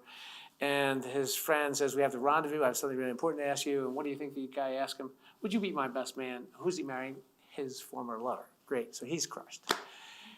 Adams, his parents were not true Brahmins, but they came to him and said, you know, if you give up your apprenticeship at Harvard in law, you could have our business, or we can give it to your brother. I'll give it to my brother. And what was Washington? He was forsaking his being poor and trying to become rich in 1764 and didn't succeed, but he did just fine. But 12 years later, those 4 men and their brothers and sisters did 2 perfectly unreasonable things. They declared war. Oh, that was interesting. After the Stamp Act, Tea Act, and some other sundry things, without any ability to manufacture any war goods, no Navy, no Army, then ragtag militia. Oh, and by the way, no currency that's unified. And what else they do? Second act of treason, let's just declare independence. What is it about this perfectly unreasonable and appropriately impatient thing that you guys don't get? If they could create this nation, you for sure should be able to create parity. So now I'm going to tell you a story about Billie Jean King. So 3 years ago, our firm hired Billie Jean King Enterprises to help us with diversity. Started with gender diversity, but then we decided to go beyond gender. And so we're in her box for the semifinals, and Serena's playing in the semifinals. And Billie Jean King, Tom, you talk about this all the time. Why don't you tell the group that's here, it's like 20 people, about what you're doing with diversity? I said, no, I want you to tell the group what's happening on the court right now that's different than when you first started playing tennis. And what was happening on that court is Serena Williams was going to collect the same exact check that I would have collected if I was playing on that court. It took the soccer team, some of whom are my friends, for the women's soccer team, this year to get that. She got that because 7 other women and she went on strike. They were appropriately impatient and perfectly unreasonable. And they succeeded because they exercised what power they had. And so my prayer for you is that you use those 5 admonitions. And by the way, that last one in terms of voice, let's just talk equal pay. I used this example with Nikki last week. If she and I are just magically the same age, so I'm a lot younger, and we were just getting out of MBA school or law school, it could be that Google or Facebook or some other big company, IBM, Microsoft, offered us both the same job because they had 6 of them. And what does she do? She accepts the offer. What do? I ask for more. She will, if I had 3,000 more Google shares 10 years ago, she can never possibly catch up, no matter what she wants. She could have asked for more cash because she needed more cash. But she didn't have me telling her, no, take the equity, take the equity. Most of your career, you're either too young or you're too old, and it's that has to change. Well, I'm glad to hear they are going to change. Yes, It's a great group. All right, so 2 really, really amazing, interesting sessions. I know that first one about transformational change, a little difficult to translate virtually, but we were able to get some key takeaways from the people who were in the room in terms of what that session was really about. And what that session was really about was just the power of mindsets, the power of the sort of assumptions that we make and biases that we make. And that was, you could kind of hear that a little bit in the banter and the questions that were being asked. And then the second takeaway that we got from audience members was about trust and communication and transparency, and how important that is, right? And we're seeing that thread from the last couple of sessions as to like, it is critical. And then you think about it when you're questioning your own biases, right? And then you have to be open about it, and you have to communicate about it. And so it's quite interesting to see where they took that as well. Yeah. And then the last thing that I loved, and I think it was Chris Steiner who said this quote about, it was something to the effect of senior leadership sees about 10% of the opportunity, but frontline workers see 100% of the opportunity. And like that's really where your greatest opportunity is, right? Is how can you extract what your frontline workers are seeing who are so close to some of these challenges and really bubble that back up to the leadership level. So again, speaking to this theme, right, of this sort of divide and just making sure you're closing that divide, doing everything you can, which I think ties back into all of this. Absolutely. So really cool session, especially for the folks who were able to kind of be there and take part in that interactive part of the workshop. And then the second session with Nikki Brennig and Tom Meredith talking about leadership and what kind of qualities make a great leader. And there was one quote from Tom that I loved, where he said basically great leaders always have a tinge of self-doubt, and that drives curiosity. And I think that's such a powerful and interesting way, right? We think about sort of stereotypes around leaders being really strong or even masculine, right? But this idea that self-doubt is actually the thing that makes a great leader, I thought was really cool. And then when we talk about curiosity, what about like curiosity to ourselves, Yes. right? And so what he talked about was seeking feedback, and he specifically mentioned 360 feedback. And so you want to be curious about who you are and your abilities, your blind spots, where you're successful, where you could be better. Yes. And the fact that like, regardless of status or position, you do have to have that conversation. Yes. And you have to be open to the feedback. You have to take the feedback, you have to receive it Yes. safely so that people don't feel uncomfortable to share that with you. Yes, yeah, and then that actually kind of bleeds right into that third one, right? This idea, I think Tom said the quote say-do ratio, which I love, right? This idea of you got to do what you say you're going to do, right? So if you're soliciting this feedback, if you're having these, he talks about these sort of cross-functional forums that he's having, right? You have to hear it, and then you have to do something about it. Otherwise, you're going to lose the trust of people. So I thought that was really And interesting. what's leadership without following through? Yeah. Right? So if you can't say that you're a leader if you're not following through with the vision that you set or the feedback that you receive that you're going to, then the changes you're going to make. Yep. And so there has to be that level of Yeah, follow through. I love that. I love that. So it's that curiosity, that willingness to accept feedback, and then that need to take action. Right. That really kind of make a great leader. And I just thought that was such a cool way to think about leadership. And this next session, really, really, really interesting conversation about AI and this idea of, is my computer racist? So it's featuring Professor Craig Watkins from the University of Texas, Austin, and Albert Swatner, who's the VP of Engineering at Clerk, who's going to be moderating this conversation about AI and the fact that AI is sort of shaping our culture and our society in a lot of ways that we don't even totally understand. And so there's opportunity for bias to creep into there and to potentially create more bias and more discrimination in our culture. And so just unpacking all of the different ways that we should be thinking about AI and the different ways that it impacts our society and how we can build AI systems that are more inclusive and hopefully help to eliminate some of these biases. Yeah. So we're going to jump to a poll, and then that session will be starting really soon.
My name is Albert Swantner. I am the co-founder of a company called Better Leave that does bereavement care benefits for employers, but also the co-chair of Culturati this year.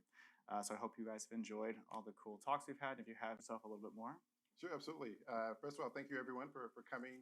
Craig Watkins, professor at UT Austin, currently spending a year at MIT in the Institute for Data Systems and Society as part of a larger kind of campus-wide initiative at MIT around the new College of Computing. And the project that I'm working with, or the team that I'm working with, is looking at this relationship between artificial intelligence and structural inequality. And so sort of in that space right now at MIT, but also at UT Austin. We'll talk a bit more about what we're doing in both places. But yeah, these are areas of great interest, I think, to society and things that I've been exploring more and more in my own work and some other endeavors that I'm pursuing as well. Yeah, let's start there. So what are you working on, and kind of what inspired you to get into that? Yeah, absolutely.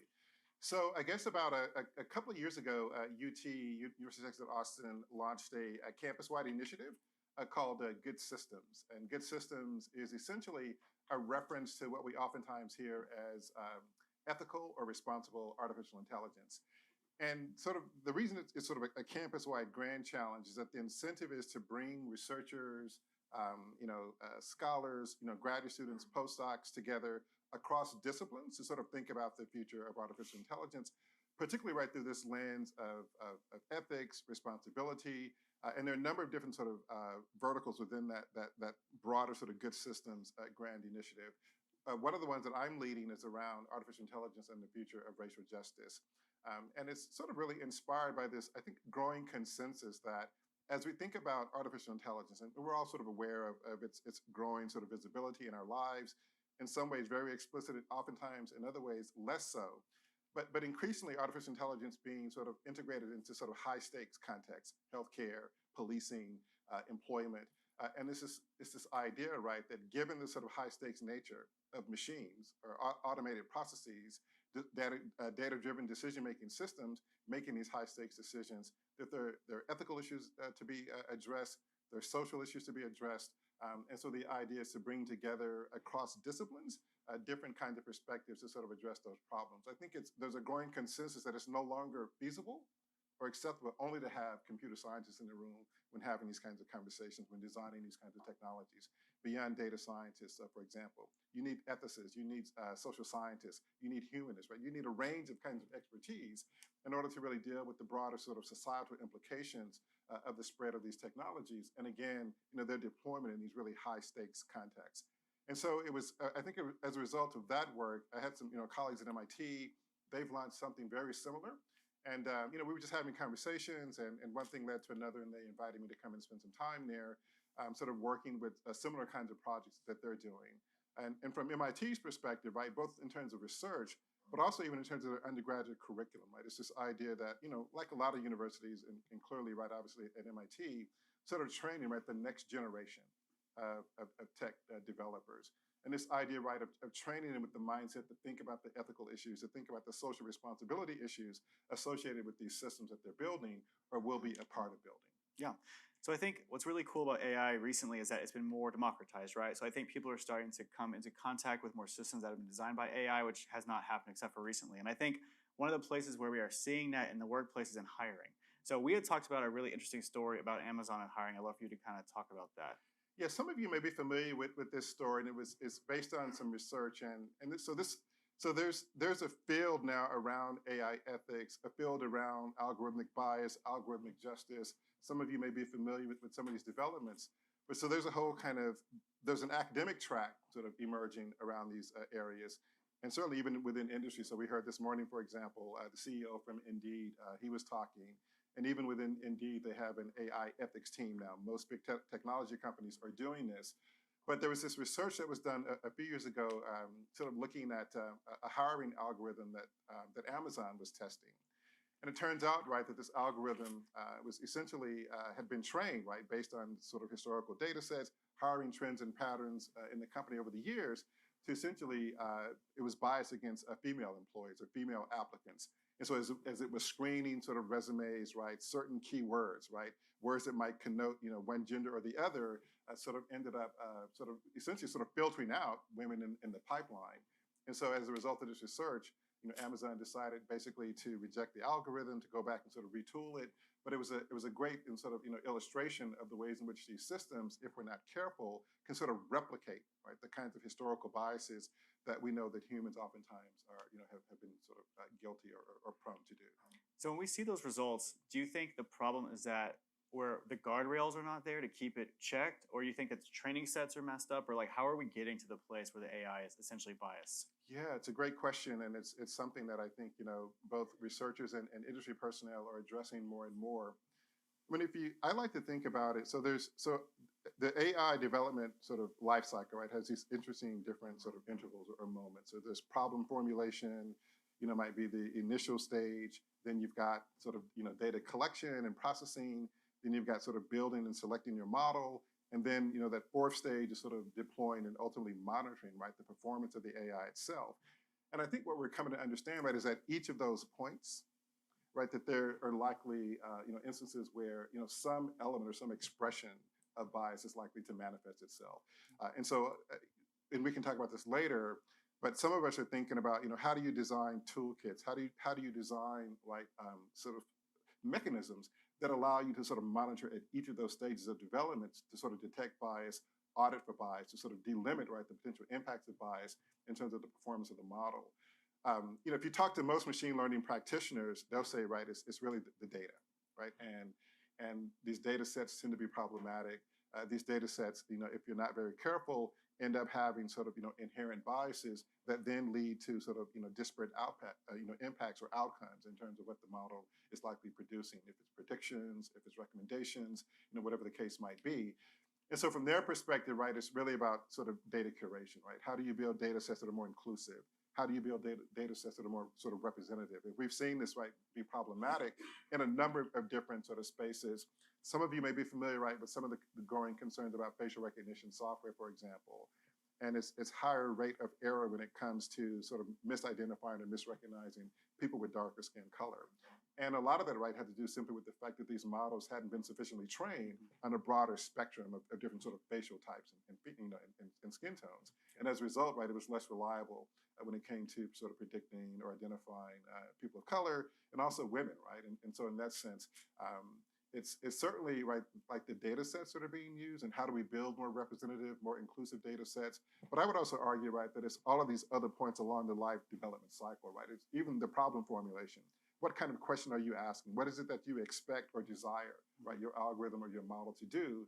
And oftentimes, right, even how those questions are framed can then influence what else happens sort of downstream in terms of the rest of that life cycle of the model.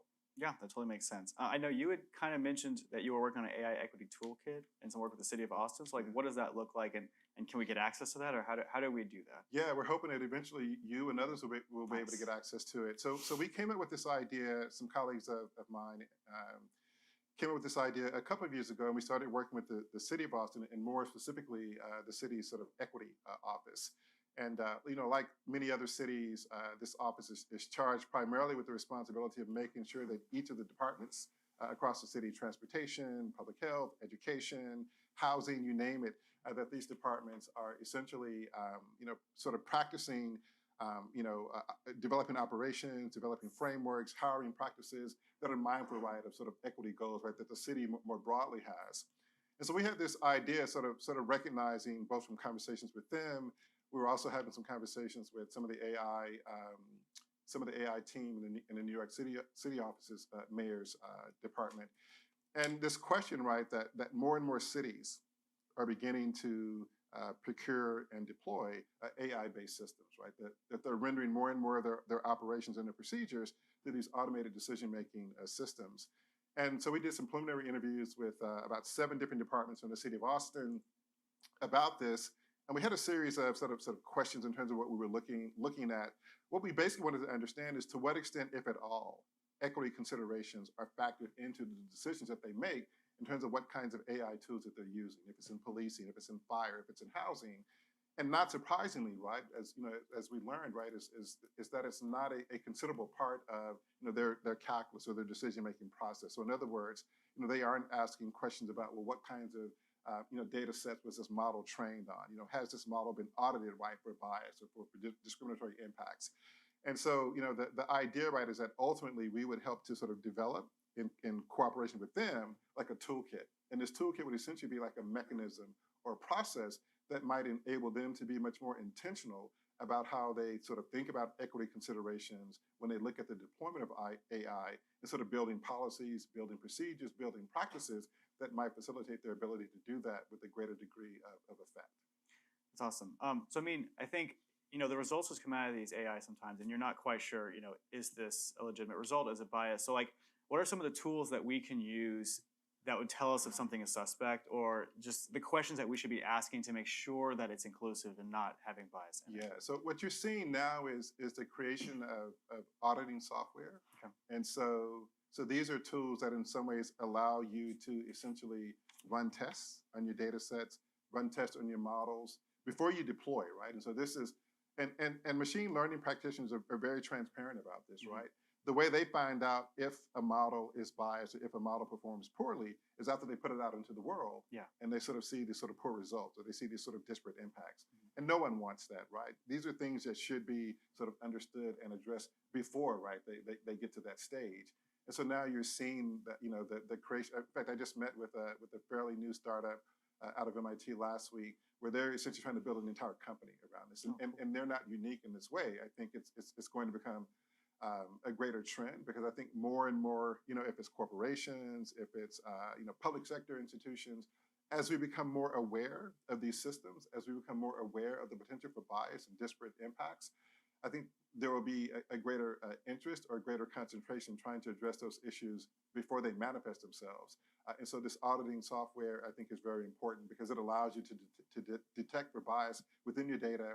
It allows you to sort of run, simulated models to test for potential sort of disparate impacts, again, before you deploy. So I think, those kinds of tools are going to be important.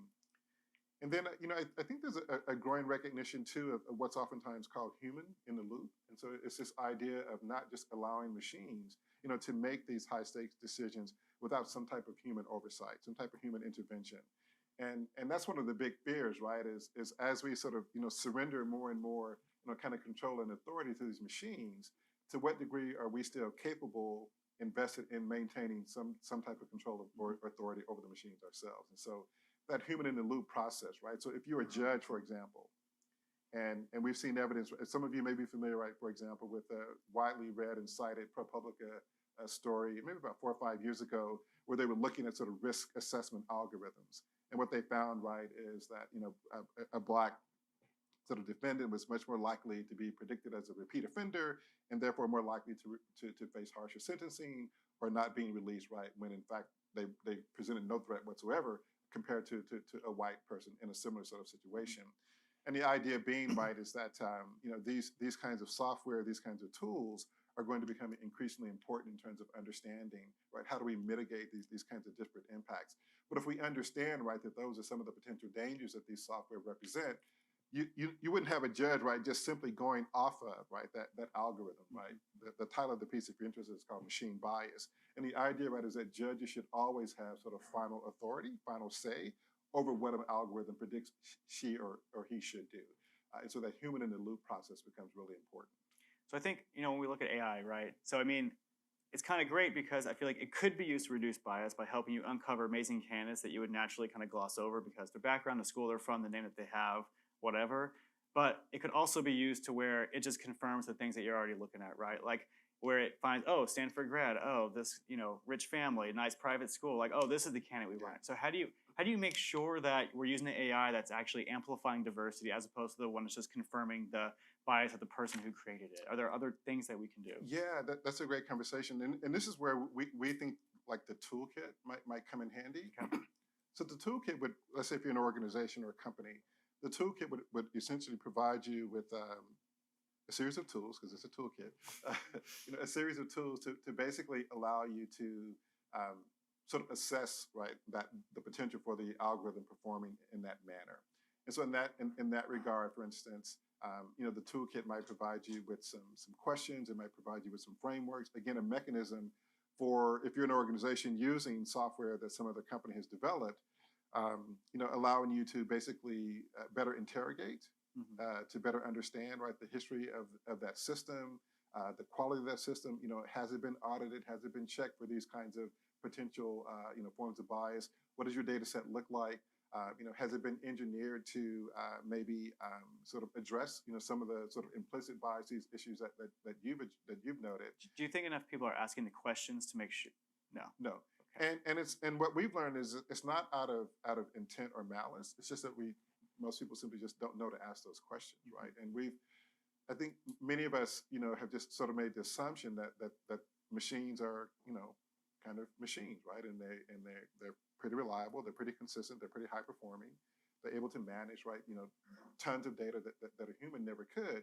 And so we've just sort of relied on them and sort of assumed, right, that they were operating in a fairly seamless way. And while they're certainly able to perform those tasks, right, at a very efficient level, what we've come to understand, right, is that how those systems are designed, how they're built, what goes into baking and creating those systems can lead to these disparate impacts. And so a lot of this is about education, it's about awareness, and that's where I think the toolkit comes in play, because it helps organizations to begin to sort of understand, right, what are the kinds of questions we should be asking? What are the potential issues associated with the software? And how does it align with our mission, with our values? And how do we make sure that our mission and values, are not, negated in this process? I'd love to open it up to the audience too, if you guys have any questions or thoughts about hiring or anything else where you've seen AI in the workplace. It felt like you were almost leaning towards a new concept I've been reading about, empathy mapping, building empathy-driven technology, and thinking about when we design AI and the features and the question sets. Is there a toolkit maybe you're building this where we can encourage people to have more of that empathy-led mindset? Like, for example, LinkedIn just did this huge campaign that's like, the gap isn't bad, the gap is good. If you're a caretaker and you took a gap off, we're reframing an empathy-driven negative of how having a gap in your resume was like a thing that, maybe people biased was that you're lazy or something happened, but now we're reframing an empathy-led mindset to say, oh, it's because you were a caregiver and you did something really incredible or whatever that was. And it's like, could we have a tool that in recruitment, thinking about it, searching resumes, and the gap isn't a negative, but it could even be an empathy-driven, well, I want to know more about that, and what, if you were a caretaker, like, what was that experience like? So yeah, well, how does empathy-driven technology like blend into AI in this process? Yeah, I think that's I think it's a great question. I think it's a timely question. And in some ways, right, it resonates with one of the things that in this work that I'm doing both at UT and MIT, and we're just doing pilots and studies and trying to write up some of this stuff. And one of the things that I'm trying to argue, right, in the framework that I'm developing, and I think you just got at it, is that this isn't just, and I think, historically this has been perceived primarily as just a technical problem, right? So engineering, modeling, computation, and that's certainly, right, one part of it.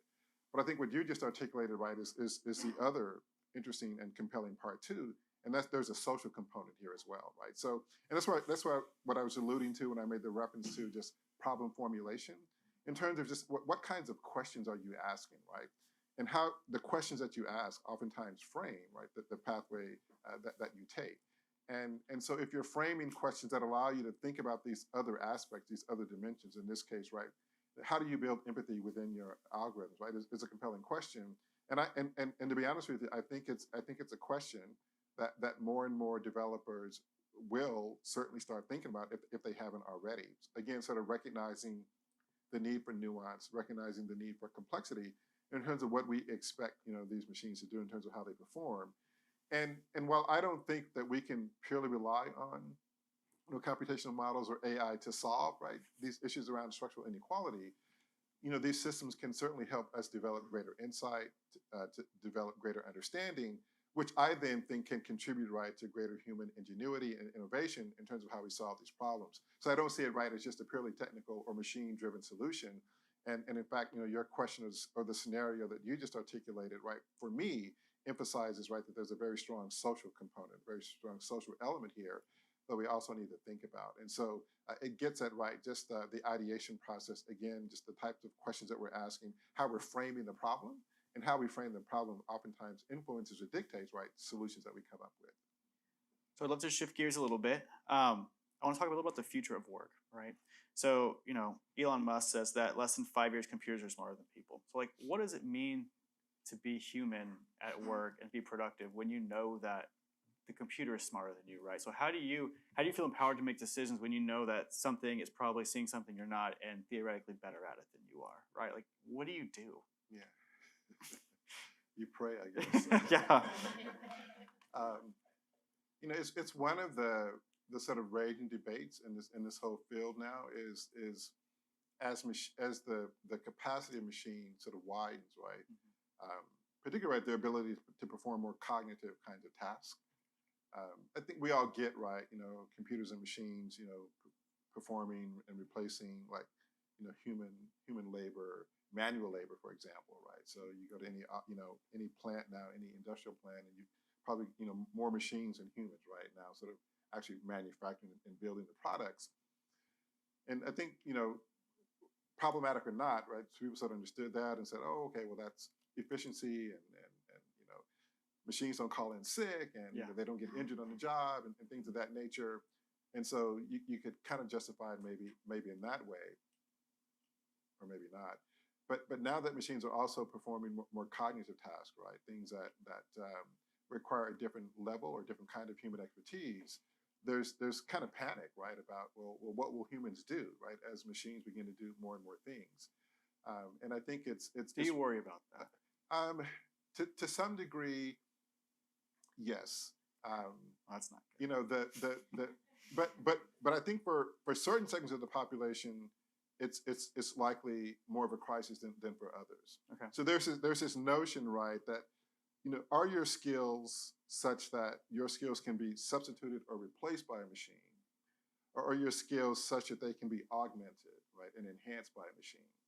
And those, right, in sort of higher skill positions, right, the view is typically that machines, you know, can't perform those higher level kinds of things, but rather they can augment, right, your ability to perform as a surgeon, your ability to perform as an attorney, your ability to perform as an educator, for example.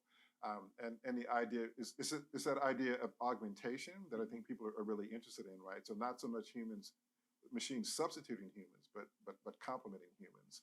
But as you get more productive, right? Does that mean that instead of 3 people, you now only need 1 person, right? And so what does that mean for all those people that are now like, well, what am I supposed to be doing? Right. Yeah, and that's one of the big concerns, right? Is you know, as the rise of the robots, right? And this notion, right, that they're coming for our jobs, and that, you know, eventually, right, you know, more and more humans will simply become obsolete, right, in an economy where machines are able to do more and more. And that raises, you know, a number of questions about the future of the economy. To your point, the future of work. You're hearing more and more about, you know, people advocating for a sort of a guaranteed basic income, for example. And those conversations have been around for decades, but those conversations are, I think, beginning to sort of generate new energy and new momentum. With the fear on the horizon, right, that more and more people are likely to be sort of impacted, displaced, you know, by machines, and therefore, what are we prepared to do from a policy perspective, from a financial perspective, from an infrastructure perspective, to be responsive to the likelihood of that happening? Do you think that, is there anything with equity that's affected by that? Are different populations affected in different ways?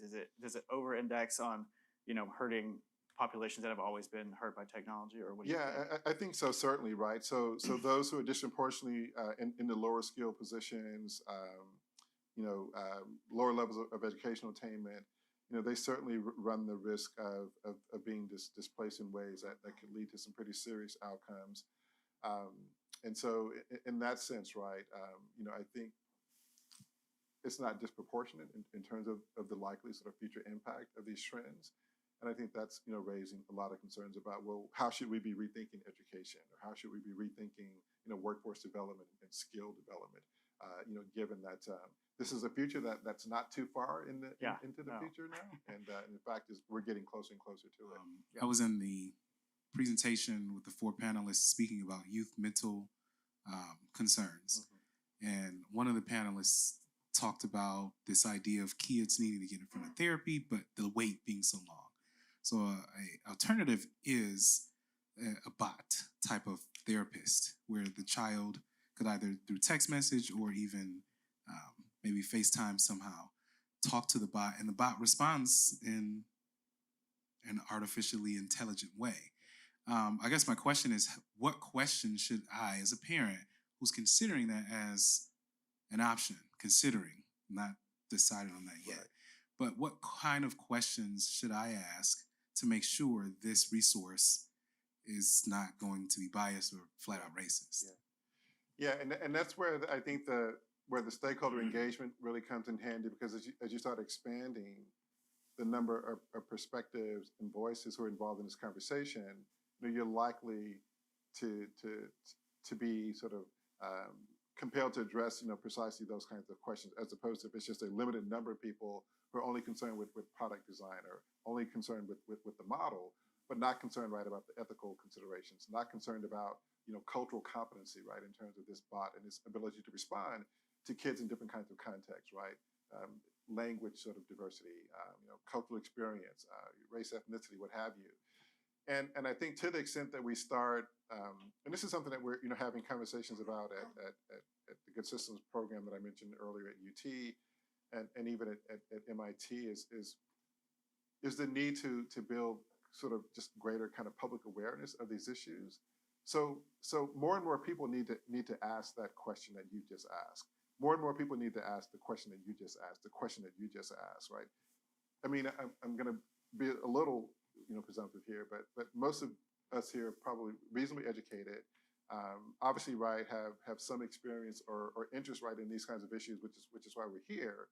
But the reality is, right, is that the vast public does not. And so, where there are spaces, where there are opportunities to create, the ability for more and more people to ask those kinds of questions, for more and more parents to recognize, right, that yes, this is a tool that might be available. It might be able to, help, my child sort of deal in this moment of crises. But what are the issues that I should be asking, right, about this technology? How was this technology developed? What kind of data set was it trained on? Is it culturally responsive? Is that even a consideration, right, in terms of how it was modeled and built? And that may seem like, ridiculous things to ask, right? But depending upon your child and what he, she, or they are facing, it could be a very relevant set of questions to ask. And I think in the not too distant future, hopefully we will have a society, a culture, and a broader kind of community conversation where more and more people are able to ask those kinds of questions because they've been educated, they've been made aware of the need to ask those questions, made aware of the high stakes, and therefore are more deeply invested and respected for participating, right, in these conversations. But I think you're exactly right, and that's where we think like the toolkit could come in handy. Hadn't really thought about a toolkit for parents or a toolkit for educators, but obviously those are key, right? If we think about the broader ecosystem, right, those are key sort of stakeholders, right, within this ecosystem. Well, on stakeholders, right? So one of the things I worry about is like who's policing the police, right? So you essentially have the AI concentrated in Google's, in their company, right? In Amazon's company, right? The government hasn't really had any regulations. The consumer is kind of just excited about all this cool technology, but like who should really be in charge of making sure it doesn't go totally crazy? Yeah, no, I think that's a really interesting question, and obviously I would say the events of the last, I mean, probably really going back to 2016, I think, with that presidential election and what we learned in the aftermath. So obviously these aren't new issues, right? These issues have been kind of core to the evolution of this technology from the very beginning, but there are these flashpoints, right, where the public sort of recognition or the public conversation discourse begins to become these issues. And I think 2016 was one of those flashpoints, right, where we came to understand that there was sort of calibrated efforts at disinformation, intervention in the sort of democratic process, and an attempt, right, to sort of impact the outcome of a presidential election. And hence, right, the sort of scrutiny that Facebook, Google, all of the tech companies have been facing since then. It was sort of a tide shift right there, right, in terms of just the level of scrutiny, the kinds of questions that we're now asking or should be asking. And what we've come to understand subsequently, right, is that one of the chief arms of sort of monitoring this, right, government regulators, policymakers, as they're currently constituted, right, they appear, right, to be sort of ill-equipped to do what they should be doing, right. They don't understand the technology, they don't understand how it's built, how it operates, what its impacts are. They're now, right, trying to educate themselves to better understand what's at stake. If you look at what's happening right over in Europe, for example, the European Union, they're much further ahead than we are in the States in terms of regulation, in terms of data protection, in terms of data rights. These are conversations that are just now really beginning to percolate here. But I think they've been percolating for some time there now. But more importantly, they're percolating right within the sort of the channels of authority and policy making power and influence. And hopefully that's somewhere where we'll get. I mean, that's sort of at the top level, but there are all these other levels, right, where stakeholders can be involved, where communities and others, right, can get engaged in these conversations. And I think facilitating that is something that we should be trying to figure out how to support as well. So, I think there's a lot of reasons to be scared about the future. What are some reasons to not be scared about the future? Like, I'm an eternal optimist, right? So, like, give me something that I can grab onto and say, like, it's gonna be all right. That's a good question. What I'm finding is that, so young students who I meet who are sort of interested in these issues, I think bring a different perspective and a sort of different view of what's possible in the future. So at UT Austin, for example, the School of Information is starting a social justice informatics program. And this is in part, right, in response, right, to student demand, right, that students who are developing these skills in data, developing these skills in computation, developing these skills in social and behavioral science. I mean, yes, they understand, right, that there are great opportunities in the big tech companies and other kinds of sectors. But they also understand, right, that there's potential opportunity in nonprofits, there's potential opportunity in other kinds of entities that aren't simply just driven by wealth accumulation, but are driven, right, by social impact and doing good in society. And so that to me, right, has been really refreshing to see that student demand has compelled a university department to create a whole new program to be responsive to students who have that kind of career aspiration. But there was no sort of dedicated or formalized pathway for them to pursue that. And it's not just happening, here, but I think it's happening elsewhere. The program that I mentioned at MIT that I'm a part of is based on the recognition, right, that at least some of their students are asking different kinds of questions about what's possible with these systems. And how do we engineer them, right, to sort of mitigate these sort of disparate impacts that we've seen them sort of, be responsible for. And I think even there, right, in terms of the new College of Computing, they're building this new College of Computing sort of predicated in part, right, on a number of different things. But this is like one core element or one core pillar in terms of what they're building for in the future. Again, a recognition, right, that students who come to MIT or students who come to UT Austin or anywhere else, that you're going to see growing numbers of them, right, have this aspiration, right, wanting to leverage and use their skills for social impact, for social good, for social justice. And for me, that's sort of optimistic. And so if we can sort of, create pathways and create opportunities for them to sort of realize and pursue those aspirations, I think that's reason to be optimistic. Wow, Savannah, I don't know about you. I don't know a lot about AI, and I learned a lot just now. Oh yeah, that felt like a crash course. Right, in I got to go AI. home and read more about it just to be somewhat knowledgeable about when I bring it up in a conversation next time. I think just learning just how ubiquitous AI is. It's sort of invisible, but it really is everywhere. And this idea of AI is really it's a tool, right? And so it can either confirm your existing biases or it can challenge your biases. Sort of depending on data sets that you're using and the way that it's designed. And I think that was just a really interesting way to think about AI. Absolutely. And then they talked about when AI makes a mistake, right? Or if it doesn't go the way it's planned, that there is no, in theory, malintent, right? There's no, negativity going into that. We just have to take a step back and be curious about how the algorithm is written, what's it focused on, and be more open about how we rewrite the algorithm so that it goes towards what we want. Yeah, like the story about Amazon and how the algorithm was sort of filtering out or learned how to filter out women, I thought was just really interesting, right? Where Amazon sort of recognized that this was happening and then fixed it. But I think again that just speaks to this idea of it's this tool that can sort of be used for good or evil, depending on who's involved in it. I think the other thing that really stuck out to me, right, was there was a line about sort of this can't be just a problem for computer scientists, right? Like it's so much bigger than that. It touches so many different parts of our lives. that we really need to have this sort of interdisciplinary conversation, people from all different backgrounds who are thinking about this, because when this is just sort of happening in a silo, that's when biases really, really creep into sort of the way that AI is designed. And I just thought that was really interesting. It's not just a problem for technologists or scientists, right? It's something that really everyone's starting to think much more about. And here's the thing, like, it's not going anywhere, right? Yeah. It's like we have to be knowledgeable about it. We have to be curious about it. We have to have more conversations like the one we just had around how we use it for societal good and to make sure that, you know, it doesn't cause issues that may come up. Yeah, absolutely. Yeah. So on to our next session and our final session of the day. We're going to talk about food.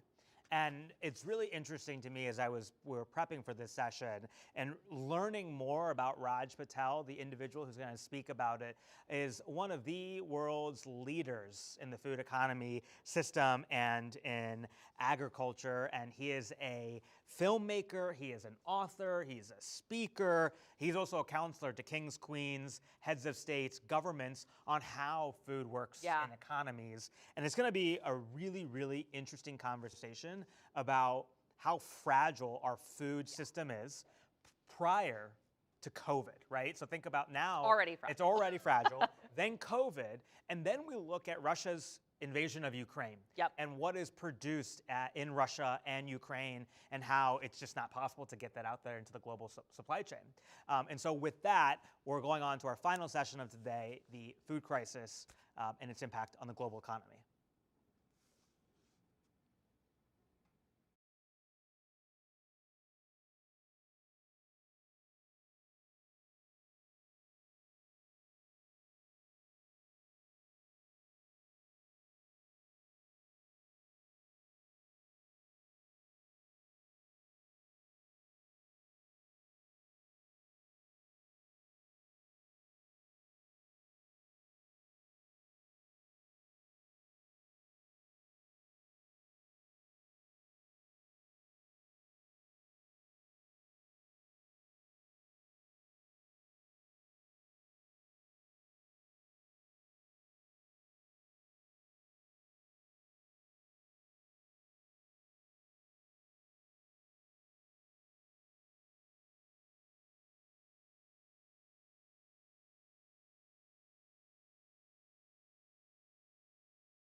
In the spirit of Culturati and with an abundance of gratitude to Eugene and to the whole team that made it possible for me to be with you today. I thought I might present something. I mean, this is a very dark subject, right? About how the Ukraine crisis is going to cause global hunger.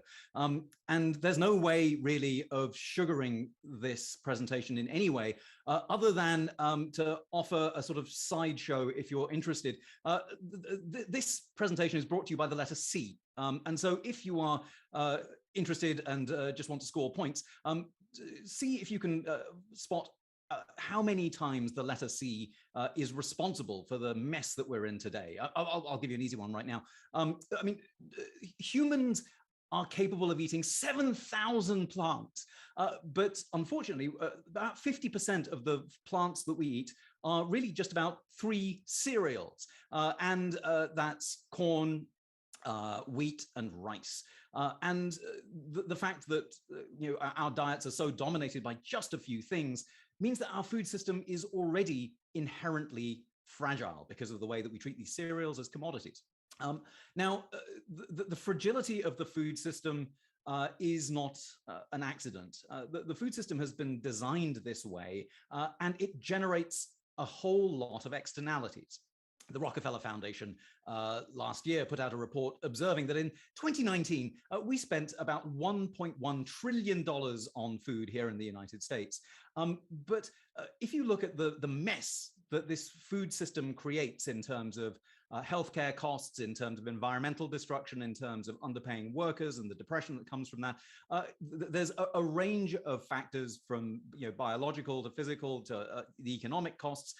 And the Rockefeller Foundation sort of quantified this using some methodology developed by McKinsey that suggested that actually the externalities generated by the food system are about $2.1 trillion. So we spend $1.1 trillion, but the damage caused by our food system is $2.1 trillion that are not included in the price. And these externalities are not a bug in the food system, they're a feature. So we're busy generating externalities in the food system that means that the total cost of our food system is $3.2 trillion, but we only pay $1.1 trillion for it. So the food system itself is inherently fragile and it's generating all kinds of trouble. But is it, at the very least, generating food? More bad news, I'm afraid. No. Historically, and I'm going to go large here, so you can see this this data here. But we have reached the best that humanity has been able to do in terms of reducing hunger. We did that in 2014, when merely 6.6 or 6.7 million people were undernourished. Now, undernourished means that you are lacking 2,100 calories per person per day over the course of an entire year. So every day that year, there were more than 600 million people who had less than 2,100 calories a day. And as a proportion of humanity, that figure has been sort of stable around 8.3% until 2019, when it started getting worse. And then, of course, we had COVID. Another C for you playing along at home. COVID made hunger catastrophically worse. And that's not because yields went down or there was any less food in the world. The reason that things got worse is because hunger is not about an absence of food. It's about an absence of an ability to be able to afford that food. And so because of global recessions, we saw figures of people going hungry soar. This is the 2020 data. It's the latest we have available. Some early statistics from the USDA suggest that that number is just going up in 2021. The number of hungry people is likely to be higher than the median here, which is 768 million people, or around 9.9% of all humans going hungry. So on top of this very bad situation, we've now got this conflict. And conflict isn't great for hunger.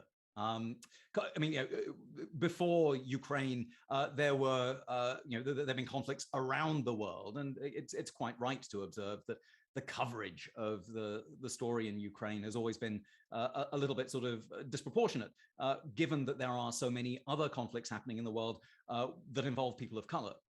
And it's just important to observe that there is that sort of racial bias in the way that this has all been covered in the media in the United States. But we do know that conflict makes hunger worse, not just for those involved locally, but because of the sort of complex political economics of this particular situation, this is going to be much worse globally. And the reason I know that, and the reason everyone knows that, is because we've got data from the last few food price spikes. Now, the story I'm going to tell you is a story about how the conflict in Ukraine is going to have global ramifications because Ukraine and Russia are so important, not only in supplying wheat, but also in terms of supplying fertilizer globally. And wheat is the sort of the cereal that's most important in our story here today. Here's something to just give you a sense of how bad things are likely to get. This is just a sort of overview of the wheat prices, and you can see the wheat prices in red here, and there have been various spikes, particularly in 2008 and 2010, in part because of the global recession in 2008, and again because of global economic turmoil in 2010. And the consequence of that was a huge explosion in unrest, in food rebellions. In 2008, we saw governments change in Haiti, among other places, and of course, 2010 inaugurated the Arab Spring, all associated with spikes in the price of wheat. And if you look at the price of wheat now, you'll see that it is spiking once again, and rebellions are a certainty as a result. There's nothing about the current situation that suggests that we won't have unrest as a result. And if you look back in history, you'll see that spikes in the price of wheat were made worse by inflation in other foods and in the price of fuel, and that's what it's like today. Now, to give you a sense of how this is going to unfold and how dark this is, let's do a little bit of history. Let's go back to 2010.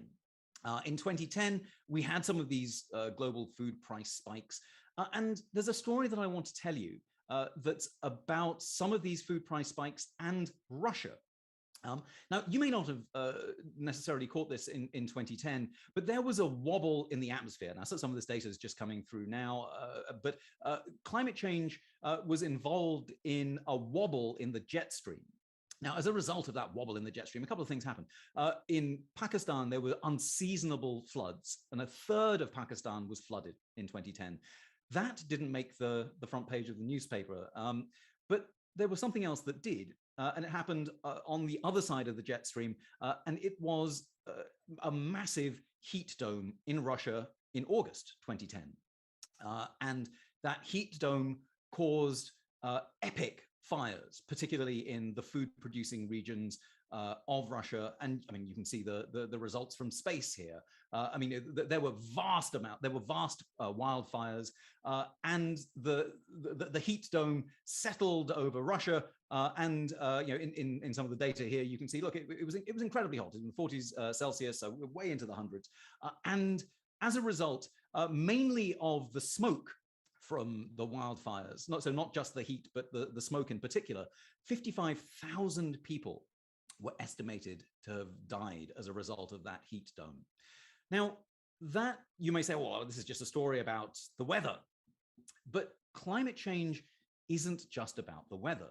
It's also about human interactions with the climate.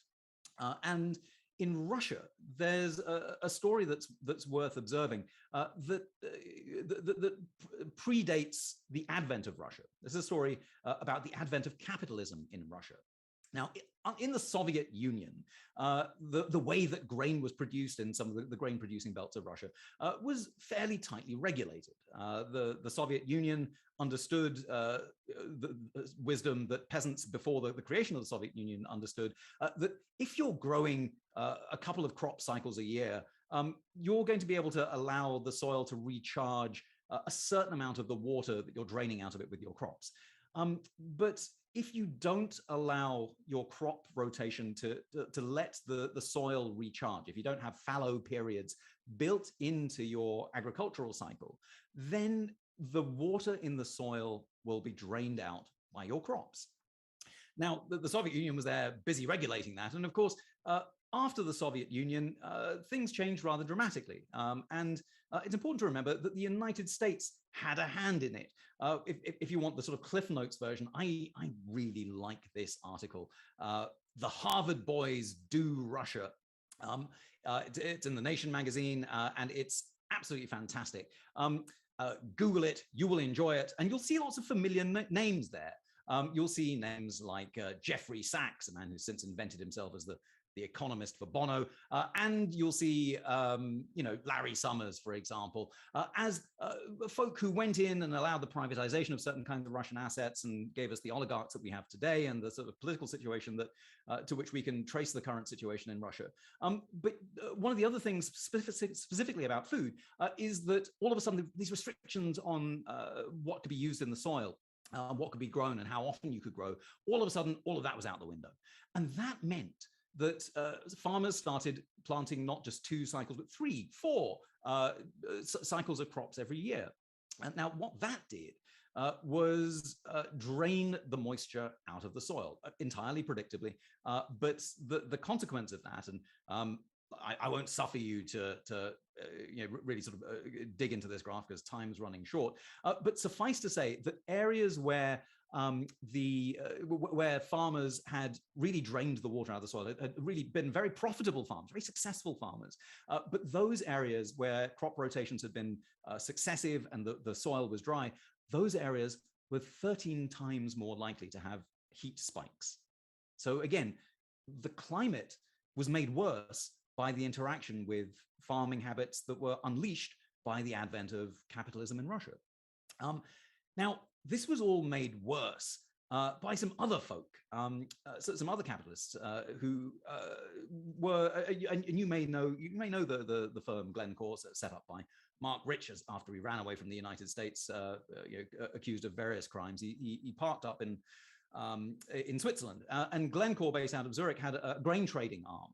Now, earlier on in 2010, the traders had made various bets about the grain that they were going to be able to ship from Russia.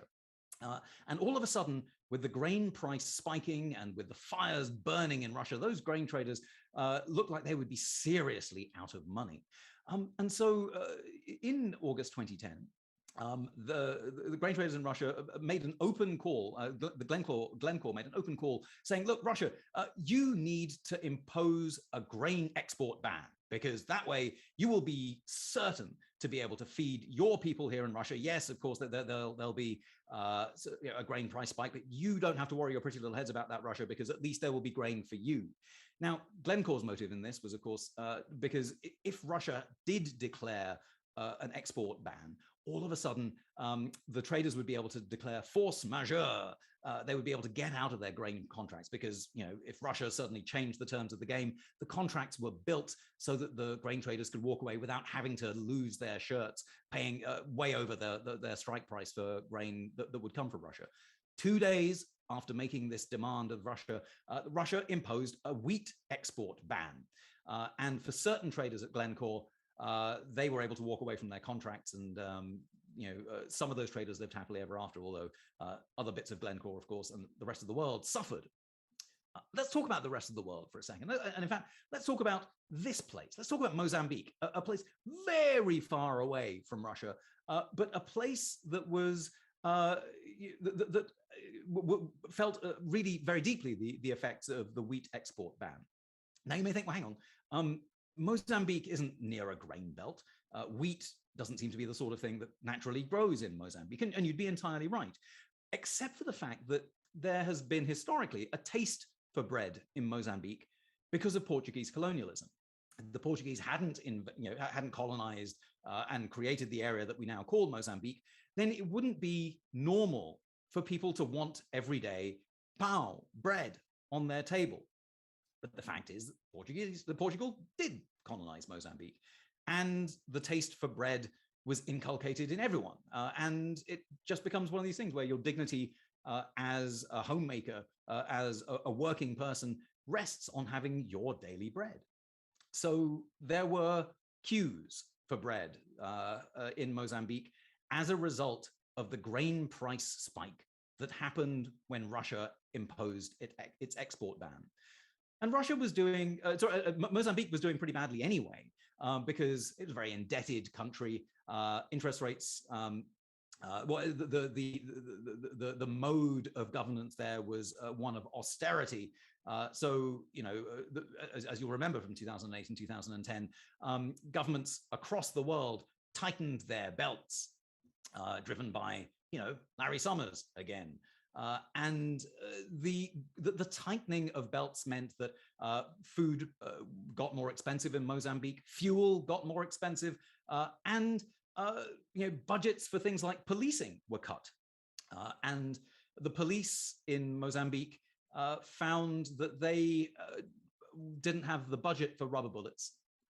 And so in Maputo, in the capital of Mozambique, and in other places, when the rubber bullets ran out, the government and the police force switched to live ammunition.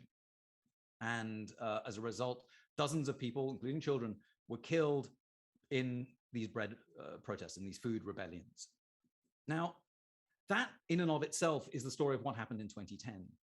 You know, an area where, you know, an era when, you know, the international governance and heavy debt and increasing food prices meant that austerity was wreaked on countries in the global south.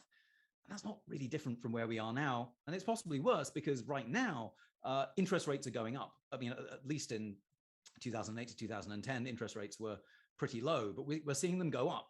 And countries around the world are having to make the painful choice of either repaying their creditors or feeding their people. And we've already seen one change of government in Sri Lanka as a result of some fairly catastrophically stupid economic policy there. But the grain story today is going to be much, much worse. Let me show you why.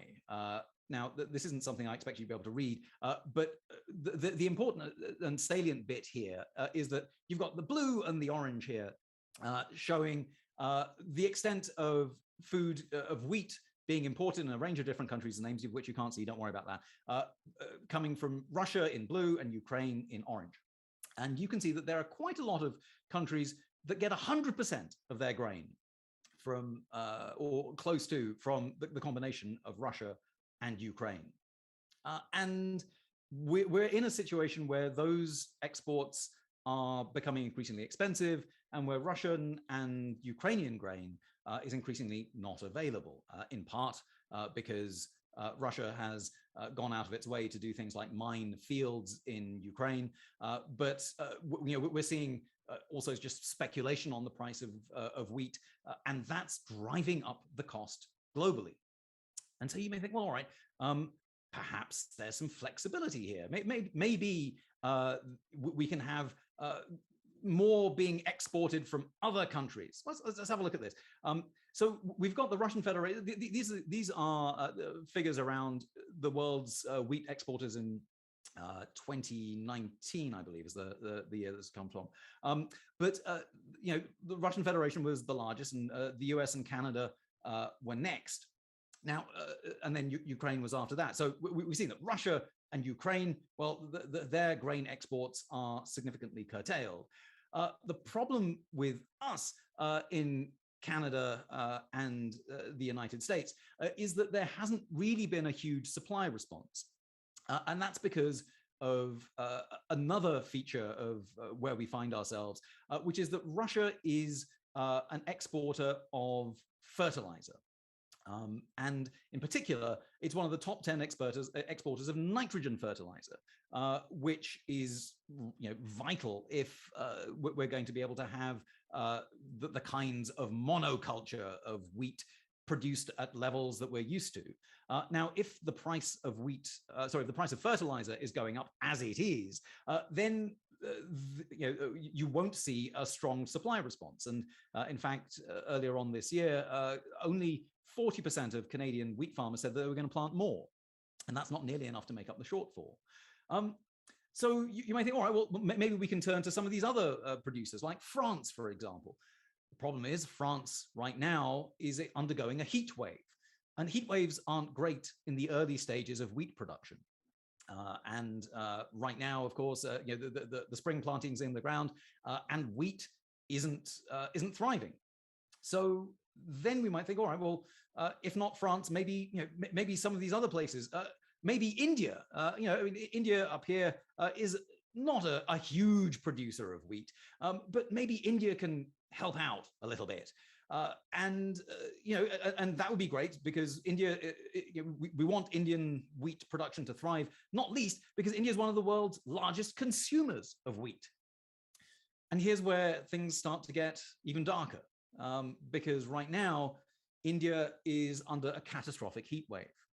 And temperatures right now, again, as India is in the planting season, suggests that Indian wheat stocks and Indian wheat production may be hit by as much as a 25% decline. So that's not nearly enough, not only to export, but India will maybe this year become a net wheat importer. So all of this suggests that we are certainly on track to have less wheat in the global economy than in 2019, possibly 2018. There's the data I've seen from the USDA just today.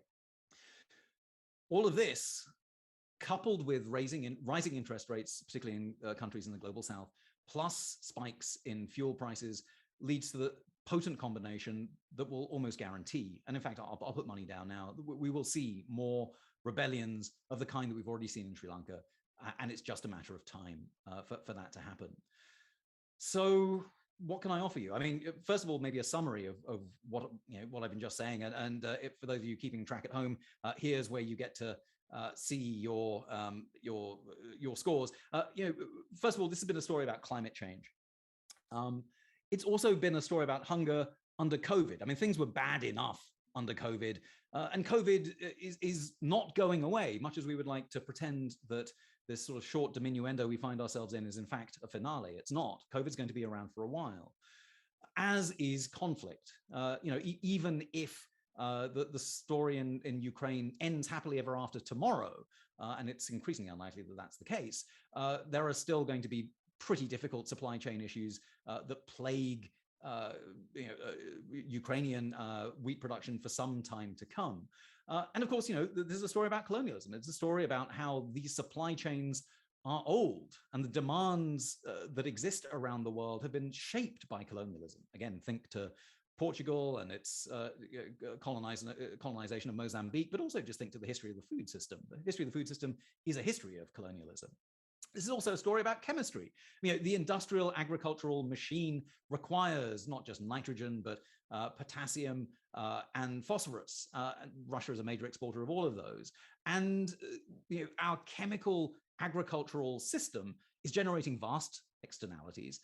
And we are hostage to a certain kind of industrial chemistry if we are to sort of stick to the three cereals that we are bound to. But of course, that's capitalism at work. We treat food not as a necessity for everyone to be able to eat, but as a means to make money. And if that's the case, then we will structurally always have hunger. And unless we change our ways of thinking about food and hunger, then it is not clear that the celebrants of industrial agriculture have anything to point to other than a date in 2016 when things looked like they might be okay. But for the rest of this decade, at least, it looks like we will have more than 600 million people in hunger. And that's the sort of the hard part for me here, is that we're in a moment of craven stupidity. That we're doubling down on industrial agriculture. We're doubling down on all the mistakes and all the opportunities that we had to learn from the errors of the past. And this is what sort of frustrates me. I mean, I've got ideas about how to change the food system. I mean, I could tell you we should decarbonize. We should move away from industrial agriculture. And there are really good scientifically proven ways of making the food system better in terms of its carbon sequestration, in terms of its response to climate change. We can sequester so much carbon in the soil if we abandon this sort of monoculture of farming. We also need to recognize that the people who are in the driver's seat of keeping us where we are right now are monopolies. There's a sort of ABCD of agricultural enterprises. Archer Daniels Midland, Bunge, Cargill, and Dreyfus, some of the largest agricultural conglomerates on the face of the earth. They're doing very well out of these, out of this particular grain crisis. Look at their share prices for the two that are publicly listed. But getting rid of these monopolies makes it easier for us to break away from the forces that lobby for us to stay exactly on this track. I mean, I could talk to you about debt relief, about how it is that actually, if we stop extracting value from countries in the global south and instead make reparations for all that we've taken from them, we might actually help these countries feed their people. And we should diversify our food systems. 3 grains for 50% of humanity isn't structurally very wise. Ask any portfolio manager whether betting on 3 things or betting on 7,000 in a time of increasing uncertainty is wise, and you'll have your answer. And ultimately, of course, what we need to do is reverse this sort of long history of supply chain colonialism. I've got answers, but the problem is, and this is a question I leave with you, how is it that in this moment, when we know and we have so much evidence from farmers around the world, 8 million farmer groups around the world are experimenting with some of these decarbonized local economies that are actually doing much better for farmers, their families, and their communities, and doing much better for the environment. But we've got the evidence, but why is it that our policymakers insist on doubling down on renewable fuel mandates and the sort of structures of industrial agriculture? Well, in part that's capitalism, but it's also a cultural issue. And how it is that we embrace the need for the kinds of radical transformation that we need if we want to end hunger globally. If we're going to move away from the kinds of catastrophe that war in one part of the world can meet on all of us, well, that is perhaps one of the biggest cultural questions we face in our lives. And I can't think of a better place to begin to address it than at Culturati. So thanks very much for your attention. And if you're interested in any of these references, of course, these slides and the references associated with them will be with Eugene and with the rest of the team. But for now, I'm just very grateful for your attention. Thanks so much for joining me today.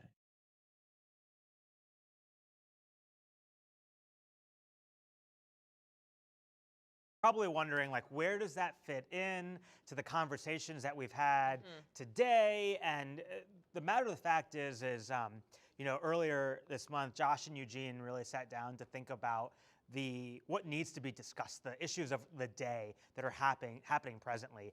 And Culturati from day one has always believed in businesses and individuals taking a stand and speaking up when we need to speak up and leading the way. And you all probably saw this, but last week, Culturati issued a really powerful statement after the tragic happenings in Uvalde about protecting our children in our communities, which is why we wanted to have this conversation around food insecurity, because it is such a timely conversation. Yes. And it's going to impact all of us very, very soon. Absolutely. Just this need to sort of acknowledge this moment in our history and also prepare for what's sort of coming next, right? I think in an earlier session, there was this conversation about the great reveal during the pandemic, where there was always sort of a new thing around the corner that we had to anticipate. And I think this is just one of those things, just being really aware of what's really happening in the world and what could happen. Right. And I know for me, I learned so much from this session with Raj.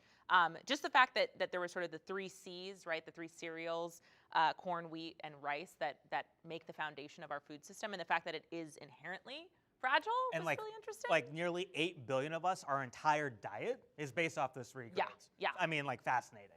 Absolutely. And there was one quote that really stood out to me, which was that hunger is not about the absence of food, it's about an absence to be able to afford that food. And so again, just an acknowledgement of our current situation and what that could look like in the future. So that was an amazing session. Absolutely. Learned so much. And what a great way to end an amazing day. Day one. Day one. We got one more day. You're going to be with us for one more day. Tomorrow's going to be a lot of fun. But let's just summarize kind of what we've learned or reflect a little bit on that. We'll reflect live. Yeah. We didn't prepare what we were going to say, but I think the big thing that stuck out for me that came out in multiple sessions was this idea of social capital and connectedness. I mean, this has just been in so many different conversations happening around how do we make people feel more connected to their work, especially in a hybrid or remote environment. And that just really seemed to be a through line, right? This isn't an afterthought, but something coming to the forefront as leaders are thinking about how to craft their cultures. Absolutely. I think for me, it was you talked about that. We have to create a safe space. We have to create a space for belonging. Yep. But the power rests with you. The power rests with all of you watching right now. The status quo, like you have to challenge that for yourself and for your teams and your companies. And we really hit home on that today, which was really, really powerful for me. Yeah. And then I think the final lesson was really around this idea that expectations are so much higher, right? In terms of employees wanting to have a connection to purpose, this idea of self-actualization, and that's here to stay. That's not gonna leave just because we're kind of coming out of the pandemic. And so the need for employers and for leaders, right? This sort of divide, this need for leaders to really take care of and listen to their frontline workers. If we're talking about retention and turnover, that's something that I think was a really, really core theme in so many of the conversations in terms of how we lead, how we work, how we communicate. Absolutely. And you brought up earlier today Maslow's hierarchy of needs. Yeah. And we just saw that through every single conversation throughout the entire day. That's right. That's exactly right. Where we're kind of working our way up that ladder towards that self-actualization. And that's really where we're at today, and where I think the companies who understand that are going to be the companies who are able to be successful. Absolutely. Absolutely. So day 2, we've got a busy day tomorrow, a fun day. Both Savannah and I are excited about David Brooks. Oh, yeah. First session of the morning, really vulnerable, really, really amazing session. You won't want to miss that session. And it's about the power of trust, which is the connection that we have with each other, that companies have. And so you'll definitely want to make sure that you're tuning in tomorrow morning for David Brooks. But Savannah, other than David Brooks, what are you most excited about? So much. Stephen Tomlinson, he's going to speak to sort of civil discourse. And then there's going to be a continuation of a lot of these conversations around hybrid work, and I feel like this is the hot topic right now, right? Finding that balance and how do you create culture and maintain culture. So we're going to kind of continue that conversation tomorrow with some really helpful, actionable learnings and takeaways. Yeah. I'm really excited and intrigued about the conversation around children's mental health. Yeah. You think about the pandemic, you think about our kids going to school one day and the next day, no friends, no recess, no connection to one another. And it's such a formative part of their lives. Yeah. Right? And so what are we doing to address that? What are we doing to prevent that? What are we doing to help them? I'm just really excited to hear about that and how we're investing in our children and we're taking care of our children. So really, really excited about tomorrow. Yeah. It'll be a great day. Absolutely. And we will see everyone tomorrow. Have a good one.